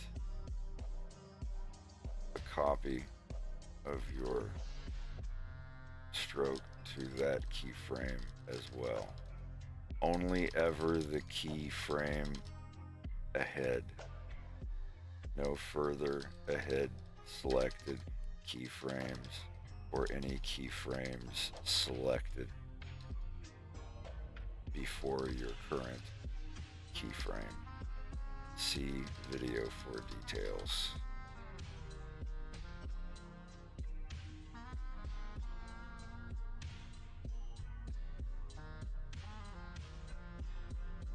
Sorry, I don't mean to hold you guys up. I just,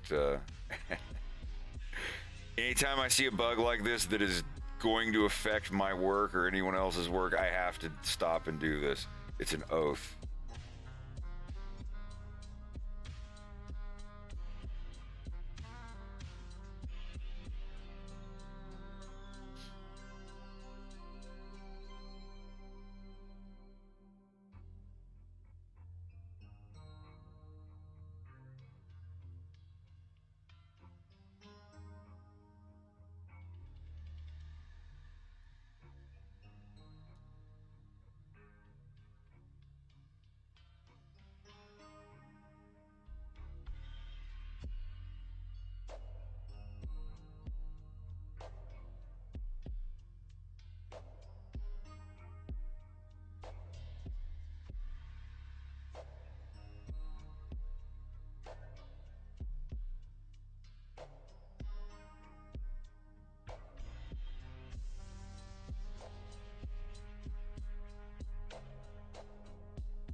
Add a grease pencil object.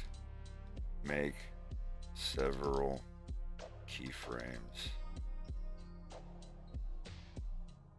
Draw a stroke and copy it with Control C in edit mode. Select the next chronological keyframe on the timeline so it highlights yellow. Orange, not yellow. When you paste the stroke with Control V, it will have also pasted it onto that next keyframe.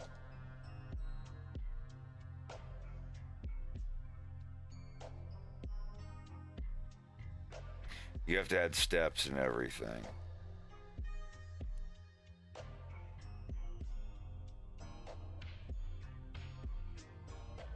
All right, I think I can send it.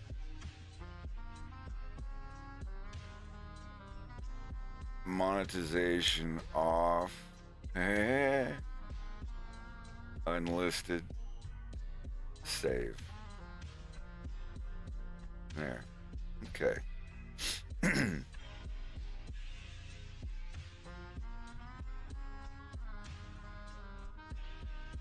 Create issue.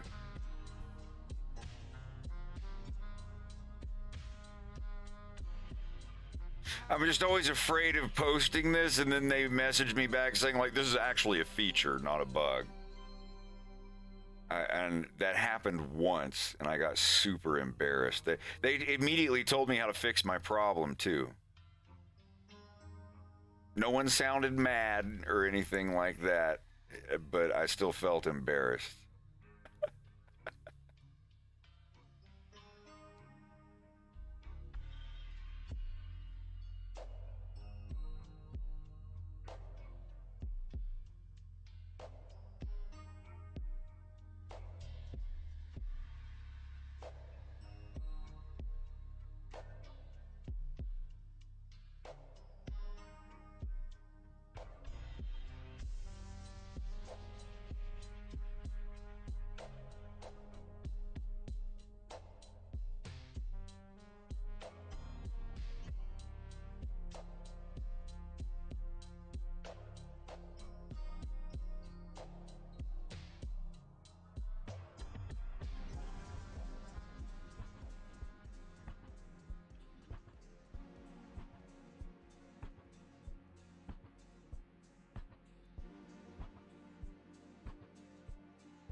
knew it. The voice of Swifty on Venture Brothers was the voice of Mashed Potato Johnson in Metalocalypse.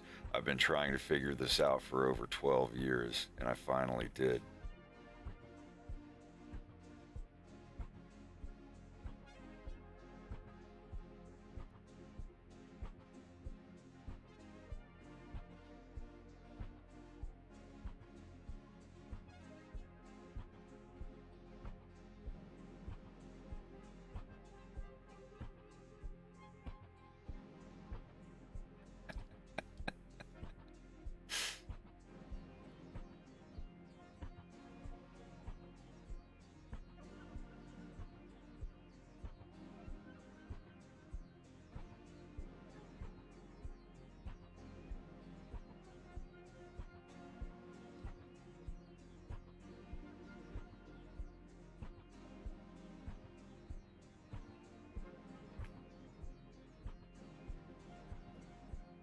Star Fox Adventures was fine.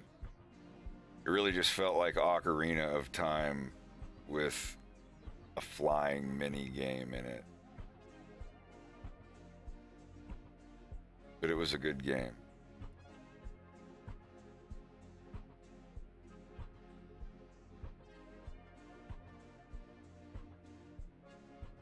This hand doesn't fit.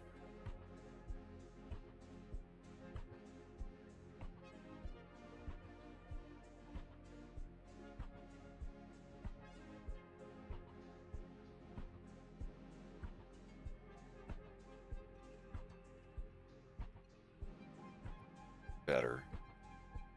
Good. God. I can't imagine how horribly sloppy this would be if it was still in Adobe. I don't even want to think about that. It's like when you sit and think about that one time you almost got hit by a car and you narrowly dodged death, and you're just like, if you were walking a half of a mile an hour faster than you were for like just 3 seconds, you had a skip in your step, you would have been smashed.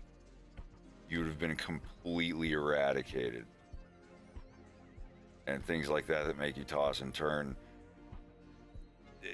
Thinking about where I would be right now if I wasn't using Blender. Still working on episode 2, I can guarantee you that. Good God, I shudder thinking about it.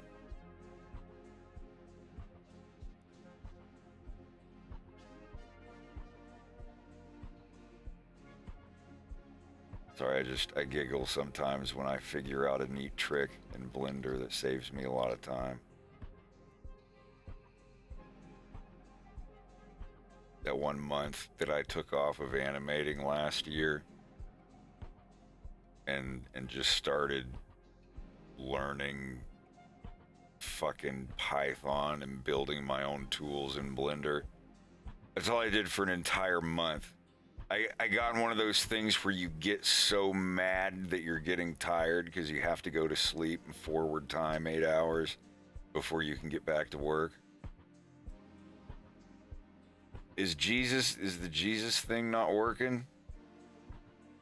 Jesus is in control, dude. Oh, you're not subscribed. Sorry. The exclamation commands are for people who are subbed.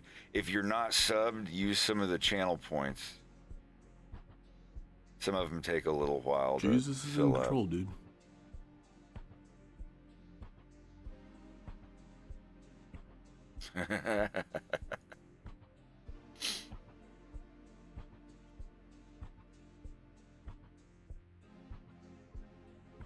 Yeah, and I have this tool right here. See this layer manager?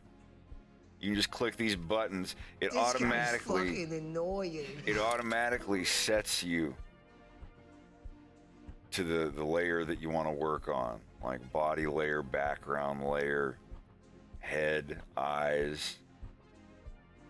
And it locks all the other layers, it fades the other layers, it sets you to the drawing tool, it sets your brush, and it sets your material. You don't have to change anything. You click a button and it's done. Say I want to draw a head. I click head, I start drawing a head.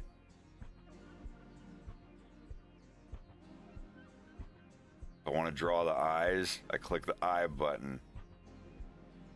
And I start drawing the eyes. Oh yeah, just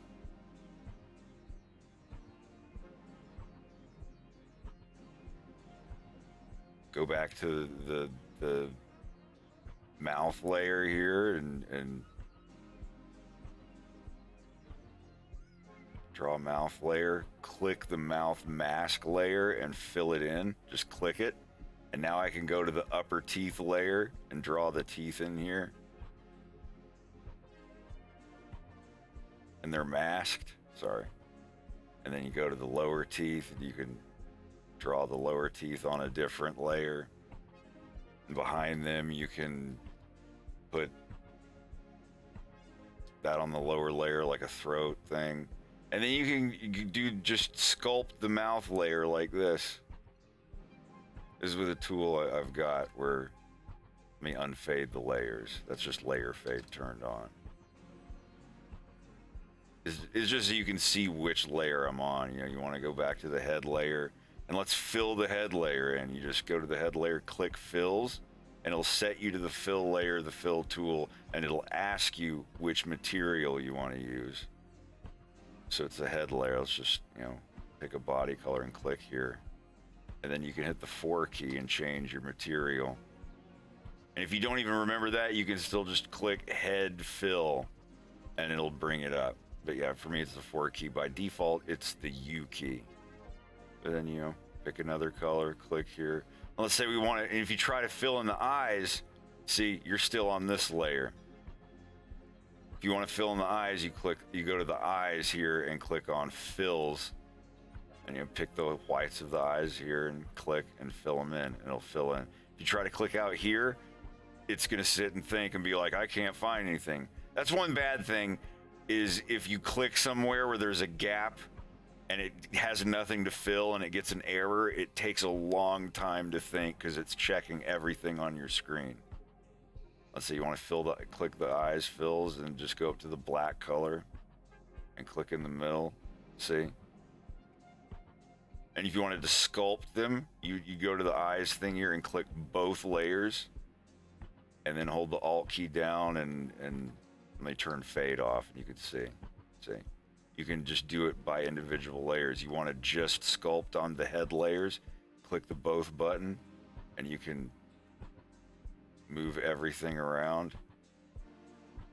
You want to draw on the face layer, the head layer, just click lines. It automatically changes you to the line tool. You can put whatever you want and it'll be on that layer. You can click fade to fade all other layers to make sure you're drawing on the right layer. Like that's the eye layer and the face, the head face layer, and then the mouth layer, the upper teeth layer, the lower teeth layer.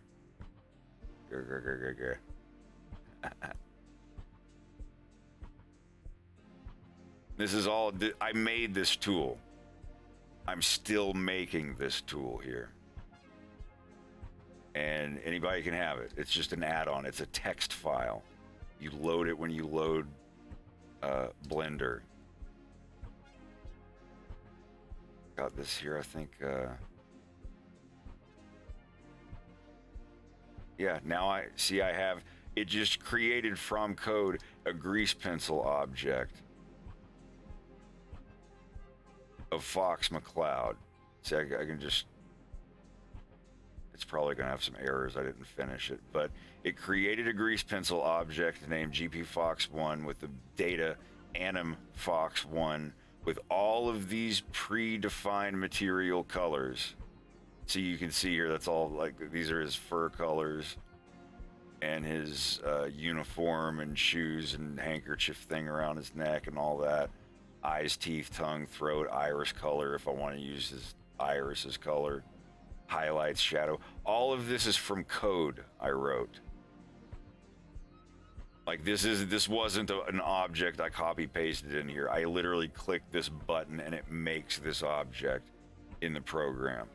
with all of these presets. You have to write in the code these exact color values, but you only have to do it once per character, or once per character outfit. You know, if Wolf is wearing a different colored jacket, you'd have to write a new, you know, Fox McCloud, parentheses, jacket, Wolf O'Donnell, parentheses, no eye patch, biker costume, you know, or whatever the variations.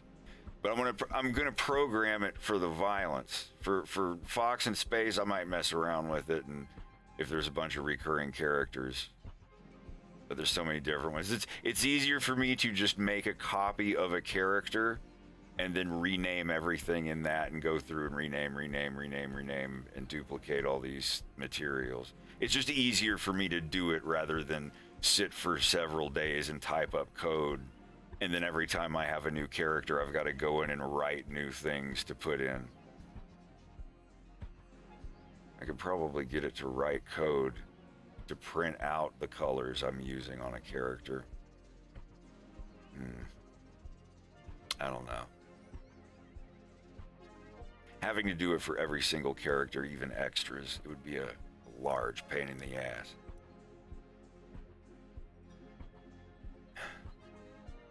I'd love to run a company and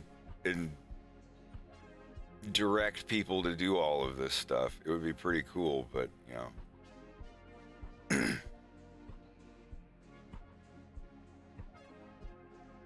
I have no net worth, I think. Saw those websites where it's like, internet YouTuber, animator, net worth $5 million. It's like, what the fuck?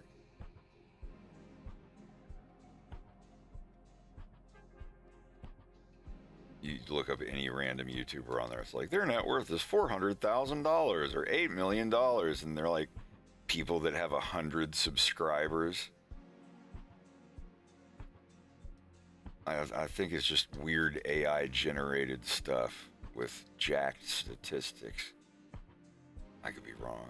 I don't know. Maybe it's some asshole.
Yeah, that was just to give you an idea of how easy it is to draw something.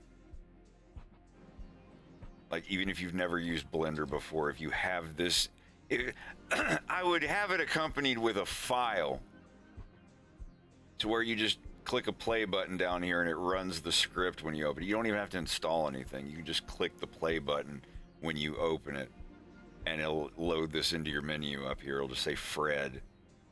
I need to change that to, you know, the violence layer manager or whatever, but for now it's Fred.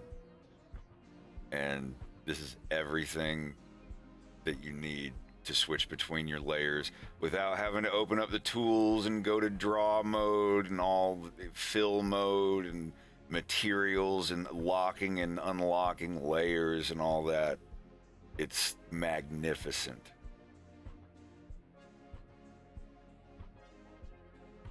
I should release a video of me like doing a wax on, wax off thing for 6 hours. Did he say he was gonna make a video where he what for 6 hours? But no, just going like, okay, follow after me on the screen. Go to draw mode, hit D. Draw this line down here, draw one across it. hold the control key down and slice it off. Slice this, cut this stroke, you know. Just going like, draw this line, draw a line, draw these lines across like this. Trim the middle by holding in control when you draw. Now nudge these out this way by holding the Alt key down. Draw a circle as good as you can and leave a little bit off of it. Make sure the lines go across each other. Now hold the control key down and draw.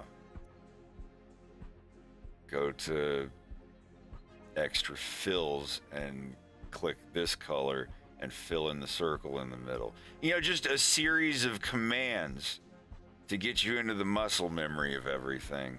And then when you go to do it later on your own, you're like, okay, I do this and I cut these. I can draw fox ears like this, trim them. You know, as long as you draw over the middle of the line, because when you look at the geometry, these have to connect.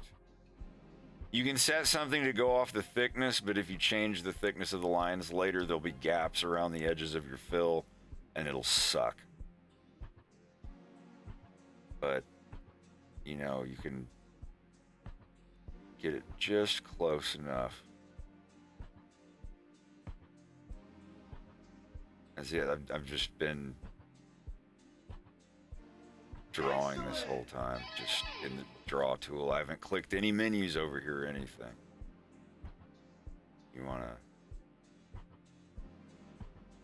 draw like this, then cut the middle parts out. Fuse those together, hold the A button down. If you want to nudge anything, you can just hold the Alt key. You don't even have to switch tools to go to like change your lines. You draw a line and now hold Alt and draw, and it just nudges it like this. And you can draw lines, you can tap to fuse them together. You can just hold A down, and like I have this very specific setup in Blender that if you all try it, man. I promise it'll be so sick.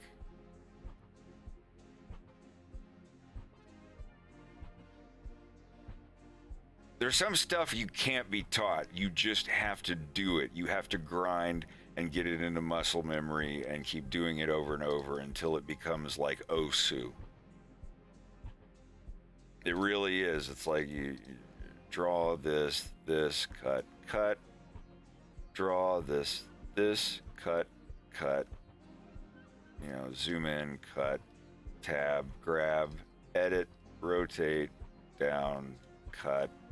It just becomes this, I don't know, choreographed dance, I guess, where you trim lines and draw, and you get so fast at it that your mind starts to, I don't know, you get in the zone. I don't know how else to describe it, but sometimes you'll just start moving really fast and start queuing up commands in your head.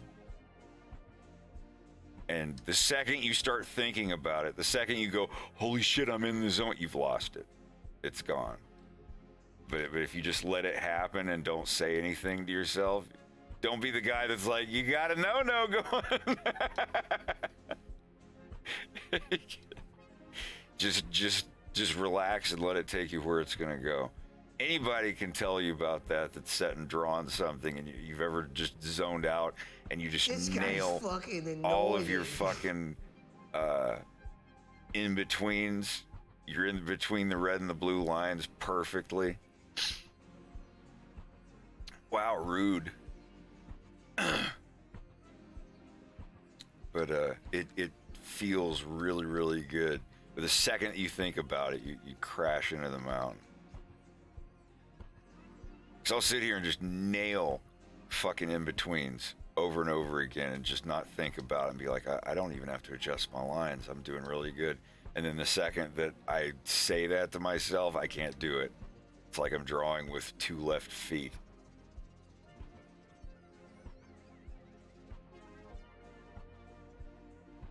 All right, that's as good as that's gonna get.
Excellent!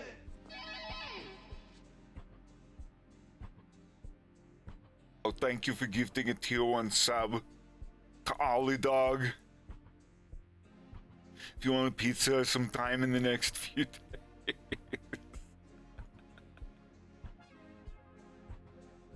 The only difference is maybe the 9mm bullets will be in the gun, or maybe they'll be on your pizza.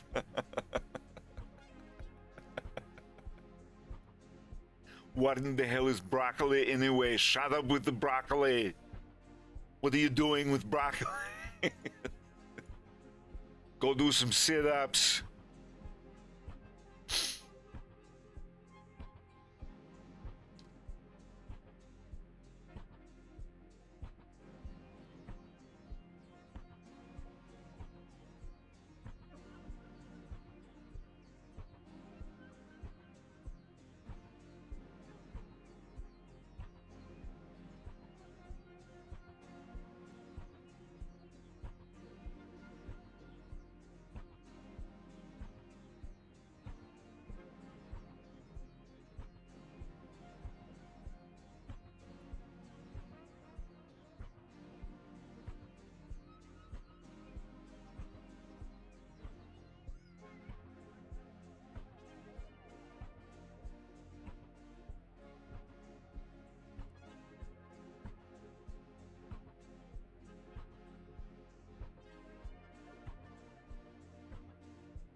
Jesus is in control, dude. At least that problem's fixed.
Yeah, it's going pretty good.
God, now I want shashlik.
I never thought about doing this before.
right there. I think that looks cool.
My man.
Am I satisfied?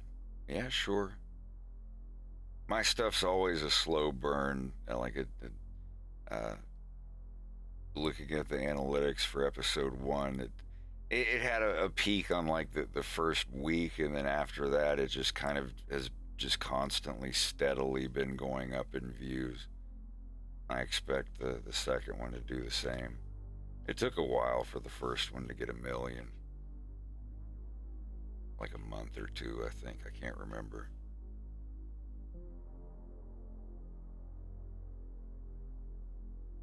I'm glad you liked it.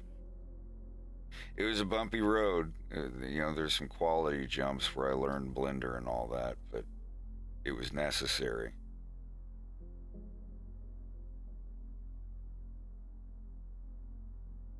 It's like my animating style going through puberty. I don't know how else to describe it.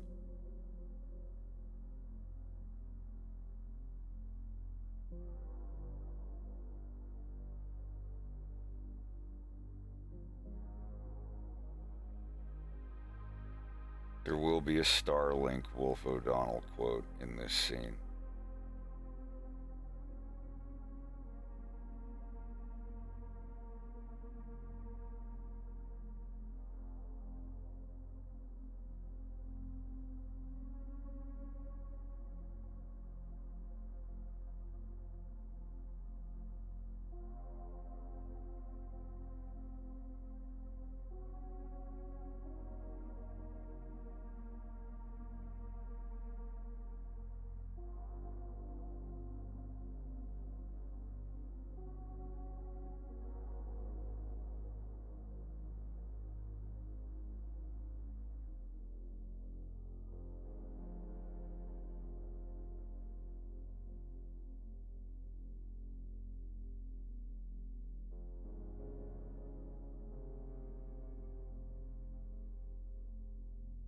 I never actually got to play it. I just watched my man play it.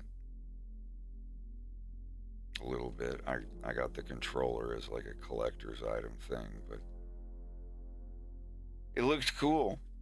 I'm not against giving it a try. It just seems like another one of those games where you go to procedurally generated planets and mine for stuff. I can only do that for so long.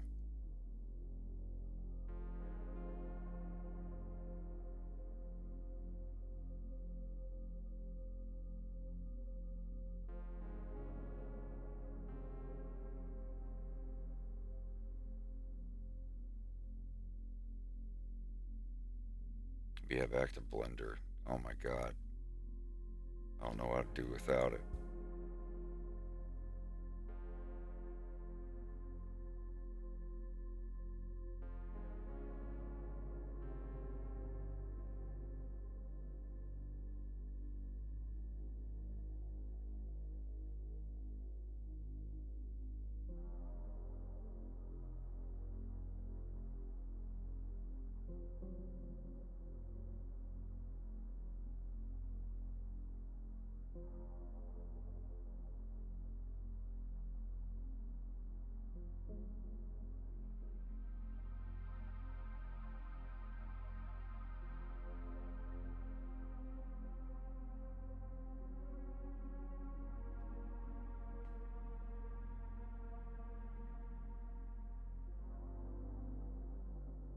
Oh hey yo, are you?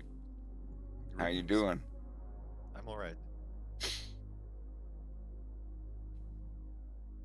I mean, I was all right before, but it felt like my eyes was made of sandpaper.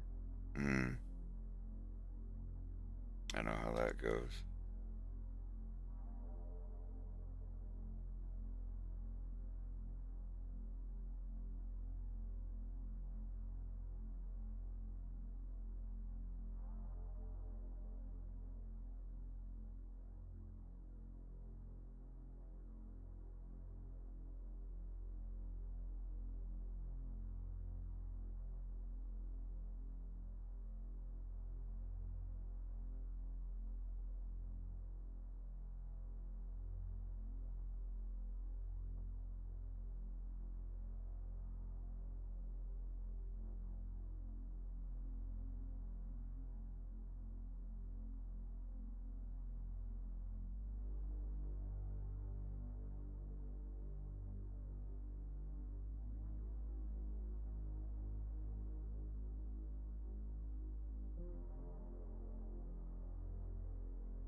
That was 2 or 3 years ago, I think. I can't remember now.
This is an older theme, and it used to have my Twitter handle on it, and I don't use Twitter anymore.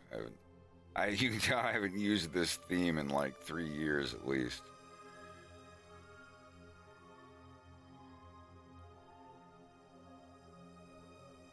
I think I left in 2019.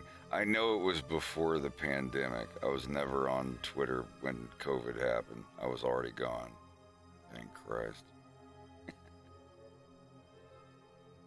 Yeah, I don't really do the social media thing anymore. Tumblr, Twitter, Reddit, TikTok, Facebook, any of that. I'm on here, and I'm on YouTube, and DMs on Discord with my friends. We work sharing screens on Discord and stuff, and that's it.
Man, I'm getting hungry.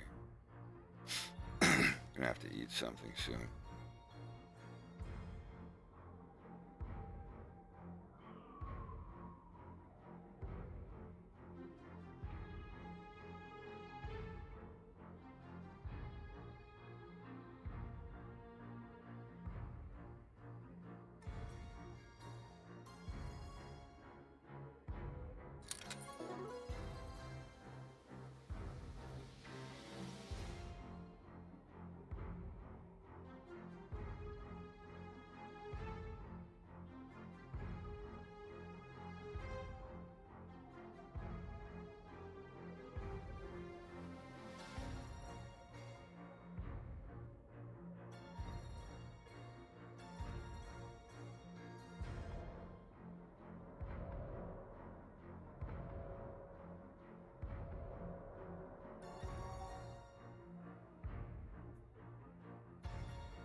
I'd kill for some biscuits and gravy right now.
How's it look so far, Slava?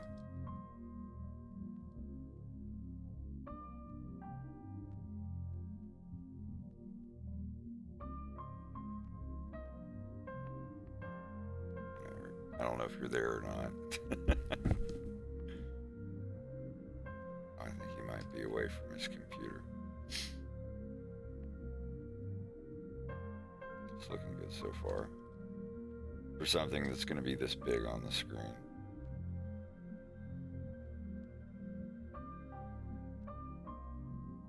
But it's good practice for drawing the character. He's going to be closer in the next shot.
It's always a risk doing these multi-frame fills.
I have no answer other than the obvious.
Jeez, that's a lot of frames.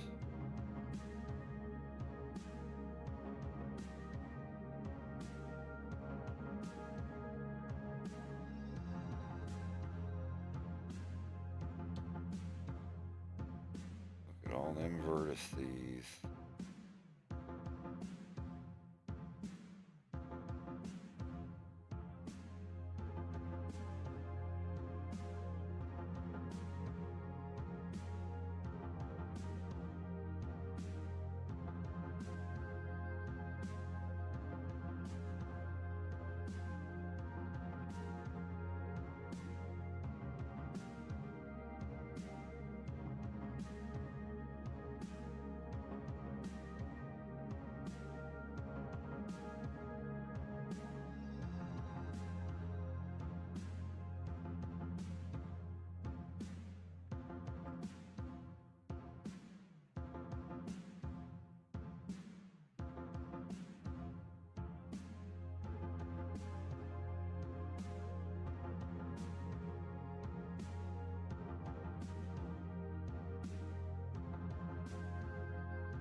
Oh, the adventures, kiddo.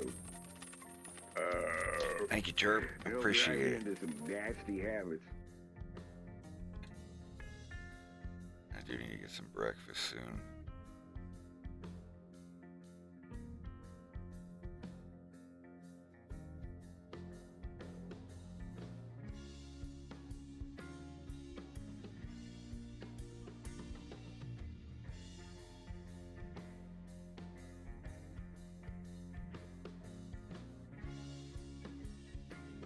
Going almost 9 hours, huh?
Interesting.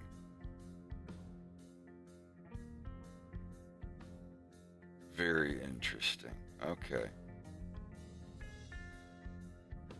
So I can make the fill layer.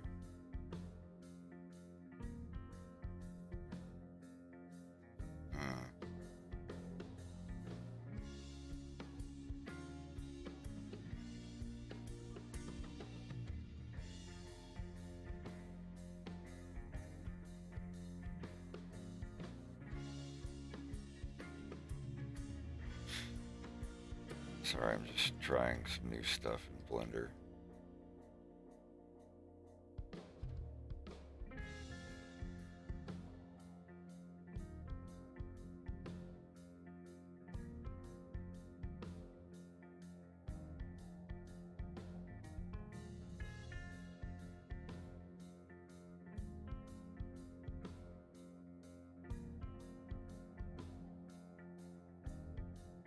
Oof, it is getting pretty late.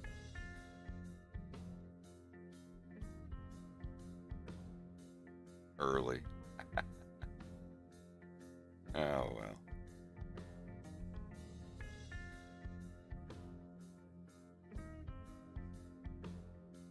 There you go, something from the or go for something from the pita pit.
I'd say it's not too bad of a amount of work to get done in 8 hours.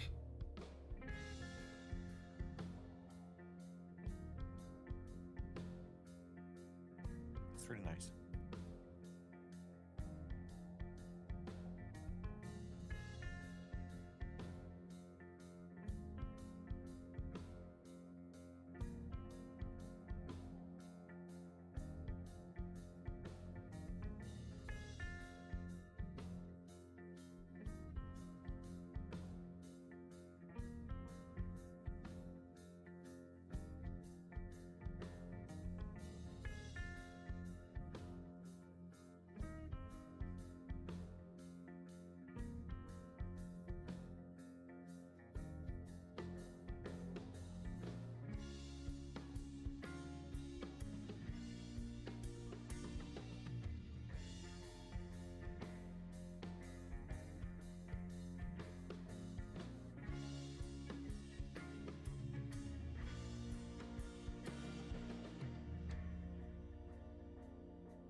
Awesome.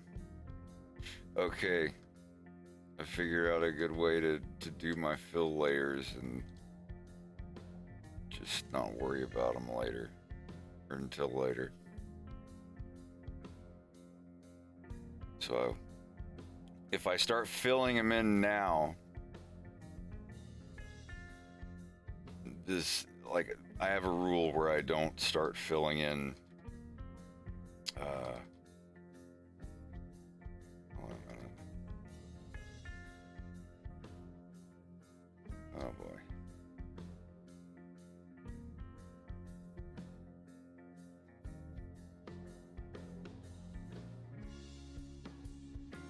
There we go.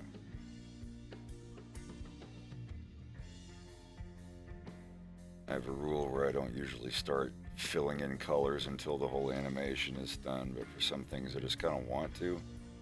But if I take this layer, see, and put it in a separate grease pencil object, it's all the colors that are done. As long as I keep them out of the one that I'm animating in, it won't slow down. So when I'm done animating and I want to put these back in, I just select this one, then shift select this, and just copy layer to selected. Then I move that layer up above the regular body fills layer and just merge it down.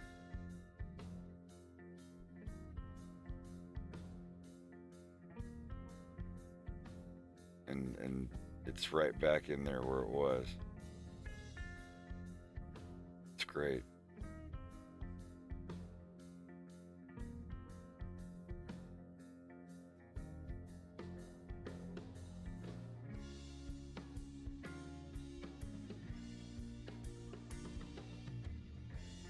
I'm gonna see what Greg thinks. 1 second.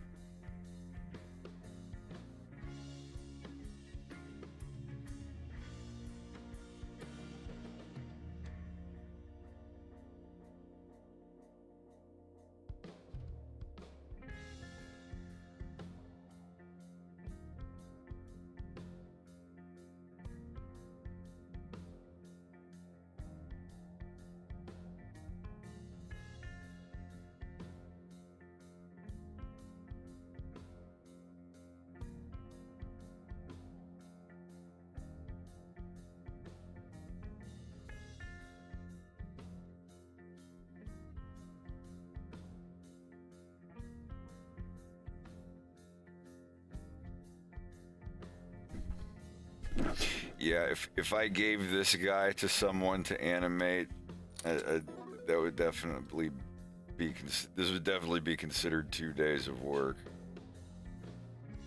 So I'm a little over halfway done, and I've been at it for about 8 hours.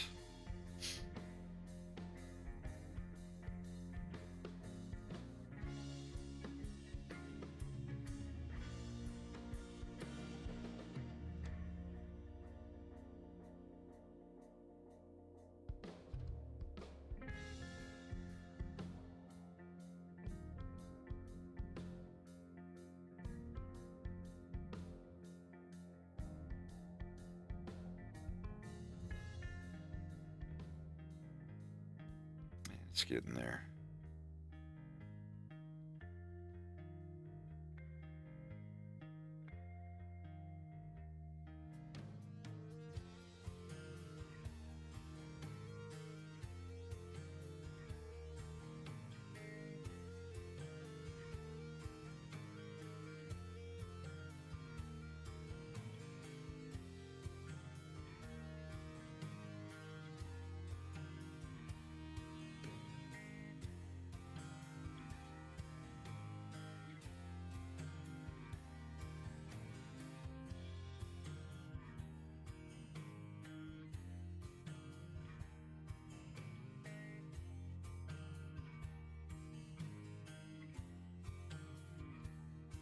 Thank you, I appreciate it.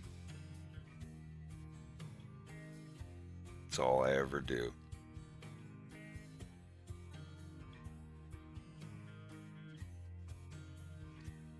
I don't know if I should be proud of that or not. I need to go to the beach or something.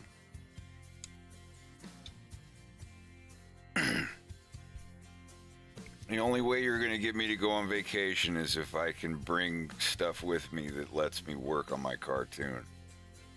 Most definitely.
think that's going to be it for me today. That's over 9 hours.